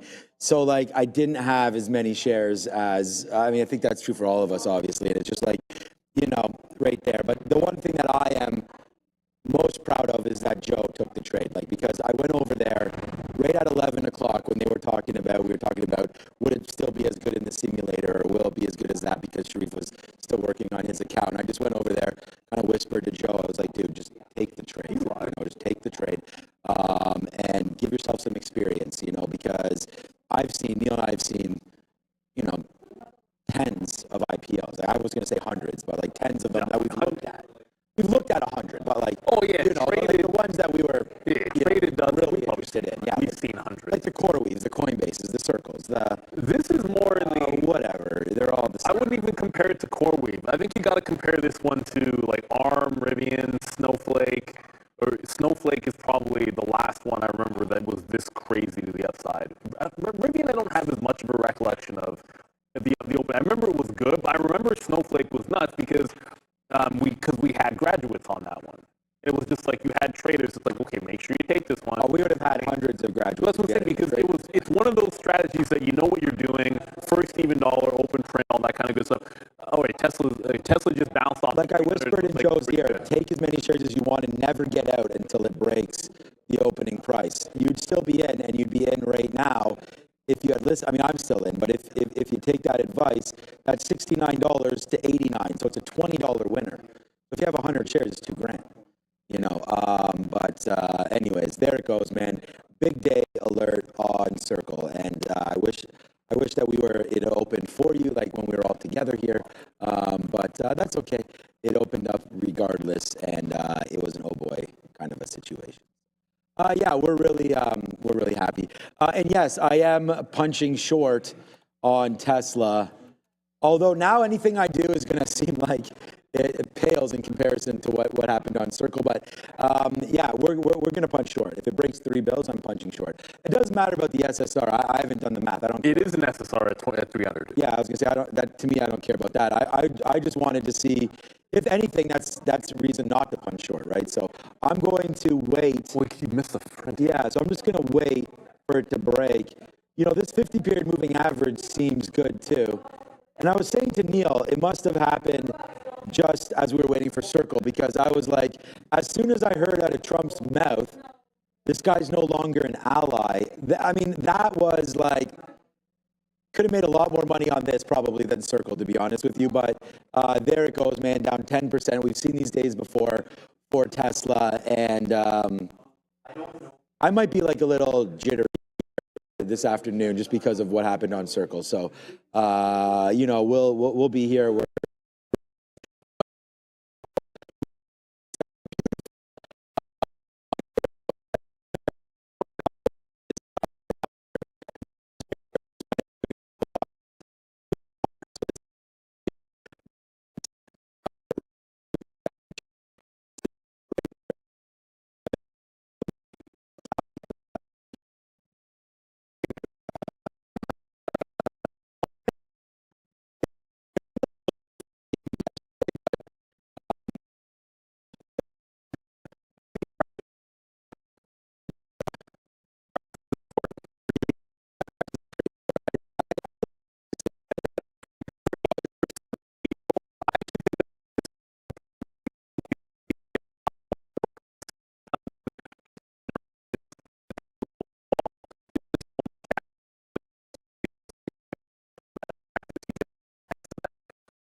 and loaded. They're hyped and they're ready to look at the takers as decided by you. But the only way to get those takers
and now it's about to break down again through the 300 level. As I said before, like last night I was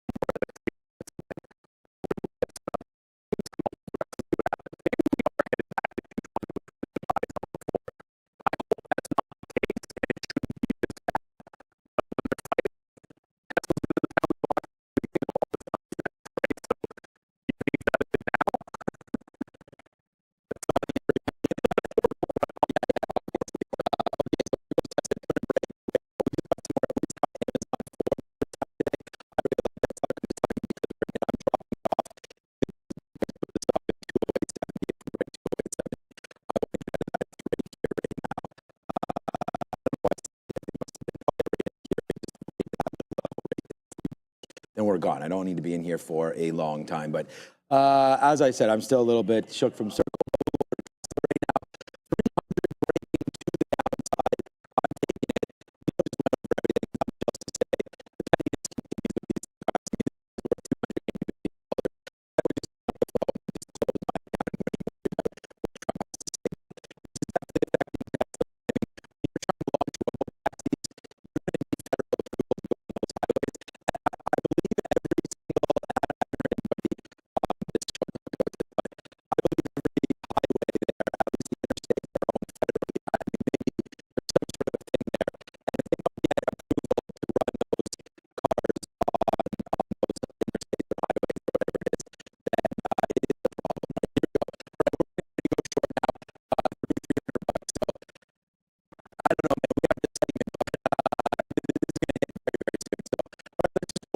My plan, man. If we get it, we get it. We'll take a little bit short. I'll take like half a unit, see what's going on.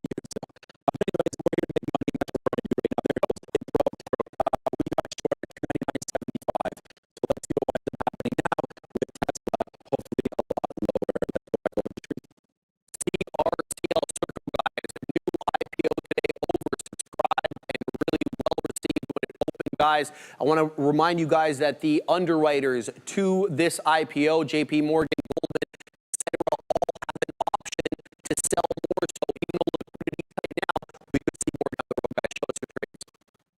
It's probably the same thing. Like it's just like the only thing is I take it all out on the initial move. I've been doing this for IPOs outside of the Facebook thing, which is a different story. We can always tell that another time. But it's getting on the open print. I apologize about this way. It is never Tesla broke obviously 300 as you guys can see. But it never went down to 64. I didn't see the actual low, but as far as I'm concerned, I never saw it against me. So I don't think any of that is underneath 69 is legitimate. It opened at 69 every single dollar I was offering out, and then I trailed last out beneath the halt price. It seems to me like the initial halt up 76 looks like really good support here on Circle. So if you lose VWAP, it's hard to see. But right in here, 76, there's a double bottom. I think maybe you work off that if we lose the volume weighted average price. And evaluation, all that kind of stuff, like throw it out the window. It's a simplistic trade, which has been done on this floor for a long time. You're just getting that open print and then take your shot. And one of the things that you got to be concerned about when you're trading a big IPO like Circle is slippage, because obviously it's going to be instantly traded stock, relatively speaking.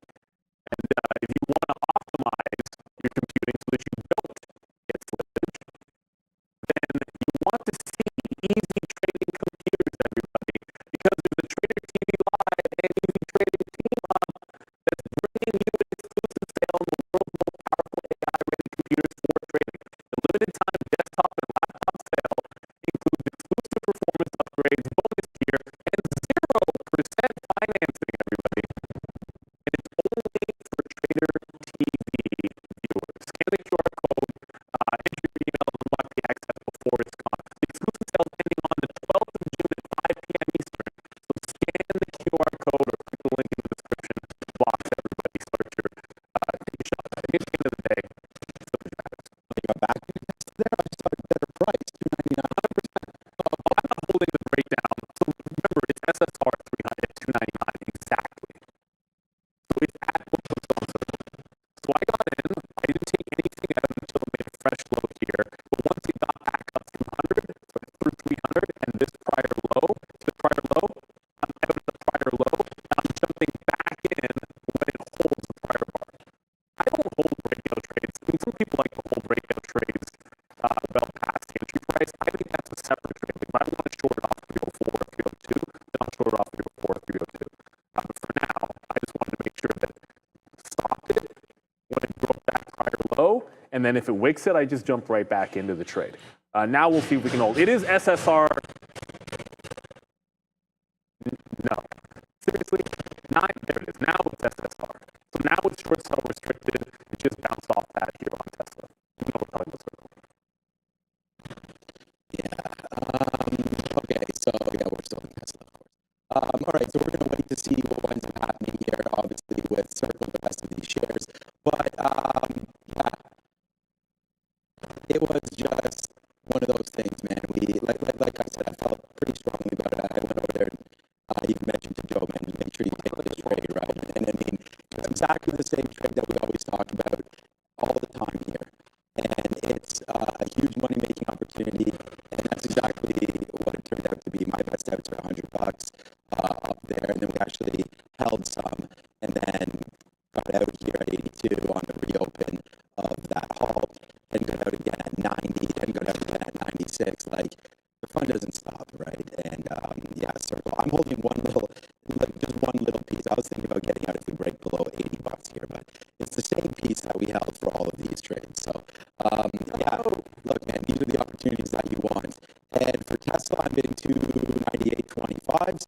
So we still have this initial breakdown. So let's just wait to see what winds up happening there. Hopefully we get that fill. I think we go a little bit lower. I'm not, honestly, like every trade, as Neil said, is completely different from the next. But I don't know. I've already, there's no point in talking about anything else right now as far as P&L wise is concerned, because Circle was so big, but I still like this Tesla trade. This could go $10. Like there could be another move down right now, because on the daily we're just breaking right now the 200 period moving average. The next area to maybe stop around is kind of like this wick is 295. You know, so if there is going to be buyers, I just look at this stock and think to myself, like, okay, self, where will buyers want to come in to buy this name?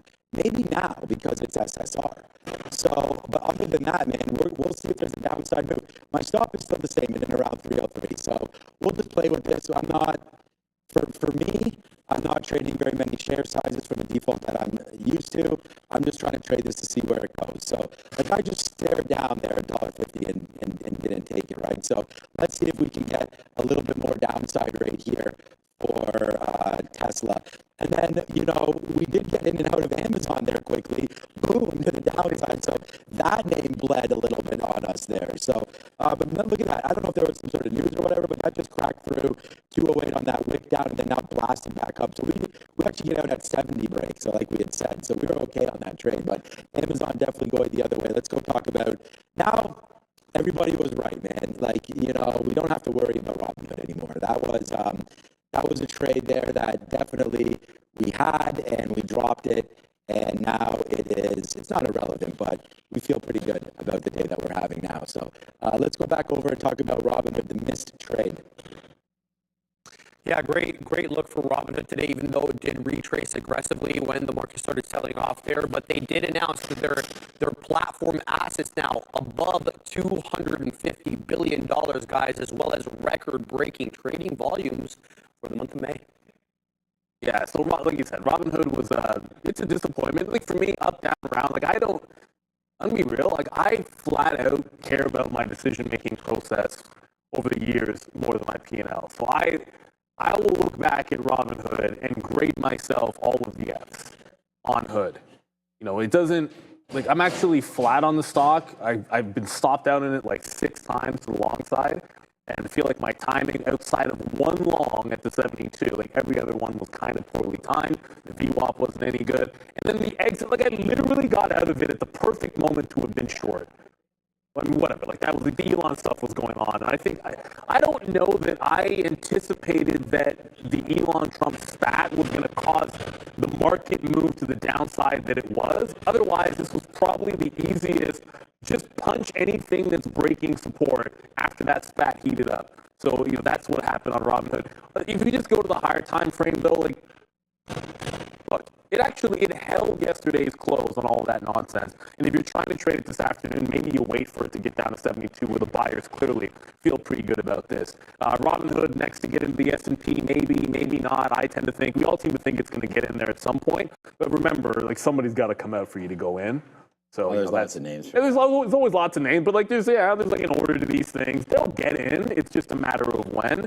But this still looks fantastic on the daily chart, notwithstanding some of the dip, dive, and all that nonsense that you've seen in here today. Wait for 72 this afternoon because the market is very, very heavy. Or maybe you can just blow back through the 74.5, which seems to be a pretty key area of trade as well. All right, look, I mean, we had Robinhood as one of the 5 names that we wanted to get long at 72 to 72.50. Unfortunately, it breaks 72, we get out, and then this happens. And then another unfortunate situation was when Circle was going through, it comes back into 72 on that Elon and all that kind of talk there. So that was too bad because there's the other trade right there. So whatever, man, this is just a bad situation all around. I really like Robinhood. We like the stock. We tweeted it out. I should have been long there. This really, really upset me until Circle came through. And right now, like I, should have made a lot here and didn't. So we made the low of the day. At least I can't say that now because someone else did right there at 71.80. But we pretty much made the low of the day right there early, which sucked because that went from 72 up to 76.50. So yeah, man, that was like a day. That was probably like at least a week maker right there. If I hold on, I wouldn't get all the way out. But even if I hold, even for something, even here is fine. But whatever, that's fine. We'll move off of that. I'm still waiting for Tesla to go down. It's just battling around 299. My only bid is 298.25. So we're gonna wait. We're gonna wait for that. Before we go back, top Palantir, there was a bit of a headline on U.S. Steel. Well, I heard it. I haven't seen it yet. Just sort of saying the deal is expected to close on time. Now remember, this is 55 cash. So whoops, I'm on a daily chart. 55 cash, and it hasn't really traded higher than 54.20 or so. So it spiked into 54. That still probably means you can short it into 55.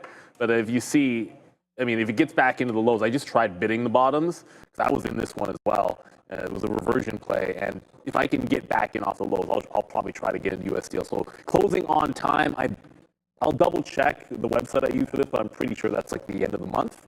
I think they're expecting on US Steel. So, you know, it has some room to go, but only like a couple dollars from here.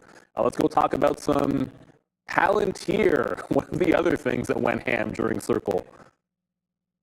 Craze? Whatever. Neil, and it started out with really good headlines because they had those 2 new deals, commercial deals, that is. It started the pre-market quite well. You can see it was positive on the day, but that all changed when these headlines come in. So Palantir shares trading lower after reports that suggest some Republicans are criticizing Donald Trump and the administration for the deal with the company. Specifically, they're talking about surveillance reports about using information or using sensitive information to build out their platforms. Alex Karp going on basically calling the refuting the accusations, calling them ridiculous, and says that the company is winning, guys. Look at Amazon. Amazon right now, like this is just like we just get stopped out and then this thing pops. Unbelievable. All right, Palantir, the biggest winner of the day besides Circle, and it's not even close. So there's Palantir, man. That break was huge, breaking 130 all the way up to 132, 133. These breakouts have been good sometimes, so you got to take advantage of them when they're there. That was a pretty clean one early. It really set the tone for the whole day for me. And then obviously we get that. There's, by the way, there we go. Let's go. There goes Tesla right there. We get that 298.25. But anyways, yeah. I sold some in my own PA right here at 124, right there. So we'll see. You know, the news comes as, you know, we get that sort of that feud there, as now we're starting to question government spending again and all these contracts. So yeah, man, Palantir gets hit there. The valuation of this name is still through the roof, right? So you got to be careful with all of these plays. I just took some off right there just because, you know, we look down and, you know, you see kind of the amount that this has moved, and it's kind of like, if I take just less than 10%, I'm not even sure what I took out, a couple of 7 or 8% out, at 124, that's not going to do that much difference than 130, right? It's not like I'm getting out at 55 again and watching this thing rip all the way to 130. So, yeah, we still got Palantir. We still love that name, that's for sure. But like right now, I'm getting unhinged again because there goes Apple, there goes Amazon. And then honestly, Futures are bouncing. Yeah, futures are bouncing nicely, but there's that out right there. We only got out at 10%, by the way. Of Tesla right there. So I'm still waiting for a lot lower. Let's wait to see what happens with Tesla. This keeps changing though. It's like now our out can go to 302, I guess, now for Tesla. So yeah, that's that, man. Look, I love Palantir. I already called it the best day trading stock. And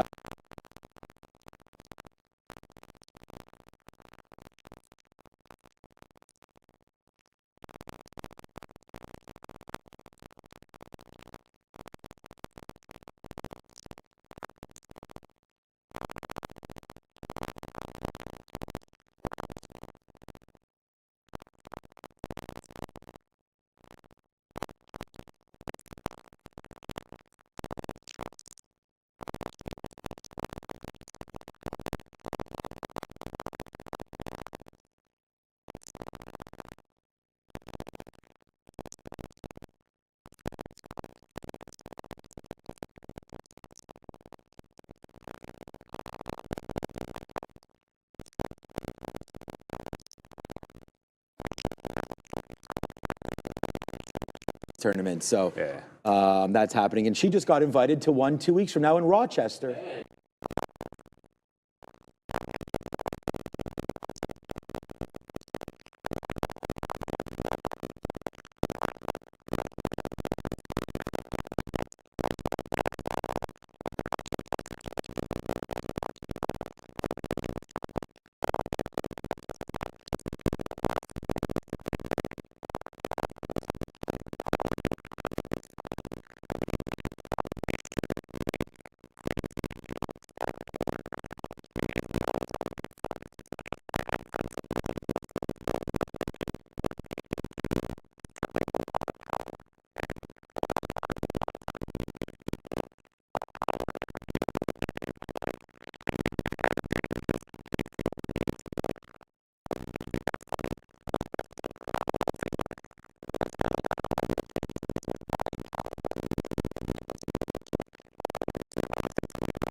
I'm triggered by CoreWeave because there's CoreWeave 133. Oh man.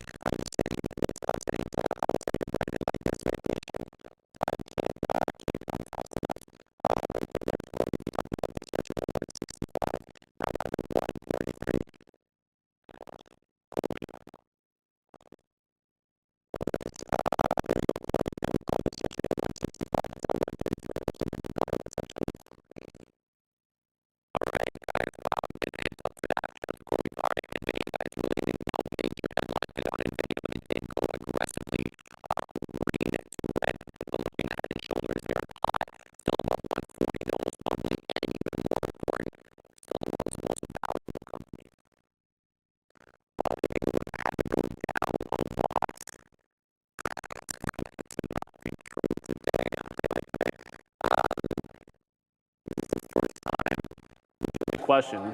This is the first time in a while that nobody's traded NVIDIA on the show? Maybe.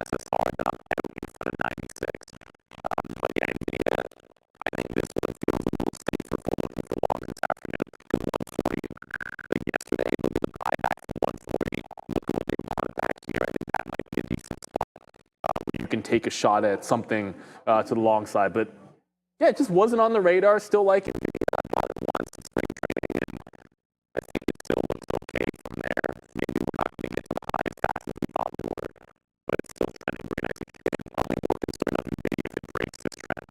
Please go from the bottom. There's your trend. Like if NVIDIA breaks this trend since the low, then I'd be like, yeah, maybe you trim some. That's the only thing I'd be considering. That's a daily chart there, by the way. Everybody else. Tesla's now $3. It's not that strong there. Yeah, there was a 300 break in. You know, stay in there, get it, go down, bye-bye.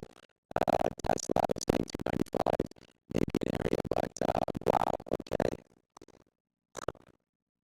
It's just really, I just want everybody to notice that this is the kind of stuff that, like, this is why really you being here 20 plus years, it's kind of like you never know when you're coming into work today, like what the day is going to bring, what kind of stocks you're going to be on. And we talked about that. You know, I don't even have Tesla listed on here.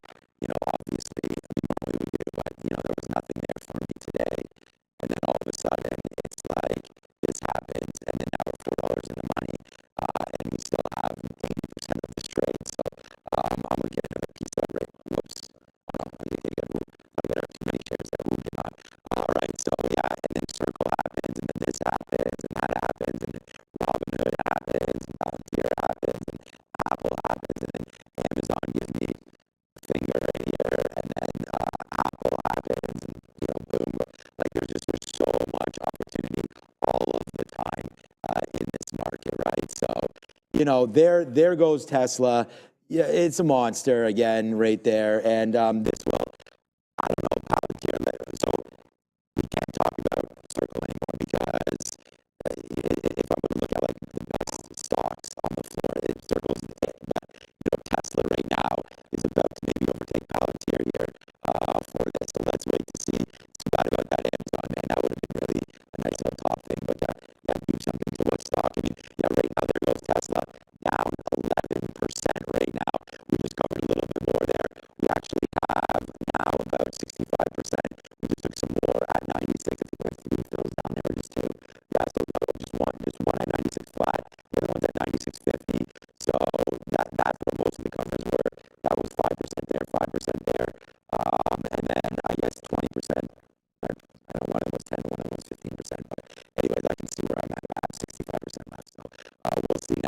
going to take another, let's take 5% out right now if we can get this. There it is. Okay, we just got 25s again. So we'll start to take a little piece out there because maybe potentially it's bouncing there, right? I mean, it's kind of like when we looked at that 312 level earlier and we talked about that right there. But we broke that, and then now I just said possible bouncing spot was 295. I actually didn't even really think that we would get down to there, but we did. So now the low of the day for Tesla. Oh, well, we have a bad wick there. I know ours is 241. That did happen. 295.60 right there for that out. So yeah, man.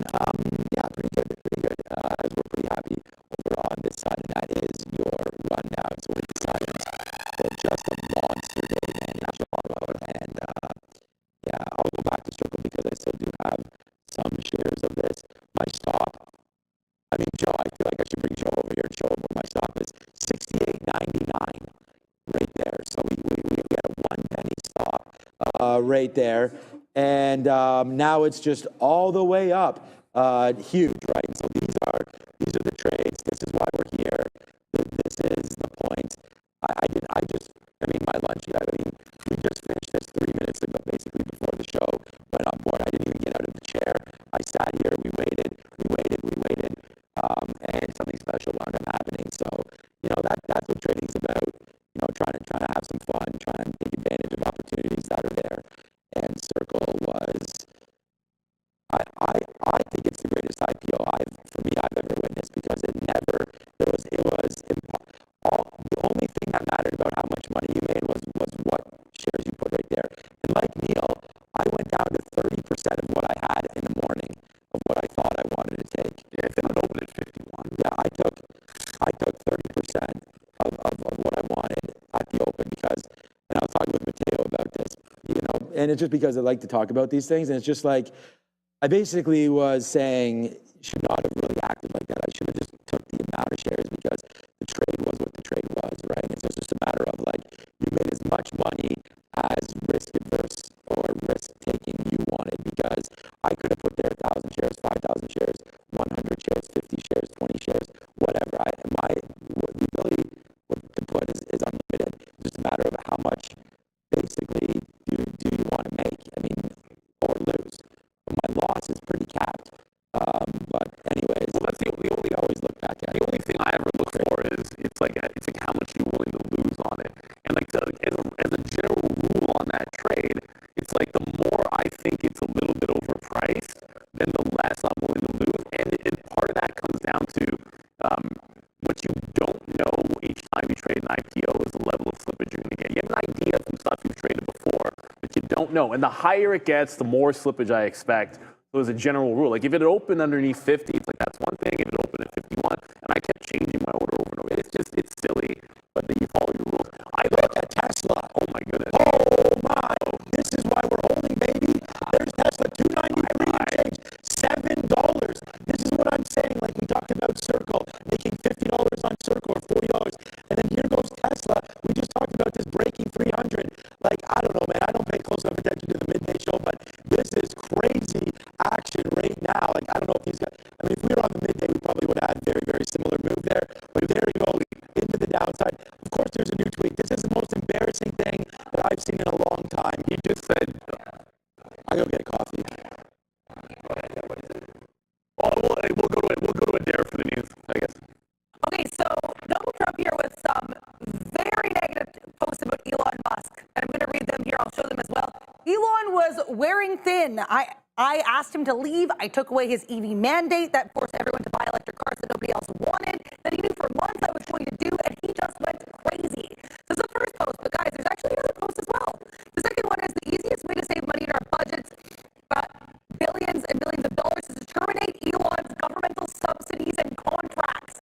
So he's out and out saying here that this is how they'll save money by terminating Elon's contracts. This does not seem positive for Tesla. Back to you. Right now, like I had no clue this was going to happen when I trailed out of a third of my Tesla buy. Like it's sometimes you get like incredibly. I consider myself to have been incredibly lucky. Like as good as any of the IPO stuff was, getting out of a third of my 220s, and I wish some part of me wishes I had gotten out of like all of it or something like that. But you can only do what you do what you got to do. Like that's actually probably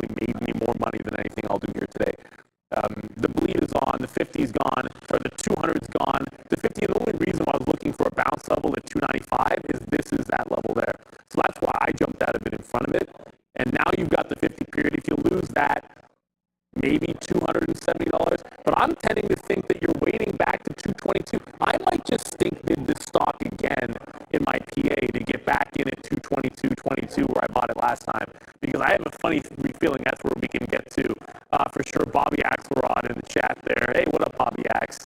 Can you move to Canada? I don't know, man. Anybody can move anywhere they want to. That's the beauty of the world. But at the end of the day, my gut tells me that we're probably over, unless you care particularly about specifically like the price of Tesla, we're probably overblowing some of this stat, right? And if you're a shareholder in Tesla, all you could do is find your way out of it at some points, right? So I think it would be pretty reasonable, in my estimation, if we cannot hold on to 291, that minimum a test of 270 again, and beneath that, that 220 is going to be a big one for sure. So it's getting nasty. It's definitely getting nasty. There's no question about this.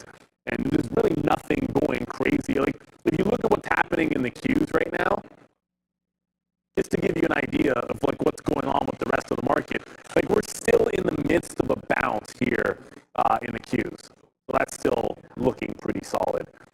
I really can't find anything that I'm in love with alongside. I was looking over, Sean was over at Amazon. I was trying to go over to think about like Micron off VWAP again. This might be something, because like this bounced off VWAP, and anything that didn't break a support level on the Elon spat, and look at Micron holding the line here, 107, like that makes some sense to me. But everything else, is Tesla and nastiness. We'll see what happens. I don't know if we're going to get the price that I'm thinking on Circle for re-entry, because it's holding on to VWAP, but I think down into 76 makes the most sense. But I might look over at Micron, because no matter what the market has done, it has held the line at 107 just underneath VWAP, and it did it again while I wasn't even paying attention, and we're looking at that Tesla trade. So I think you're going to get a stink bid in here, not a stink bid, going to get a bid in front of 107. The last time it gave you a clean dollar, let's see if it can do it again. There's not much to like to the long side with. That's really moving.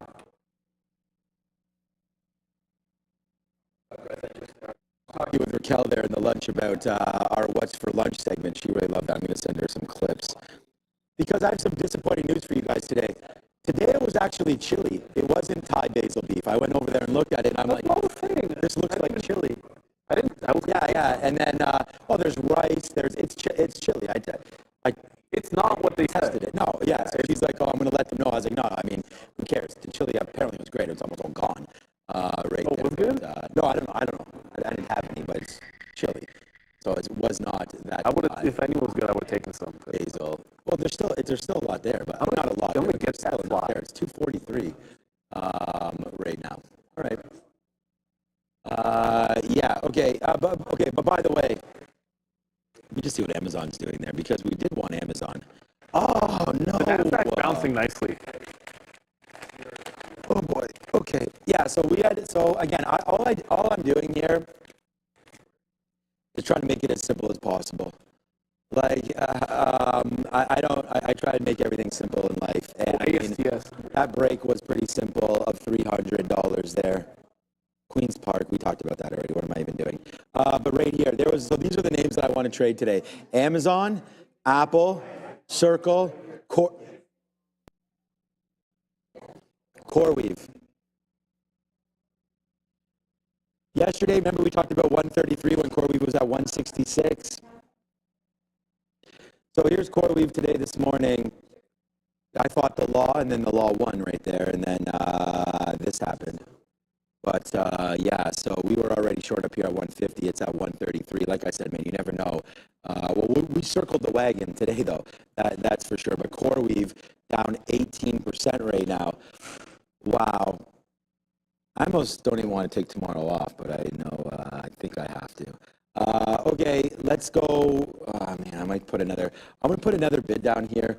93.50 or so. Let's put a bid at 60s there, and then see what winds up happening back into the downside right now with Tesla. This is $6. Hopefully it continues to go lower. Are you calling for Adara? Just now you did it for the first time. Okay, good. I want to make sure that I didn't miss it. So, all right, let's go find out what Adara's up to. There's actually an antipathy play here on this Tesla story that you might not expect. Here is AST Space Mobile, ASTS, about a 26% short flip. So in case you missed it, Donald Trump basically said the easiest way to cut spending is to get rid of Elon's government contracts. We know Elon does have his Starlink and his SpaceX. SpaceX, of course, in that space mobile area, and I guess the satellite area. Well, so is AST Space Mobile. So I guess the implication here, people expecting that if we get Elon's government contracts cut, it might benefit some other companies. Good look here for ASTS or Space Mobile. Again, I'm not sure if this is confirmed to be the reason, but from what I'm seeing on X, this push-up has been attributed to some enthusiasm that if Musk loses contracts, ASTS could benefit. Back to you. And that? Well, no, look, I'm not trading ASTS off that because it looks like it's already on the back end of that trade. I'm buying the logic of all of that is what I should say to be a little bit more precise. We don't talk about politics, but like I gotta keep it real. You don't like a situation in which the government is deciding who wins and who loses in a general sense. So like I don't know, like there's a side of me that's just like, oh my goodness, what is this? What is that nonsense? But at the end of the day, it's a pure squeeze play, and above 20, where you can see it above 29, like this is pretty spicy on a ASTS. I'll try not to call it what traders call it. Traders call it ASTS. Hopefully you don't get offended by that, but a lot of traders just call it that. It's a short form. So I think 29 on the daily, it looks like 29.3, and this is blasting through. It's a pure short squeeze play that I just do not want to be chasing on nothing. This is not fundamental. Like if they don't have any other contract, people are just speculating Tesla out or Elon out.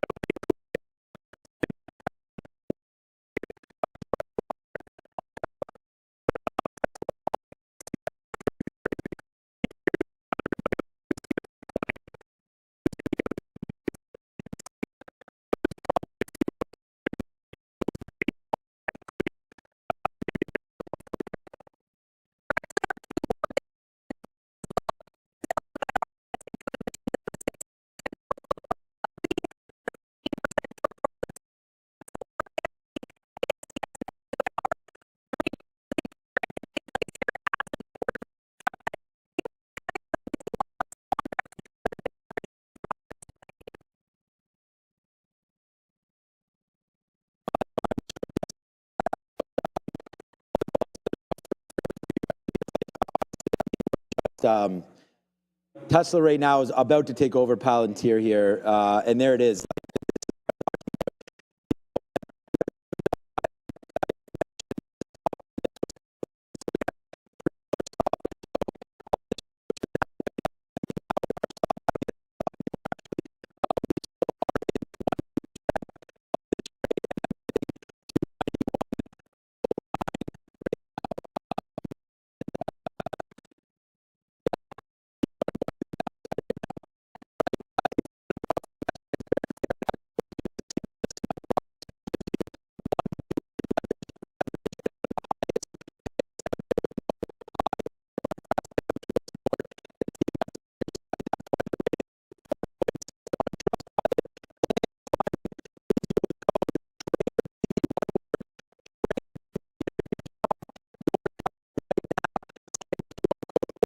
Link in description box and start trading smarter with Prop XP.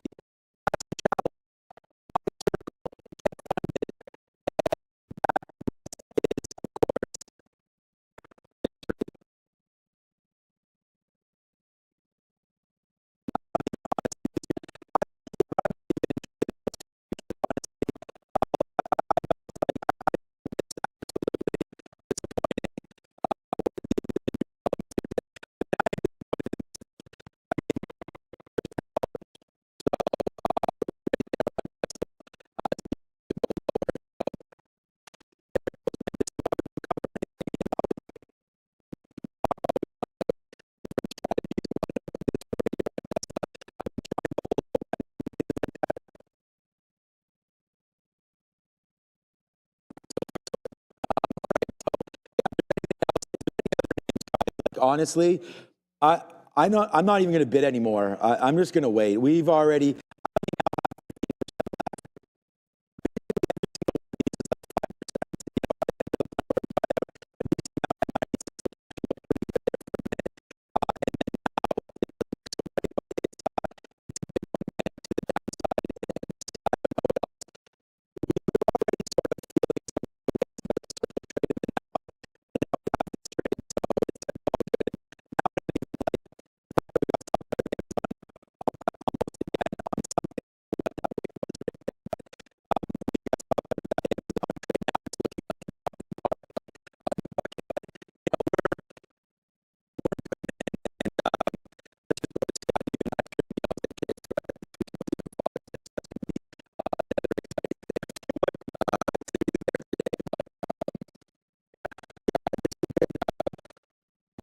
do you guys do anything special, or you have No. Well, special, yeah. I mean, I don't know.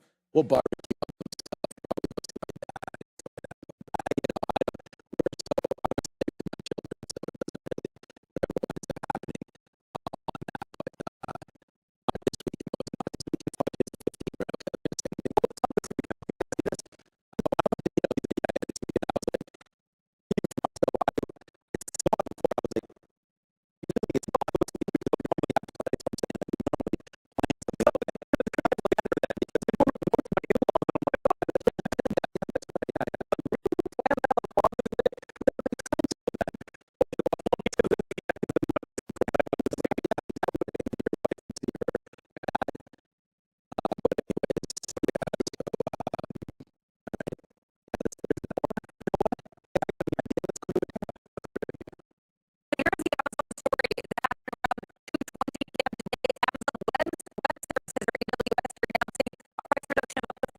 anything. The futures aren't really doing much of anything right now.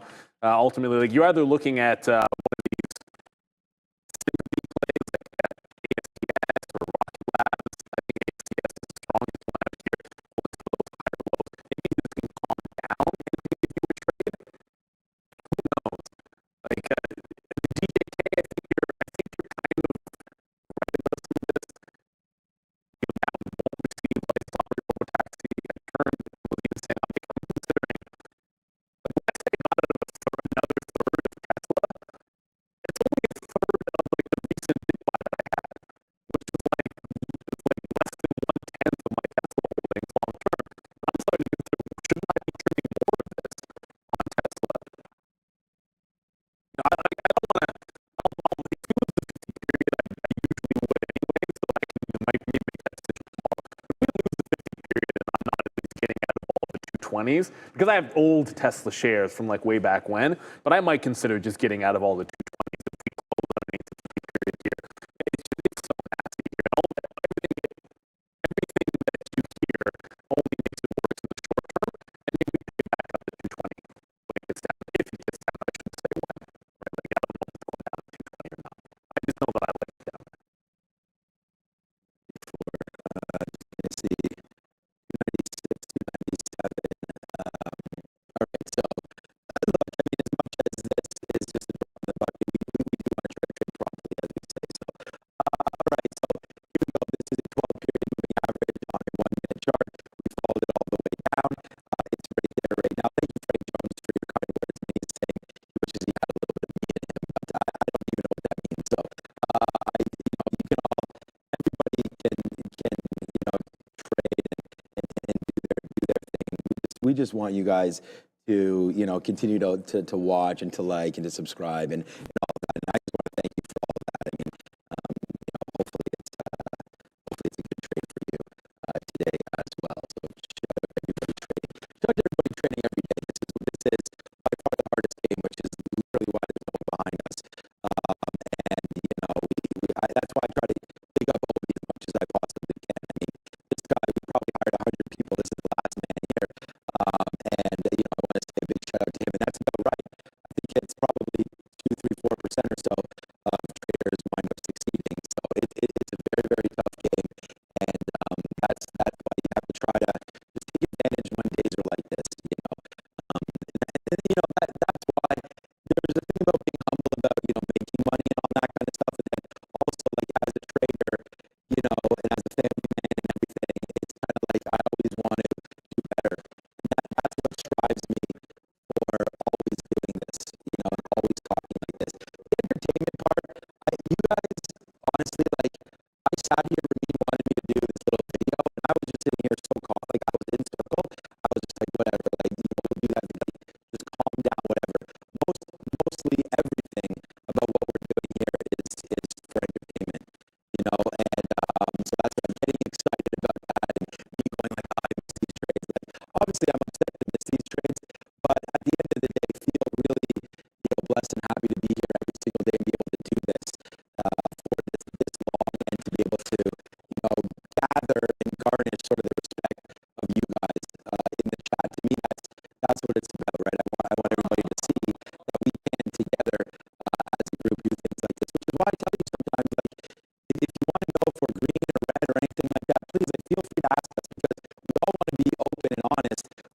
with those kind of stats. You know, I always hear, you know, the guys on the midday talk like that. We talk like that too. So just let us know if you want to know, you know, how the day is going. And again, you know, P&L wise, we talk about it. P&L doesn't matter to anybody but the person trading, so that's irrelevant. But if you want to know if all the ideas that we're doing are working and all this kind of stuff, I feel like that's fine. So ask away at all that stuff. Here we go. I'm going to bid right now. There it is. Like, this is $10. I mean, I can't hide these trades. So am I going to get happy when these trades happen? Of course. So there it goes, man. It's to the downside. I do it for you. I do it for the family. And really, I'm having a lot of fun. Made a lot of great friends. We brought Neil into this game. And you know what? It's just getting bigger and better. The show's getting bigger and better. We have the best midday show we've ever had. We've got Dara on the news desk. We have great behind the scenes with Andre, Fabian, Brandon, which is behind the scenes, but also on cameras. You guys know Brandon. Ramin, she's back there as well. And yeah, it's been an absolute fantastic ride.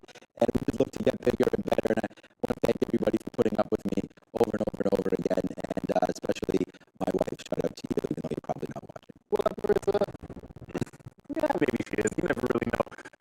My Aldrin saying 280 by closing. That's the line. I think that's going to be the line in the sand for me in the PA on the 220s. That's kind of what I'm thinking here. I'm writing notes down for myself. And what's absolutely killing me about this is when all this happened, I wrote down on my iPad, I told myself that for every share I got out of Tesla, I was going to put that money into Uber. Just the same way when I sold Disney, I would have put it into Netflix, and I didn't do it. And I'm so pissed off of myself for that right now. Because I look at Uber, and obviously, I mean, Uber having a good day today, it just broke out again. I think it's an obvious one. I already own Uber shares, so it's fine. I just haven't done anything with them in a very long time. I think it makes some sense to rotate away from Tesla, at least in the short term, and it makes a lot of sense here. So I'm going to do it. I'm just not going to get the prices that I would have had we done this like an hour or two ago. I should have done it in the midday. We usually do stuff in the middle of the day with our accounts. I wrote it down. We didn't do it. I think it makes a lot of sense. I think the rotation trade, if we can get any continuation on Uber back into 85, is going to make some sense. As far as this afternoon goes, I don't know if you want to touch it with a 10-foot pole. But the only place I think Tesla can bounce is $280. That's the only level out there on Tesla. I mean, I've seen people say 270. Okay. But, I mean, 200, I get it.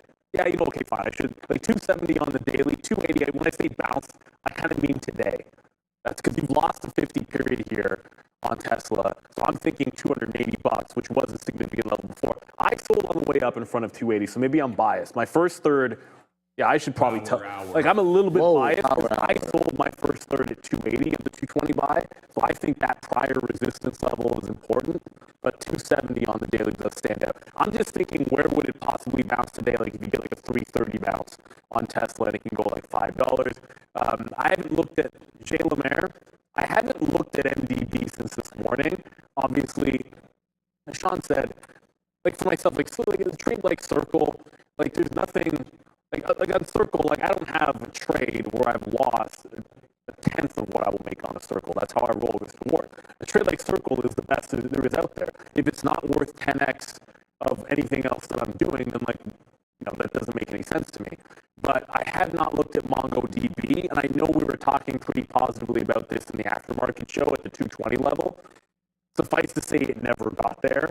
It just did the whole thing where it gapped up. It was too far. I thought 220 was support. We were talking about that in the aftermarket show. In all of this nonsense, MDB is still up 13% and hasn't really sniffed that 220 level. So I think the earnings were good. You made a nice bottoming tail. It's not a bottoming tail. You made a nice rounded bottom. That's a lot of what we were discussing. And then you get a breakout here. 220 was a good prior support level on the daily. It just hasn't given you any kind of a retracement back in. So if you follow the 3-day rule, as long as it holds that, I think it's got some solid continuation on it here for MDB. But not a day trading stock unless it had hit the right level on Mongo. Didn't even look at 5. It was this. It was 5 below. We weren't really paying too much attention to those today. So with so many other things to look at, right? Not often you're going to get an IPO like Circle. It's not often you're going to get headlines like we see out of this on Tesla or Elon Musk and Tesla. So yeah, Mongo, good stock. I don't know that I'd enter a swing yet because it's only day one after earnings. And I don't think I've ever bought something that I didn't already own the day after earnings. Wow. Okay. I was thinking about that because you just mentioned day after earnings. I want to say a shout out to Jeffrey here and everybody in the chat that's, looking for more information and things like that. I mean, that's exactly, we've got Adara on the desk. She'll be breaking if there is any sort of a news that's come through. Like right now, this Tesla's $13 in the money and going lower. So I'm even don't even want to look at it right now. But CRM, talking about day 2 plays, day 3 plays, day 4 plays, so on and so forth. We waited for earnings to settle down a little bit and bought CRM just, I think it was Monday or whatever the day was when we had just bought that down into here. So I think that's 1, 2, 3. So maybe into here. I'll have to go find the price. I bought it on the Canadian, the CDR. So I'll have to go find out the day, and that's all that really matters. But there it is, man. Nice move to the high side right now for CRM as it's trying to battle back as well, take down that 50-period moving average. And we got a question about CrowdStrike. That was another one that's on day 2 right now. Yet to report it 2 days ago, so yesterday, then today. And there it is, man. There's the bounce. I mean, again, another name that I think if you just buy the best companies, you'll be okay. And then on CrowdStrike, again, I think this is the best name in the cybersecurity space, and it comes into 450 right there. And then now, I don't know if you'll see, you'll probably see it again at some point. The market has a way of doing these things. Wow, Tesla's 287 right now. Wow, what a destruction. This thing was $90 higher 3 days ago. But right there, this was a level on CrowdStrike that could not be ignored, I feel like. And sometimes these levels just show up, and whether or not, they're the be-all, end-all or not, you never know. But right there on CrowdStrike, a good little level right there. So we'll wait to see if that holds. But yeah, for right now, for CrowdStrike, again, really like the long, they all don't look the same. Like PanW doesn't have the upside there that CrowdStrike had, but they're up 1.6% as well today. And their chart is really healthy as well, trying to break, that's right, we still have that. Still trying to get through its highs right now of 208. So it's not, they're all very, very similar. A Zscaler, another name today that's absolutely ripping as well. So not necessarily ripping today, but had been and had that great earnings report.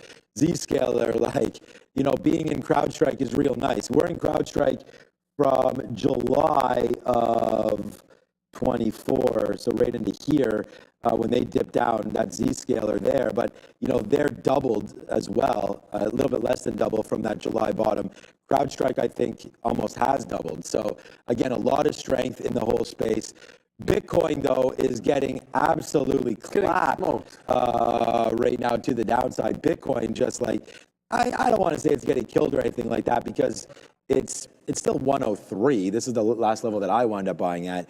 But there it comes back in, another 2% for IBIT today. It looks like we did not do well holding out for big support here, though. Yeah, exactly. So come my chart for a second. Yeah, go. I actually like 101.5 on Bitcoin, not IBIT.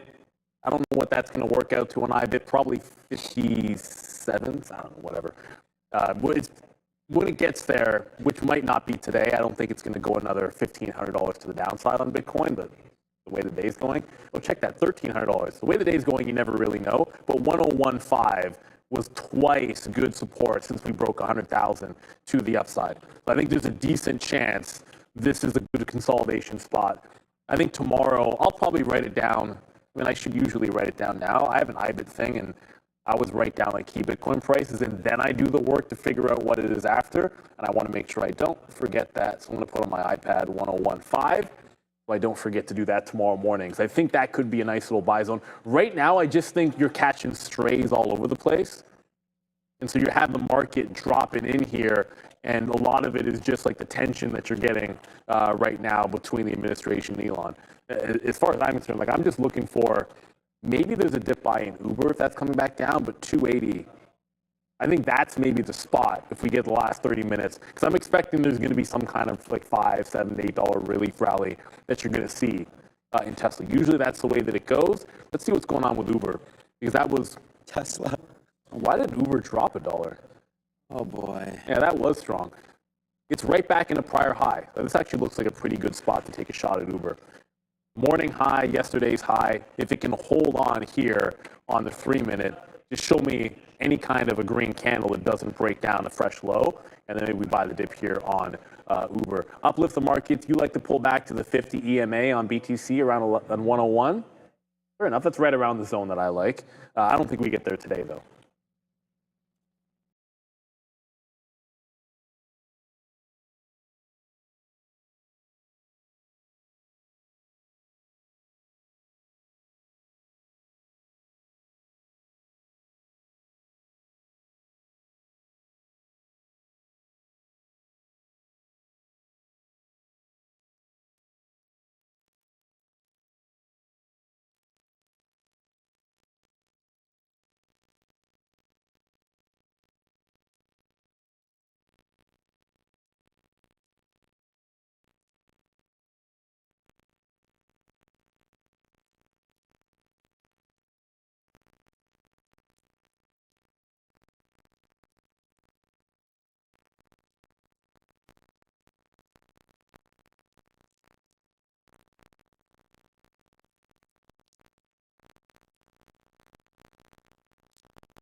But okay, now that's gone. Here comes this 50-period moving average. This was $3.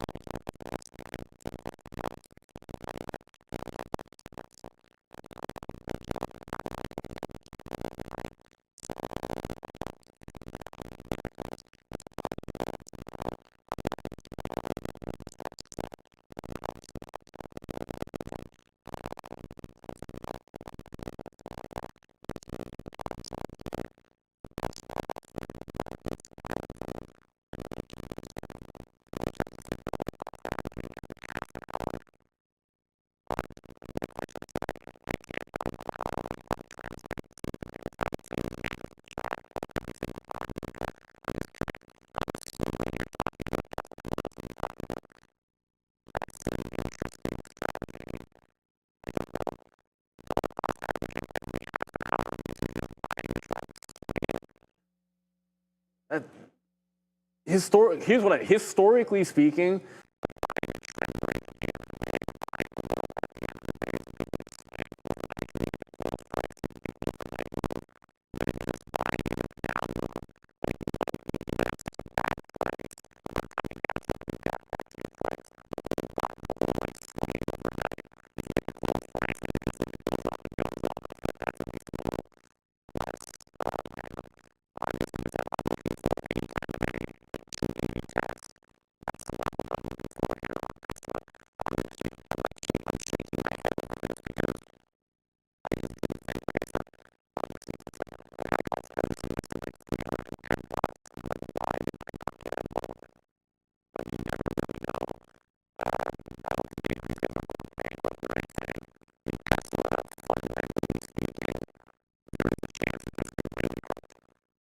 when it comes to the robo taxi, when it comes to just public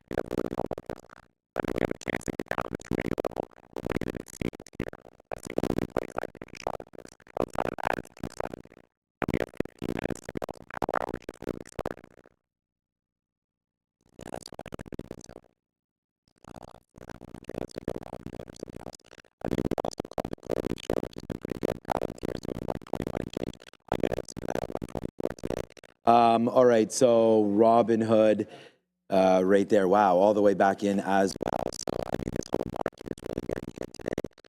Just some of the names that were kind of high flyers before that were. I mean, I wasn't even getting hit still 1%, but from where we had come from, check out my guy Jamie Dimon over here and figure out what's going on over here.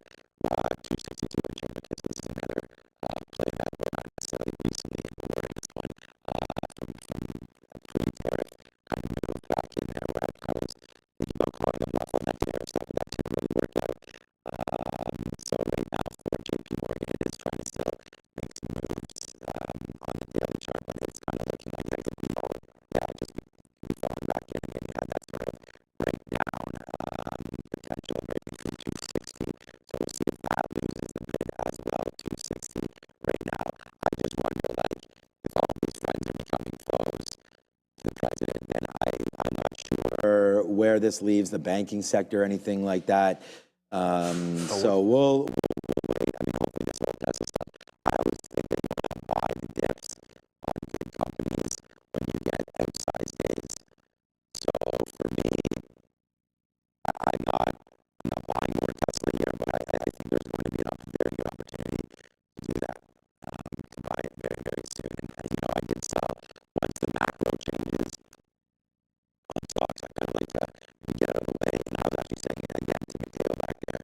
I might just like liquidate my whole 401k or RSP and just hand it over to somebody because it's too stressful for me to get in and out of all the stocks all the time. I'm much, much better to manage something that's like 15% the size of it, like in my swing account, and just do that like myself and then just work with everything else. But that's what I've been doing is sort of exiting out of some of these things, waiting for opportunities to buy indexes. Because then if I'm just index trading on my sort of my retirement account, then that's safer, better, less stress. I mean, I literally sit here every day and put on hundreds of trades showing you guys what we're doing here. Wow, Neil, there's your 280. This is now a $20 winner over here on that. So right now we have $38 in total. But there it is, man. It's 280 coming through right now for Tesla. Crazy, you just said more. Yeah. All right, what's up, good? DJT dropping here as well. I'm not going to get too into it because it's not necessarily market related, but big drop here for Truth Social as Elon Musk basically makes some more allegations about Donald Trump and tells him to have a nice day, DJT. So the stock here dropping on that. Bad look for both DJT and TSLA right now. So yeah, just more wreckage in these stocks here now. Elon Musk trying to, I guess, I don't think he was trying to drop the stock, but he certainly was trying to make some comments here about Donald Trump, his namesake stock dropping as a result. Back to you. I thought that was already dropping, but okay, so obviously I don't really track DJT too much in there. But just like you said, the stats really continuing in here, and there's really nothing you can do about it. On that comment about like buying up good stocks, I was just looking at even Coinbase. And why is Coinbase down as much as it is? Why is Bitcoin down as much as it is? I think you want to try to pick up things where nothing has changed. All right, here comes the run at the 280 level. Is it going to break? The break for now, it's holding. If there's a break, it's not false. It's already at 79, no entry. But 280 does not hold. I'm not like I said, I am absolutely not standing in front of the falling line. I'm only ever taking a mean reversion or a false breakout, so it needs to hold that level or show me some kind of buying here. I don't find it stressful managing the account. I'm just mad because I wanted to sell some of this and didn't sell enough about Tesla. But for me, like I'm kind of the opposite. We've talked about this before. Like I always had a lot of indexes, so for me that's always been like a bigger part. So it is not as stressful. But when you have a big chunk in a top stock like Tesla, like you gotta be kidding me. Like it's now 10% from where I sold, and that's a heavy chunk if I just sold it all. That's all I gotta think about right now. It's a heavy chunk. I'm kind of mad at myself because that's another 10%.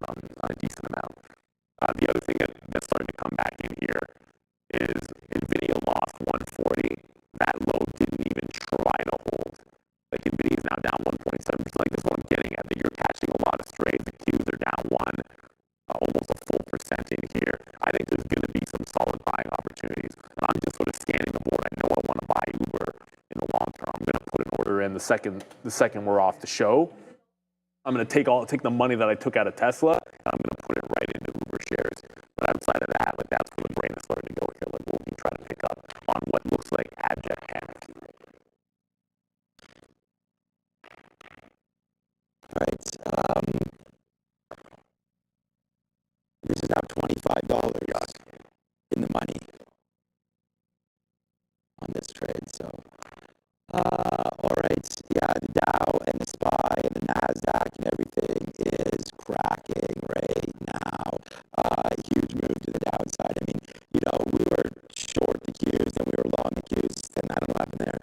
In and out quickly, but bye-bye. There we go. It's just an absolute disaster for any longs here today. Oh, I got, by the way, that circle. Amazon, I was going to look at 20. Actually, we should have just, I'm not even going to look at circle anymore. It doesn't matter. I already have my stop there. What was that low right there? I did take a little bit of shares there. We'll see if it doesn't want to do anything. 208.30 the bottom. So let's just go again here. See if we can get, we'll average into double our position right now. So now we have an average price of 65. Let's put the stop right there on this break. 208. So 207.99. Okay. That was that Epstein file thing there. So yeah. Now Elon Musk saying McDonald's in the Epstein files, and I mean it's just we already I want to say out of that one, but we already knew that. Who knows? It's just so petty by everybody now. This is just like so bad. It's past petty. Petty's not even the right word. You know what? Though we made a lot of money on this play. So I know you got out there and are sort of like lamenting holding on. No, I'm not. I mean of your personal long-term account, but I mean what the show is right now is I'm short right now into this trade. So I'm just going to sit here and watch this name continue to hopefully bleed down. So I don't. I don't know what we're doing right now. I just got stopped out there of Amazon. It's almost like this doesn't even matter. But there it goes to the downside. I lost $1 just now. Jesus. Yeah, and I don't know why. It's so stupid that so much of the market that's good companies are bleeding this much over this petty feud. Like these are good companies. Is Amazon making any less money because of it? No. Is Midday making any less money because of this? No. It's just true, right? No, I think it's the fact that I think it is risk off kind of stuff. Yeah, it's the fact that you cannot trust the current administration, and that's the problem. Is that when this starts happening, it all just falls apart. It like slowly starts to unravel, and that's sort of the thing there. So regardless of what happens, man, I only have 5% left of this trade, so who knows? But if you want to get back into this, go for it, man. There's someone buying it up like crazy right now. The first reversal candle that is put in. Sure. Yeah, I think that's right. It did have a little something at 296 or so there, but yeah, there goes Tesla. I don't know. Maybe I'll just cover it if it gets back up through 280. I have no idea, but it's just going on. There is non-farm payrolls tomorrow, so this could be selling off due to something like that. But there we go, man. There we go. You're long into Tesla. Let's see what winds up happening. Hopefully, this is the retracement. They're back to the upside, and like I said, I don't know. I only know what I'm doing. We're going to wait to see what winds up happening here now for this name. I hope for everyone that's long now, it does go back up. Like I do have some shares here in the longer term account, but I'm not stressed out about it. Someone just sold 30,000. Got filled one chunk. Yeah. Oh no. I must have read that wrong. That couldn't have been what I saw in the book. Who knows? But anyways, Circle might come out in a couple seconds. Breaking back down now through 80 as this market is getting, obviously back and forth right now. So we'll see what winds up happening with Circle, and if that breaks through, then it breaks through. So there we go, man. I just punched out when I saw it. That I know what I saw. No, it went like a buck in the money. I was holding for a 280 break, but I'm pretty sure I saw what I saw there on the book, which was as it was putting in the best bottoming tail candle you've seen. Like the best way I could explain it is as it's doing the best buying you've seen in the move, right in front of 278. Someone's like, "Oh, I'll take a bunch of shares out there," and it's like, okay, like somebody's selling that kind of a chunk that low, Yeah. I'm like, look, I don't know who you are, but I ain't messing with you. You're going to sell that many shares down at the bottom after you're down 17%. Maybe you really, really, really want to get out, and maybe you're not done. So, like, that's one of those situations. Like, yeah, obviously, like, look, okay, I punched in when it went up to 76, and I was looking for this to actually, like, make a higher candle, break back out, get above all that kind of good stuff. But the second I saw that, and that's why I kind of said that I saw it in the book, I just punched out when I saw that. And I don't think, yeah, you don't mess around. Like people don't usually put orders like that at lows to jump out. So that shows there's still some sellers that are trying to win there. And like I said, the only way I was going long is give me some kind of a reversal candle that gave a reason to get in. So that's why I took a shot at it. But they're still selling this bad boy off pretty crazily. Holy crap! Even Micron held all afternoon, and even that lost a bit too. Oh my goodness, what are we doing here? That's funny. We might have got taken out at the low again of Amazon. All right, so, out of all this Tesla talk, it's now starting to bounce back upside. We just might have flushed out into the 272 area. We got those lows, 273.35 or so for Tesla. I think I'll just put this last 5% out if it breaks 280. And then just do that, right? Oh, I got to cancel all these stop orders. Oh, we got out of Circle. So money. That was a good one there. All right, 280.01. Market my ass out. So there it is, man. We'll see if that does come in. Now we have 40 minutes. Join Adair and myself for the market recap show, which I'm sure we'll do a great job of this, but I'm still a little bit not even too focused right now because of all the things that have happened here. Again, today we have IoT tonight, we have Broadcom, we have Guest tonight, we have TTAN, Service Titan, Rubrik, we have DocuSign, we have Lulu, we have Woof.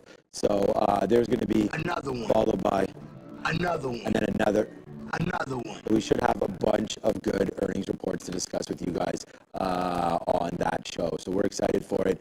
Join Adair and I promptly at 4 p.m. where, I'm mentally exhausted and feeling good about everything else though, man. It's just been a day. It's so funny. Like, this is the best probably day of the year P&L wise. And I'm just like, okay, just chill out, relax, we'll be fine. And these days come and go. So that's going to be a good one. We're never going to forget today, that's for sure. And let's go over to Adair and find out what she's up to. As Sean alluded to here, we have a ton of earnings reporting after the bell. And what if you're thinking, hey, how much are they expecting to move? Well, guess what, guys? You have a way to find out. It's on X at TTV Research. Here are the implied earnings moves for some of the major names. Rubrik is reporting as well, but I couldn't find the implied move. The smallest implied move here is still 6.7%. That's Broadcom. The largest here is Petco or Woof. 22.6% expected move. So on average here, we have an expected move, I would say, like at least 8 to 10%. So mass up here and take a look on X at TTV Research to prepare yourself. Join Sean and myself after the bell, 4 p.m. Eastern. Should be a wild one to end a very wild session, guys. Back to you. It should be a wild one. Like Broadcom was down or was up. Now it's down. Like, I know I said I kind of like this on Circle, but I'm not going to take it. It's too late in the day. I'm going to mark this off. It's 76, we're going to mark it off. It's the initial halt up, and it's the prior support level. A little bit late to try to take it. I think most of the alpha on this trade, like 90 whatever percent of the money that usually gets made on the IPO play on the floor, at least historically around here, is on the initial push. So I generally find, like, when the initial push is gone, I'm always out of it. I got a really crappy trail on the last. That's the last part that I didn't mention about this. I got a really bad trail out. I was trying to get out of everything back through like 94 in here. Missed it. Thankfully, I had a stop in. I'm like, whatever. I'll just leave the stop in because I missed a punch. But this is still, I mean, it's up 150%. And I don't know if it core weaves, but there's something to remember about how CoreWeave played out. Like, CoreWeave almost doubled, made a fresh low, and then went 5x. So just because Circle went ham so far here today does not mean that it's going to do what we saw on CoreWeave. Typically speaking, no matter how strong it is, some point, a lot of times you retest that low. So I always say to look for the trade where you've made a fresh low in a days or weeks, whatever it might be.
With Aaron Rodgers right there. So it only took him 6 months since the time we knew he was going to.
I saw it in the chat. Nobody actually quoted prices, but that makes sense. I just hope they went once you're short already when I on the went other side of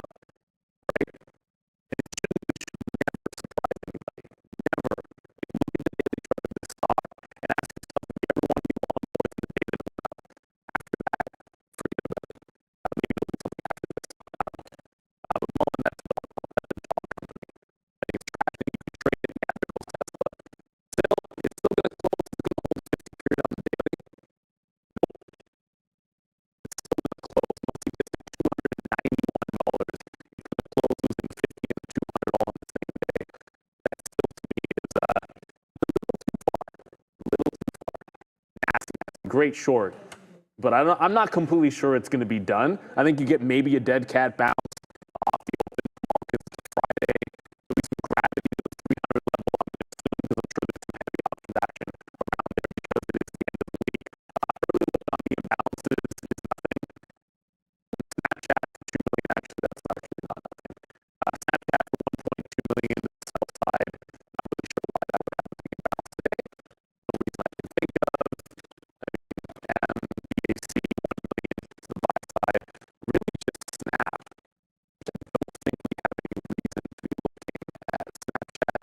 It's pretty significant, 2 million shares for them. It's already at the lows. What are you going to do? It's already at the low of the day. A sell imbalance isn't going to do as much.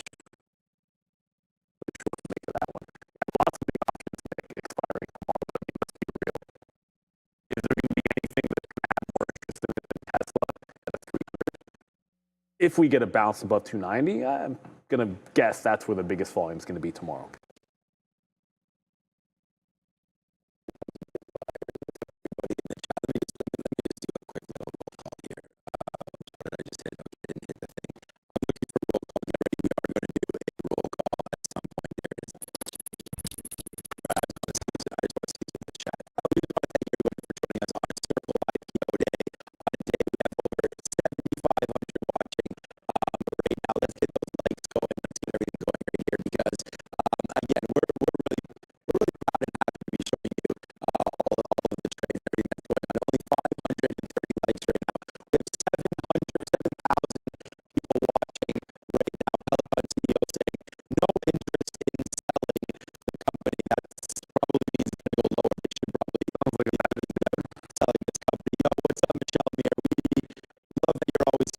To Michelle Meir there as well. Clark Kent is here. Pizza Rat, what's going on, my guys? Rohit, Money Cap, Brother B, everybody, Chad Hogan, Jin is here, Yin, Picky Fingers, Peter, Tony Pelosi, Mom, Michael Peter, Ryder, Hall is here, Joe's here, Maz is here, Fred Beagle, I like the Beagle dog, that's a nice one.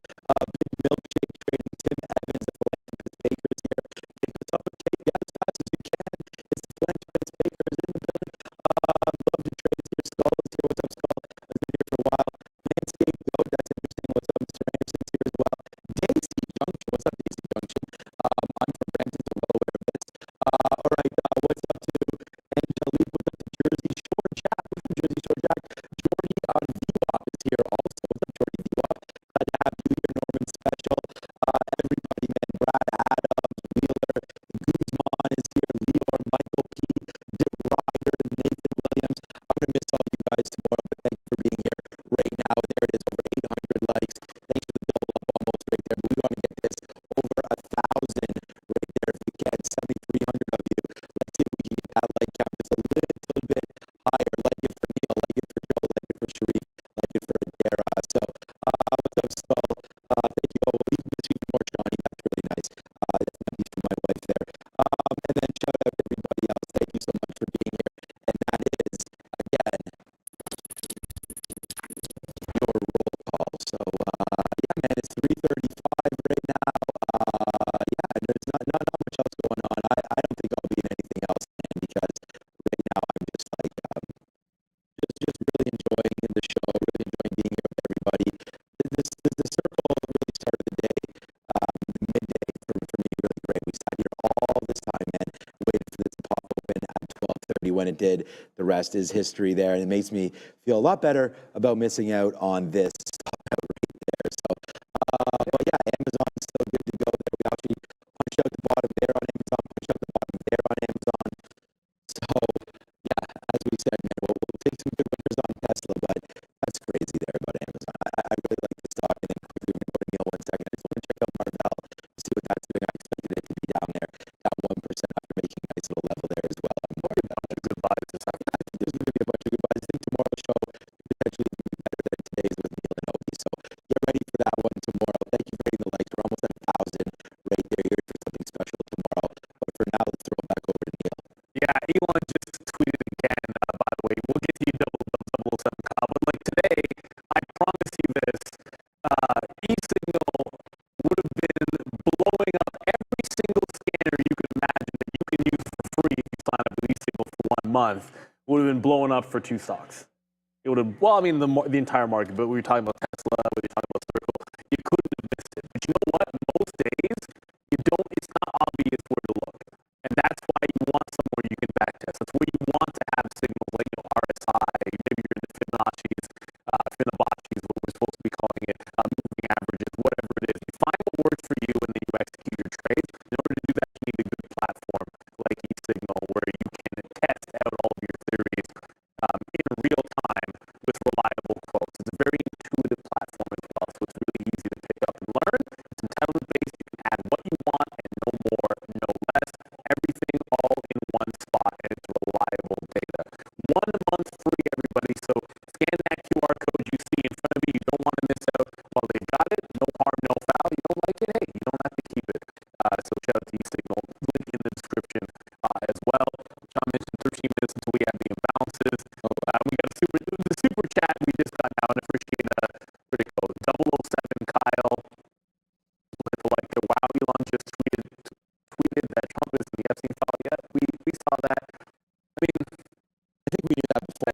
well, we did. Like I remember, and I don't remember exactly when I heard. I remember years ago there was like flight manifest that had both Bill and Trump.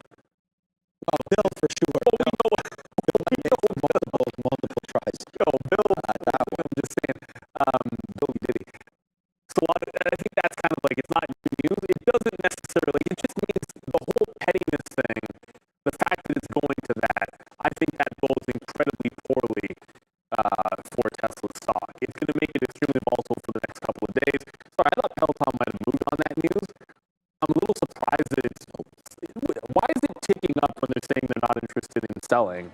A lot of the reason people have liked the notion of Peloton is thinking it could be a buyout target. So I would have thought that is negative. I was kind of hoping one day that there would be some kind of a deal on Peloton. It never happened. Pizza Rat saying, have a look at Roblox. There's something that should have no reason to go down on all this nonsense, and it's not going down. That's what you want to see. Yes. Like it managed to hold out the highs up 3%. There's pockets of strength, man. Like Micron's still up 4% right now. Like that held. Roblox was a strong stock that's staying strong. Uber is a strong stock that's been staying strong in here, and that's what you want to see. Like where are the kernels of strength where you were never in trouble. I mean, that's what you definitely want. Uber back up to the high of the day. We always whatever. I could have just put the order in while I was sitting here, but we don't really do that. It's fine. It doesn't really matter. At the end of when you're buying something for the long term, you shouldn't care too much about 1 or 2%. But then you still get that little FOMO here as Uber goes right back into the highs. Makes all the sense in the world. I mean, you get double-edged sword with this. A, you get the fact that Uber is good. B, you get the fact that they can possibly benefit from any of the ongoing spat between Elon and Trump. Grandmother's Garden, MU, IBM, Microsoft, all solid. I'll agree with all of those right there. I haven't been too much involved with Microsoft recently, but it's really hard to argue with a Mag 7 name today. It goes right back into the highs. So that's been strong pretty much the entire day, holding on to VWAP. You want to make sure you check those boxes when you're looking for relative strength and relative weakness. One of the biggest signs is when you had the news hit and all the melee, did it break the big support levels that it had in there? And the big support level it had since the open was about 466. It bounced there. It held VWAP again. So I think you look at Microsoft and just think about that same thing.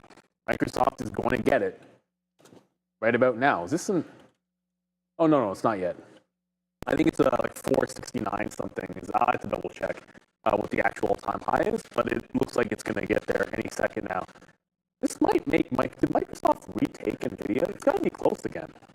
NVIDIA is down 1 point, and we're up 1 point at Microsoft. I wouldn't be surprised that actually happened. There's Sir Poopy Paper Hands. You bought Uber down there at the low. Congratulations to you. I amended my personal account because I wanted to put that Tesla money to work. That's all. When I sell something, whenever I sell something in my PA, I'm like, where is it going into is my first thought. Usually I have that in mind ahead of time, and I didn't follow my own rule because I said I was going to buy Uber when I sold Tesla. My sell order triggered today on Tesla when it broke 320, and I had all lunchtime to buy Uber, and I just didn't do it because I was sitting in my seat like this with the hands on the keyboard staring at Circle. needing to go to the bathroom and waiting for it to open up there, which you never want to miss that. I've been in the bathroom when an IPO opened before, and it's like it's the worst feeling in the world because you sat there waiting for the open print for 2 hours, and then you get up for 2 seconds, and then you miss out on a day maker. And I did that once. I'm like, my new rule is when we finish the morning show, I get up then. Because the odds are it's not opening till noon or afternoon. So go before that. Go before. Grab your lunch. I grabbed my lunch. I sat down so I could just sit there and not move for a couple of hours. Because you don't want to miss out on an opportunity like that. It doesn't come very often. And until we get Discord, I don't know what the next one this big is going to be honest with you. Like, what's going to be his biggest circle? Nothing. Well, Discord, I think Discord would be good. But no, but nothing will trade like Circle just did. That was such a good. I'm lucky enough that I was just sitting here and I didn't like what we made on here on the show or on our account here would more than make up for anything we lost not getting in and out. But I did sell Palantir a little bit at 124 during this little bump right here. When that happened, I was like, okay, maybe this is like not the beginning of the end or anything like that, but let's take some of this off just in case, because the whole thing I think about what we're trying to get at here is that you've now you have a president that is battling now the world's richest man, and then you have this guy coming out as well that he's pretty unhinged as well, Elon. So you never know. Like what's going to come up now, what's going to get dug up. I mean, he drops that Epstein thing. Like imagine there's more to that story than what we already know. And then the next thing you know, this guy's getting impeached or whatever. I mean, I have no idea how this all works. I'm just thinking that that's part of the sell-off in some of these names is just the fact that now you just have more uncertainty today than you did yesterday. And that's, the stock market doesn't price things based on today's value. It's pricing it based on tomorrow's value and the future value of everything. Look at this guy here somebody's following this down on DJT right now with 10,000 shares, trying to sell this thing down into 20 bucks again. So, DJT on that. That's 100. What did I say? 10,000. Yeah, that's 100,000 shares. My bad. Yeah, right there. So it's a lot of shares. Still a lot of shares. Yeah, it's 1% of the day's volume, but it's a lot to put on the live level too, and I think that's the point, right? So just be careful with everything here, and just trade your own account, and try to be weary of when stocks are like kind of at all-time highs and things like that. Sometimes those are good times to maybe get out of there. We got a super chat. Yeah, go ahead. Yeah, So D-Loaf, shout out to you. First of all, Sean Neal, any advice for when your biggest of 3 accounts, your long-term, moves? What's the third one? Well, I guess, you could have the swing, you could have tax-free, and then you have the long-term. That makes sense. Moves 2 or 4 months' salary daily in this volatility, trying not to touch it. So here's the thing. Like, this is where I'll struggle with this because I kind of had the ability for on the long term to just be like, yeah, whatever, and DCA, not get too worried about things and get pissed off and that kind of nonsense. So I generally don't have that issue. One of the things that I used to do, which worked really well for me for years, and I got away from it for the purposes of the show, is I would make an effort to literally not look at or think about or talk about my long-term account while I was on the trading floor. I just wouldn't discuss it because then I wouldn't have to think about it. I wouldn't be like, I just would not. And if I wasn't talking about it while I'm watching the active market, then I wasn't having to think about all of the ebbs and flows and all the craziness. But as an active trader, sometimes you just can't do that. The best way you want to think about it is, the more you know about the things that you hold and where you like them, whether it's at historical PEs or certain moving averages or whatever it may, or just certain fundamentals about the business, the more confident you are in those things that you hold, then I think the easier it is. If you have a bunch of stuff, and I've been guilty of this myself, a bunch of stuff in your account that's just like, do I even still want to be in it? I haven't even looked at the fundamentals of this company in years, just held it for 15 years. Trimming some of that stuff out there and only having the things that you really like makes it a heck of a lot easier in the day-to-day. So I think sometimes pairing things off in your long-term account and being more diligent about that is an easy way to go. Because if you feel great about the levels and the metrics of the companies that you hold, like I don't like Meta could drop 10% and I'm not freaking out. Meta could drop 15% tomorrow and I'm cool. Like you won't see me freak out about it.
and you know you're just going to have to deal with that. Like I was really nervous.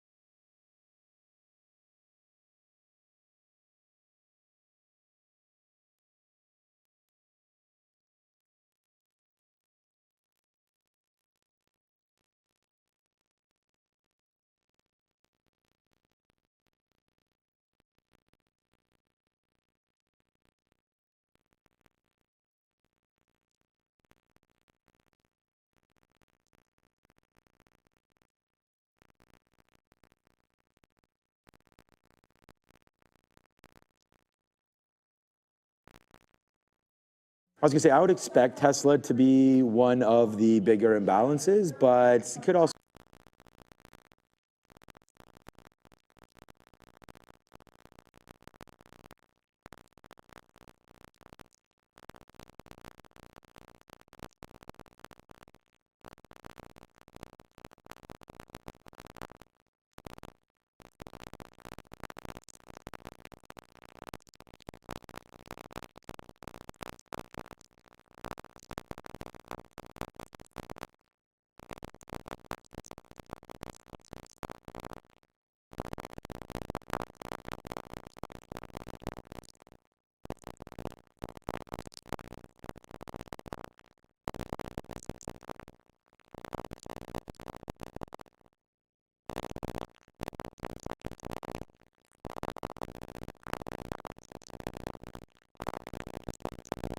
Log over and get over there and log into the after hours show account.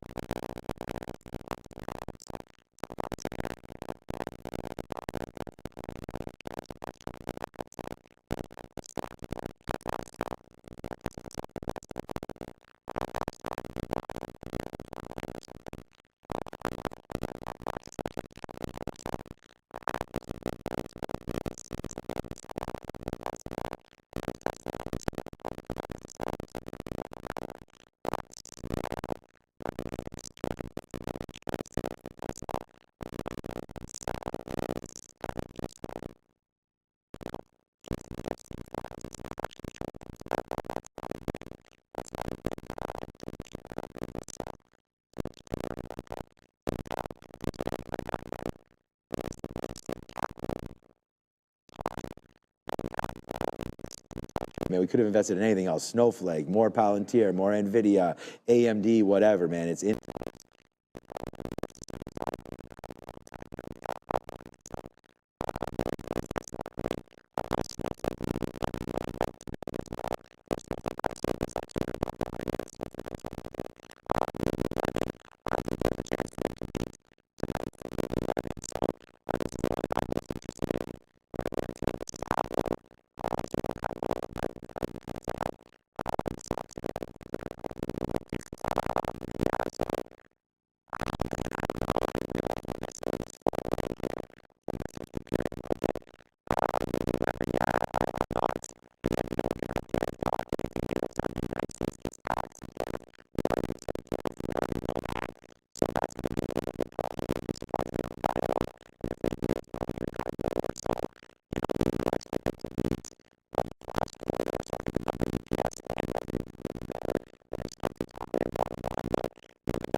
My guess is the expected move is probably, I should double check it, might be taking you right into that 100.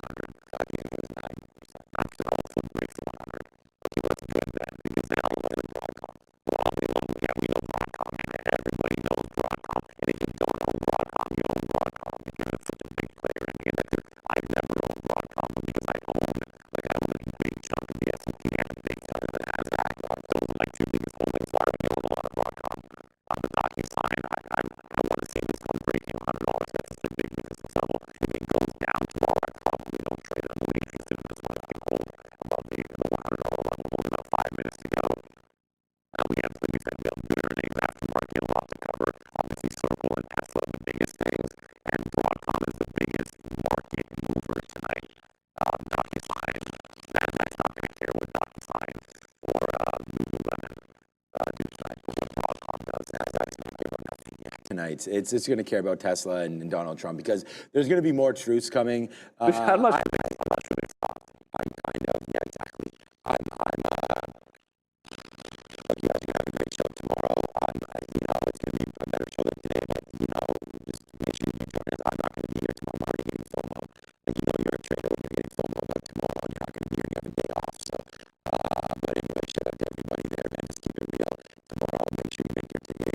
The trades you want to make, hold on to them. This market is a live one. That is for sure, man. So, just stay true to your trades. Anyone's got a call for Andera? Well, then, Andre, let's go. This part of the show is brought to you by our friends at Trade the Pool. We're going to talk about one of the most valuable parts of Trade the Pool. That's the VOD, the Video On Demand Library, a free resource filled with real trading stories, strategy deep dives, and practical insights to help you grow. So whether you're looking to improve your entries, manage risk better, or just stay motivated, this is where experience meets education. And to make sure nothing valuable slips through the cracks, they have the note feature. So if you see something worth remembering, just click note, write it down. It's saved right inside the video. And you can just head to tradethepool.com, tap the trading VOD, and start completely free. Back to you. Noted. Well noted. The timing of the banks. We don't even need the bank. We just had who was that over there? Andre. I remember when we. I don't ever want to call somebody assassin, but I just want to say right now we made some of these up. This is one of the very first things, and it comes from Batman. When I was a kid watching the old Adam West Batman show, the minute that we went live on the show, I was like, I'm going to do the whole Kramer thing, man. So we started all of these things. That's where the money thing comes from. That's where this comes from. That's where these come from. That's where these bangs come from. Because remember, it was bang, boom, pow, all that kind of stuff. So that's where that all comes from. And again, there's lots of collaborating. Yeah, man, the face slappers and all that kind of stuff, the money trees, all this kind of stuff, blasting like this thing here. So just a lot of fun. And again, if you guys are joining us for the first time, we have a lot of fun every single day. And then hopefully, a lot of entertainment, a lot of information, and then hopefully some good trades. And today, for sure, even without, we're having a huge day without Circle. I shouldn't say we. I'm having a huge day without Circle, and it's just it's been a good day, man. And sometimes when you get those hits and that sort of that confidence and that juju going for you, it goes up to Juju Smith-Schuster as well as he's still in the league. Things just start to work out for you. Also, I talked about Pittsburgh Steelers. Those were his greatest days for sure. But yeah, Palantir huge to start the day, right? So that was really good feels. We had a decent move on Apple. Amazon kind of right back into those lows again. Tesla was just, again, part of the day was really just happening right here as well. This Tesla break of 300 that happened at 2 o'clock, really started the day off on a positive note as well. So ended the day on a positive note. So that was a good trade there. But good vibes all around. Yeah, it's one of those days. For me, nothing. I said this when CoreWeave happened. I won't for play an IPO play. I'm not gonna have bigger days than those types of things. CoreWeave was another one. I'll slap the fail. For me, the fail today. We haven't even talked about Robinhood, but it lost the 72 level. I didn't even notice that. And all that, it eventually lost 72. Robinhood was a big regret because it was an opportunity to go short right when I got out of the long. It could have been like a monster. And then obviously, when we're talking about things that should go down, one of those was Mullen. Mullen got cut in half, because Mullen always gets cut in half, and even further than that, I wouldn't be surprised if this is a penny stock at some point again. But I think tomorrow, like your focus going into tomorrow, so I wanted to go stay here and hit enter on Tesla. Like Tesla's going to be short sell restricted tomorrow, SSR. Yeah. So that gives you multiple, like A, you got this stat, which is not over. Trust me, there's going to be more tomorrow. And then you've also got options expiration. You've got it underneath the $300 level. You're pretty much at the big support levels on the daily chart. Throw in the fact it's, like I said, SSR, meaning you can't, the uptick rules in effect, which makes every bounce more volatile in a stock that's down 14% the day before. Throw in the fact that Bitcoin could retest 100K tomorrow. Like that's at 102. There's so much happening here. That's why it's going to be such a big deal for sure. 1 minute till the market close. And in the chat, someone asked us, we were talking about the graphics for this one.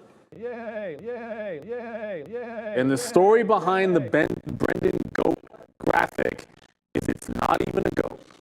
I don't know why, because it says goat when I hit the button. The idea is that it's the goat, and Brendan is the goat, but yet for some reason we made a sheep. And that's just how it is. And then at this point, it's like, why change it? It's just too much fun right now. So remember, Gary Cox, Tesla is SSR right now. It's down 10%, and the way that rule works, the uptick rule is in effect today and the following day. So it'll be SSR again tomorrow, and oftentimes the second day can be a big one, potentially for a dead cat bounce. We'll see what happens. You never really know with the destroyer for sure. But right now, we've got almost 10 seconds to go. You can see the countdown already in there. It's a wild one already. Adara, hopefully we've had a fantastic day here today. And let's close it. How's about now? Thank you so much. The NASDAQ actually not that bad. Like, it seems so bad because of what happened to Tesla, because of what you're seeing at the end of the day here. But remember, the NASDAQ's only down 1 point because there was a lot of strength. Amazon, Microsoft actually had a really good day. Broadcom is the biggest earnings name you're going to see tonight.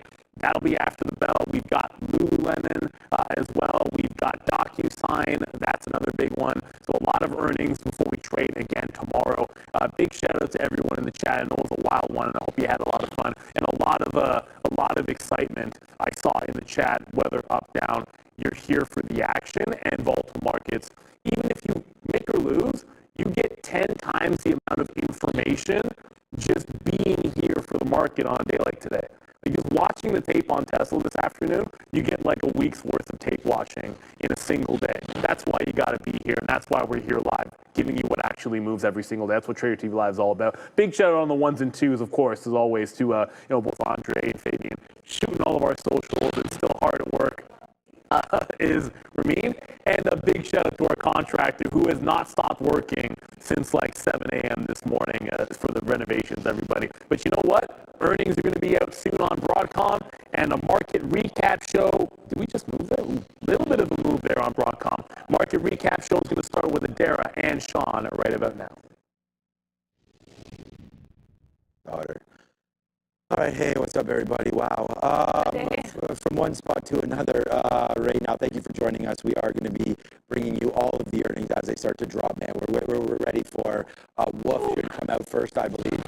We have lots of stuff happening. Please mind the noise in the background. Studio 8 is in full effect today, and the budget just got a little bit bigger after today's trade, I'll tell you that much. But there it is, man. Adara's in the house. We're really glad to have her with us one more time. And this will be the last time you'll see me this week until next week. We're waiting for Lululemon to come out again right now. So there's a look at what we're doing there. Sell off into the close for Lulu. I mean, the whole market was an interesting one today. We'll get to that in a couple minutes. Look at this indexes today, man. Everything pretty much red. We'll talk about silver, copper, China names up, of course. And again, the more confusion that the United States clearly gives everybody in this world, probably the better other nations are looking right now. FXI up there, USO up today, dollar strength as well. Uranium up, so TAN, some of the solar names. So some of the sectors that were usually to the downside, it seems like, a little up right now. So, okay, we're still waiting. So we got Wolf tonight. We've got DocuSign tonight. We've got DocuSign. We've got Rubrik. We've got Service Titan, TTAN, Internet of Things, IoT, which is Samsara there. This was a a name that our guy Raider Trader liked as well. But the big one that I think we all wait for is going to be Broadcom, and we'll wait to see them again. One of the newer entrants in the last couple months into the $1 trillion club, 1.2 right now for Broadcom. Last earnings per share $1.60. What we're looking for right now is $1.58. So basically in line with what we did last time. We'll wait to see if that comes out right now for Broadcom. But oh boy, man, are we going to get nasty in the aftermarket or not? I mean, this drop in Tesla, very, very epic. Pretty much started right on the midday show, and I was like, I actually wish I was on the midday show for you guys, because I don't know what Sharif and Joe were doing. Like, I just don't know if they shorted this, but that 320 break right there, and especially as you look a little bit more, I had to wait to short 300, but like that break right there of 312, that was a great break, because you came in, you bounced off of it, then you got a little bit higher, then you flushed right there off that 312. So I really like that play as well. That was in there at about 12:30, and then all of a sudden, man, it was a tweet storm. It was basically a shit show after that, just to the downside. The NASDAQ kind of went with it as well, back falling down, and it brought a lot of different names with it. We saw Palantir, people now questioning some of maybe potentially. Isn't that what the story was, questioning the government contracts there with Palantir? And government spending and So it's just basically Republicans apparently in the House and the Senate are both having issues here with these reports that Palantir is going to be doing some surveillance. Apparently, basically what they're doing is people are saying it's kind of turning, I guess, everyone into data, which is a concern. It's just like big brother basically is the worry here. That was the issue. Lululemon, Michelle Muir says, huge spread of Lulu. Shout out to that. Sorry, I'll stop being rude there, Trump. Does Lulu have earnings yet? No, it doesn't. But Lulu has a great spread. That's why I love Lulu. So let's find out what happens here. I showed it to I Love Lucy, I guess, as well. So, I don't have any earnings here that I am saying. We're going to have to wait and find out. Wolf should be here. Red the Runway apparently is here. I didn't even have them on my list. So Red the Runway have their Q2 guidance. They're guiding higher than expected, 76 to 80 million for Q2 versus estimates of 75.5. We've got a whole bunch coming through now, Sean. I'm going to get these ready for you guys. We have rubric, but I have to like read through these reports. I don't have. All right, that's great. RBRK, I'll get it all on. So there goes rubric right now. I'm going to go into let's let Derek cook with those numbers. There's rubric to the downside. We also have DocuSign. This is a beat for DocuSign. Right now, I just heard 81 cents. Revenue of 763 as well.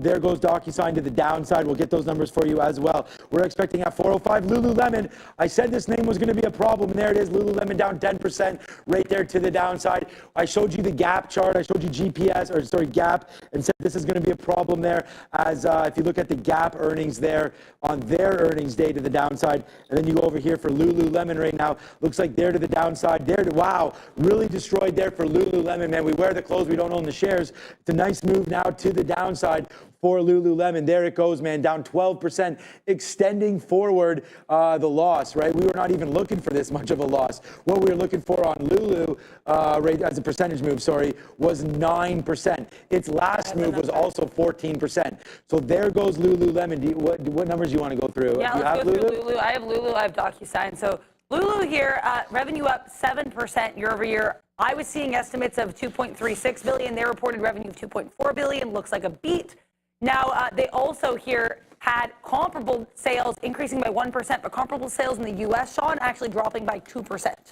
International sales were great, though. International comparable sales up 6%. International net revenue up 19%. So doing really well internationally. They're not doing as hot in the U.S. or the Americas in general. Let's talk about DocuSign. I was seeing a share repurchase program here, but we'll talk about that in a minute.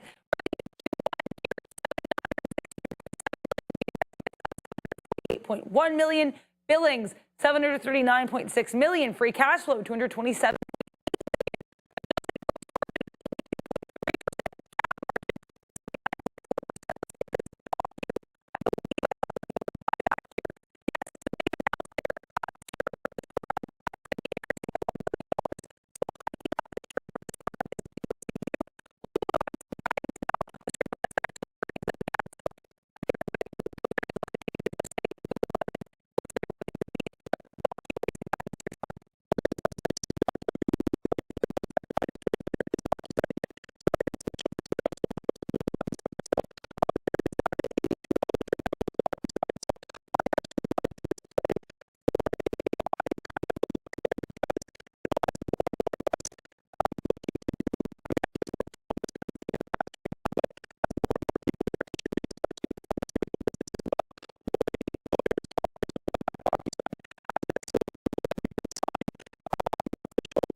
Elon knew about what was in the bill or he didn't.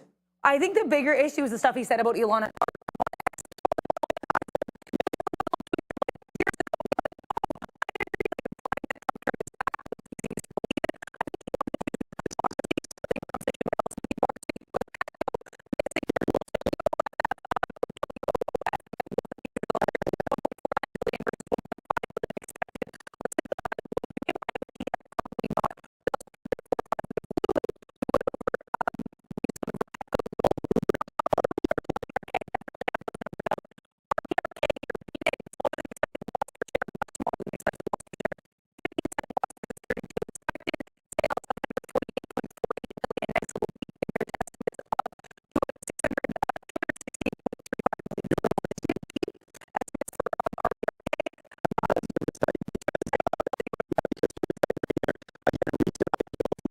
A anchored VWAP. Shout out to my numbers. good friend Brian Shannon, who hopefully will be with us next week.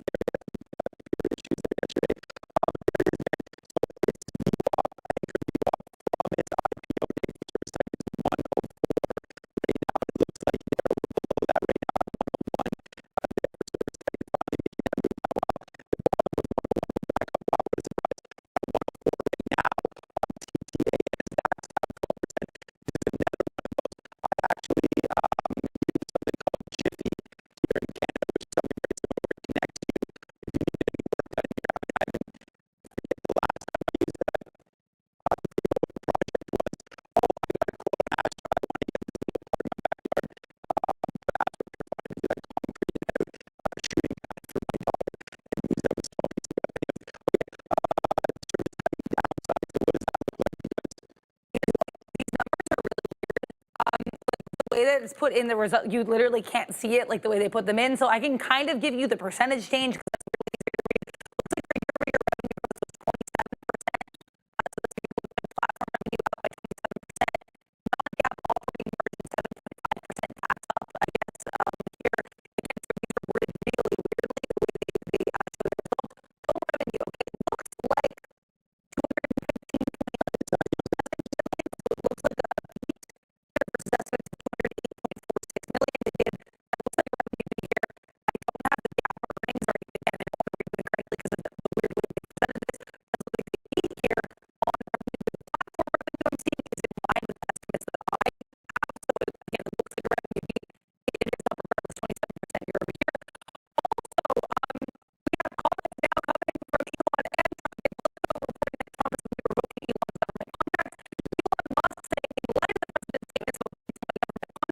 SpaceX will begin decommissioning its Dragon spacecraft immediately.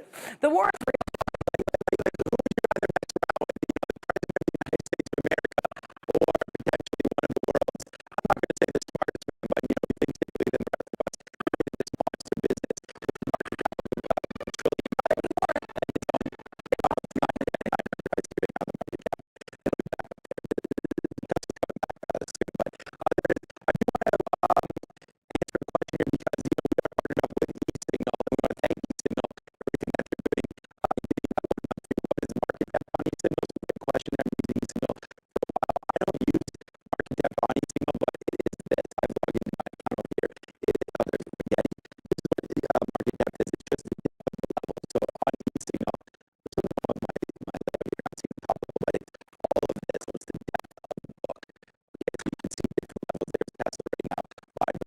Downside. Oh, you want to review that? This is the only Tesla trade that I had there today. I mean, it was a break of 300 right there. We did it at 2 o'clock or so. We were just waiting and we were live on the air with everybody. Yeah, we'll talk about some of those IoT right now. Look at the after hours right now. Or look at that big print there on Tesla at the end of the day. 12 million shares to close us out in and around 285, 36. But now Tesla's bleeding again, trying to pick out some of those lows again right now for Tesla. But again, I don't know, man. I mean, I sometimes when I'm doing this, I feel bad because like, I'm just like saying, wow,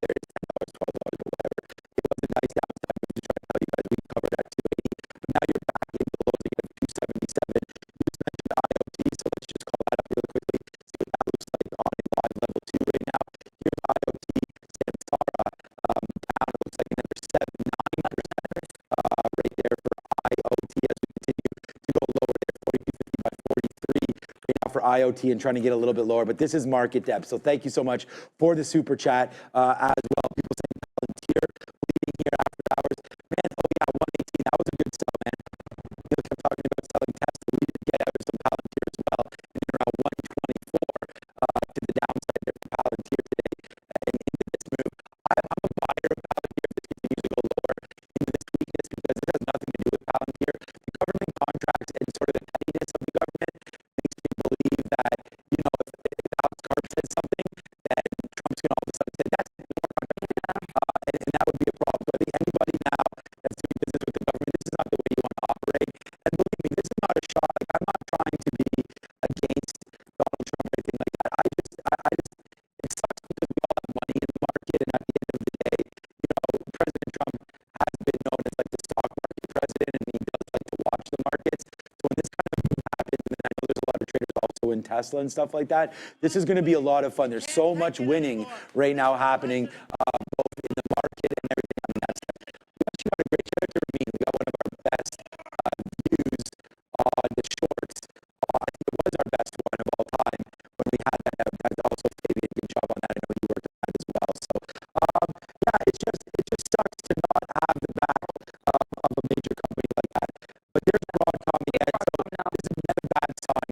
If Broadcom loses this, we're only back to 250. I'm hearing in my ear that it's a beat right now for Broadcom. But remember, the market doesn't give two you know what's about what you did. It's what you're looking to do.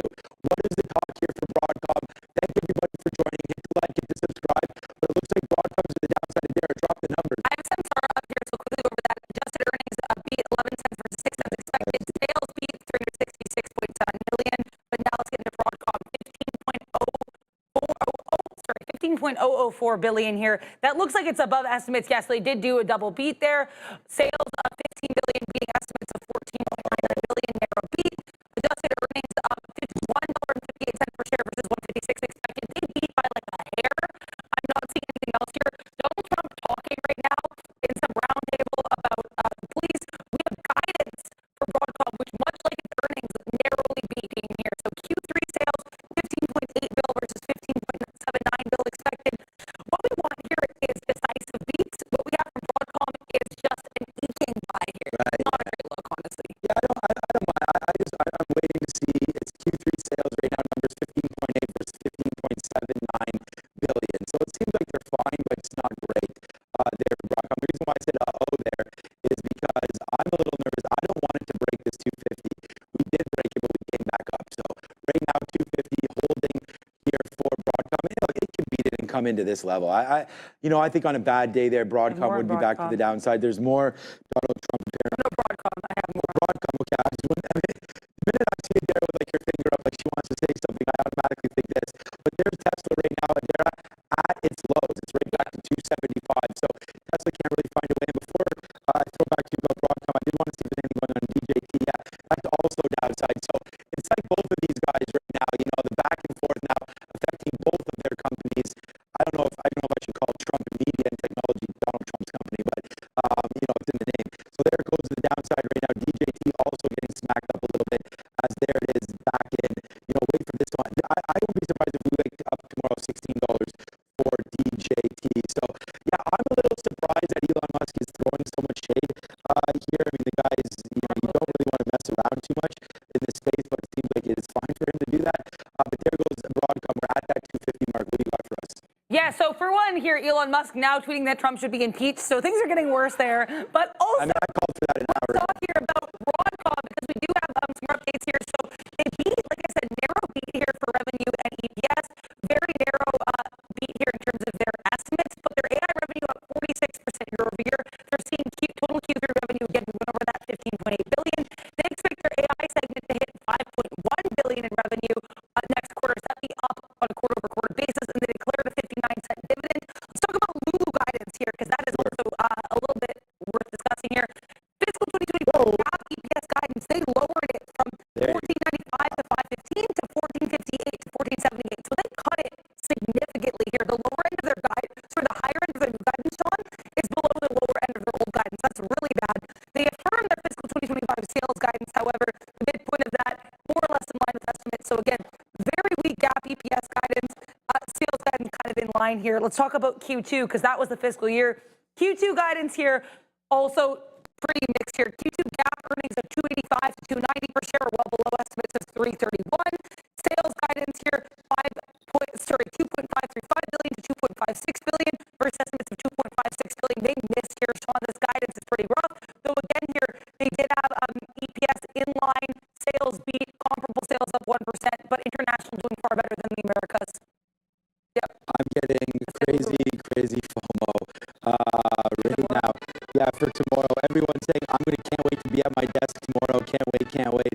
I can't wait to spend time with the family. But yeah, I'll be having those feels again there. So Obi and Neil doing the best today, tomorrow for everybody. But there's Lululemon back in underneath the 50, underneath the 200. We continue to go lower down here at 276.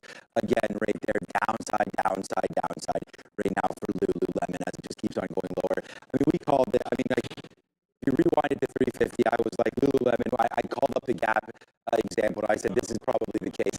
I think it's not worth anything to do this for guiding. I don't even know why they're guiding. I mean, we have to wait for July 9th to figure that all out before this goes down. So, yeah, good. Yeah, we'll definitely have a great show for you guys tomorrow. So get ready for that one. And again, thank you everybody for joining us right now.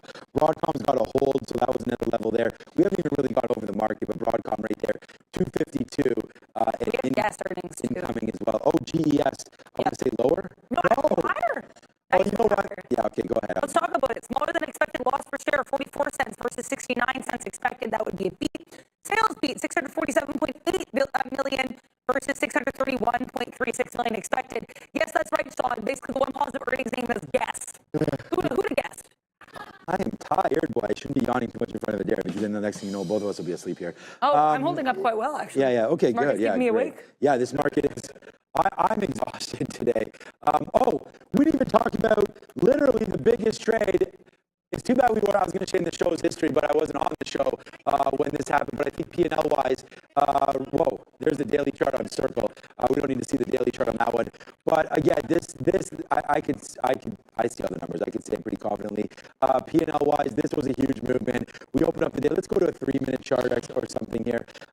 We opened up that day right down here on Circle, man. We had to wait. We had to wait very, very patient. We didn't go to the gym. We didn't eat our food. We didn't do anything. We waited, but we just paid for gym memberships, whatever, for quite a while there. But there it is, man. We buy the dip. Oh, here. What am I even talking about? Let me just show you the trade myself right here. This is a live, and again, you know, everyone's going to trade this differently. It's to everybody's own trade. But there's the open right there. I whispered to Joe at about 11 o'clock. I'm like, dude, this could be your trade, right? This is the one for you. He took it. I didn't wind up finding out how much he made on it or anything like that. But at the end of the day, the IPO trade remains solid and remains true. You buy the IPO and you wait for it to break lower. This never broke lower. It just kept going and going and going. And that's why it's hard sometimes to discuss these things on the air, but I was saying it's the best IPO of all time for an individual trader. I'll stand by that because you had 2 halts in a row. Let me get rid of this. Forget about all this, all these trades that I had, okay? Because I'm a maniac and I trade too much. But right into there. So if you just go long, the trade is always to go long off the open. I posted it up. Go find me on Twitter. We've talked about IPO trades over and over and over again. Every single IPO that I'm ever in is the exact same way.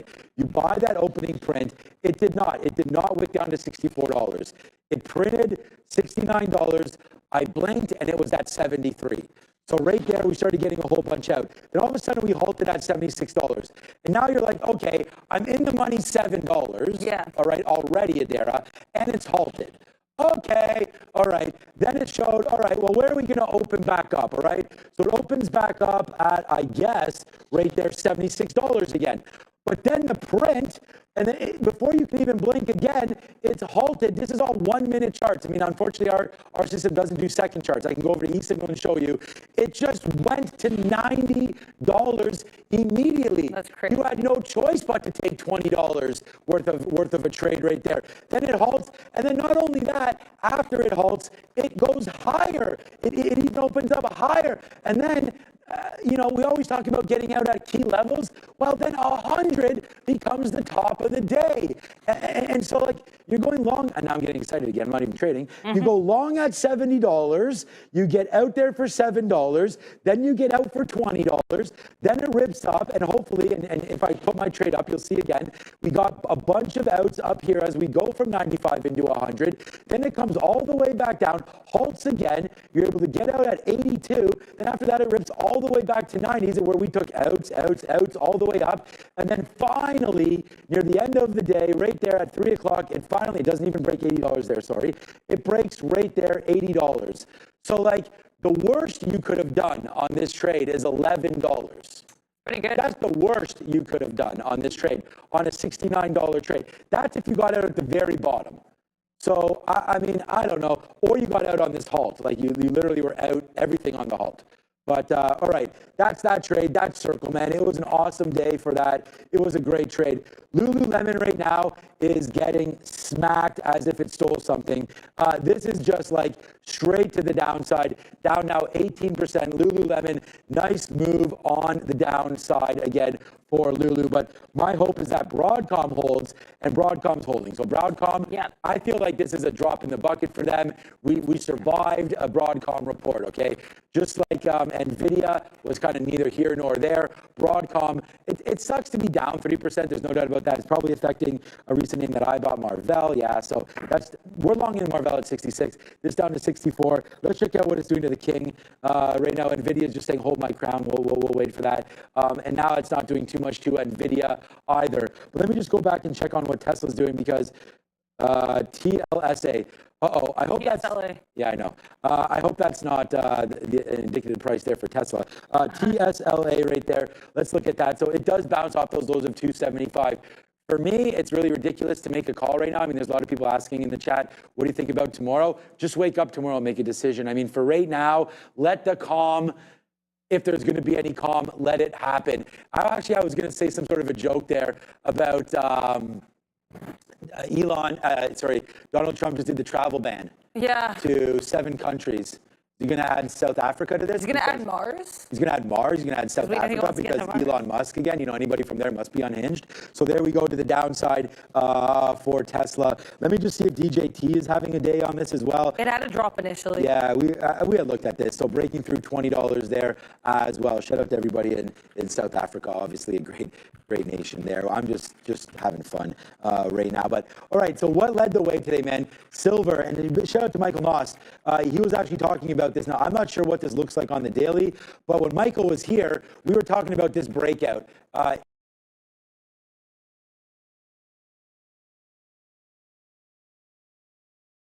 Great traders, but our guests are, you know, even part of that level as well, right? Leveling up on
was up though 20% year over year. Their Q3 guidance even does expect 21%.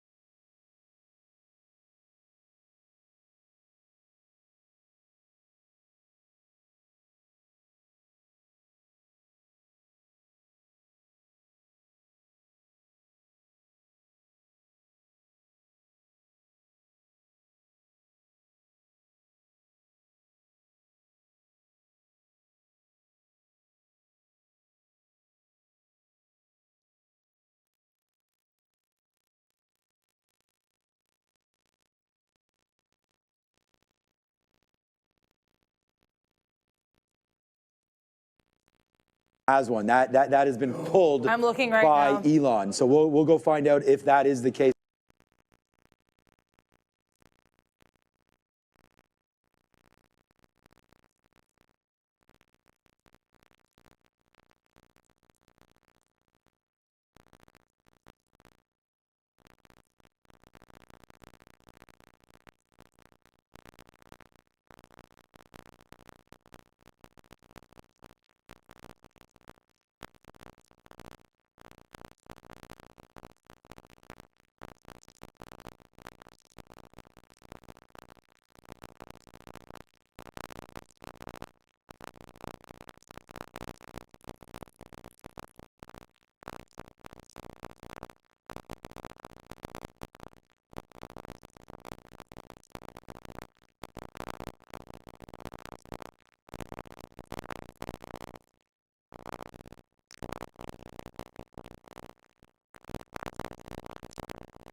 The Circle IPO was pretty cool there today. I'm interested to see what happens with Palantir.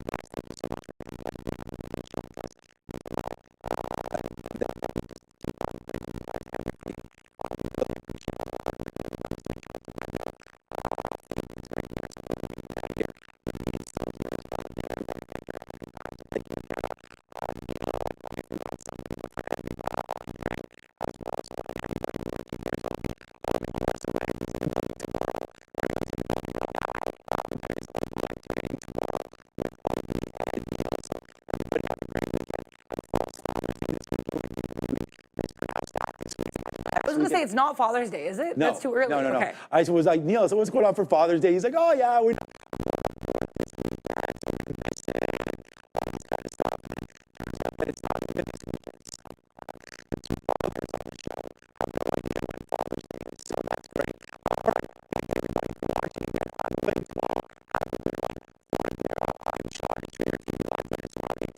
Make sure you're here. It's going to be a good one. I hope we set some records.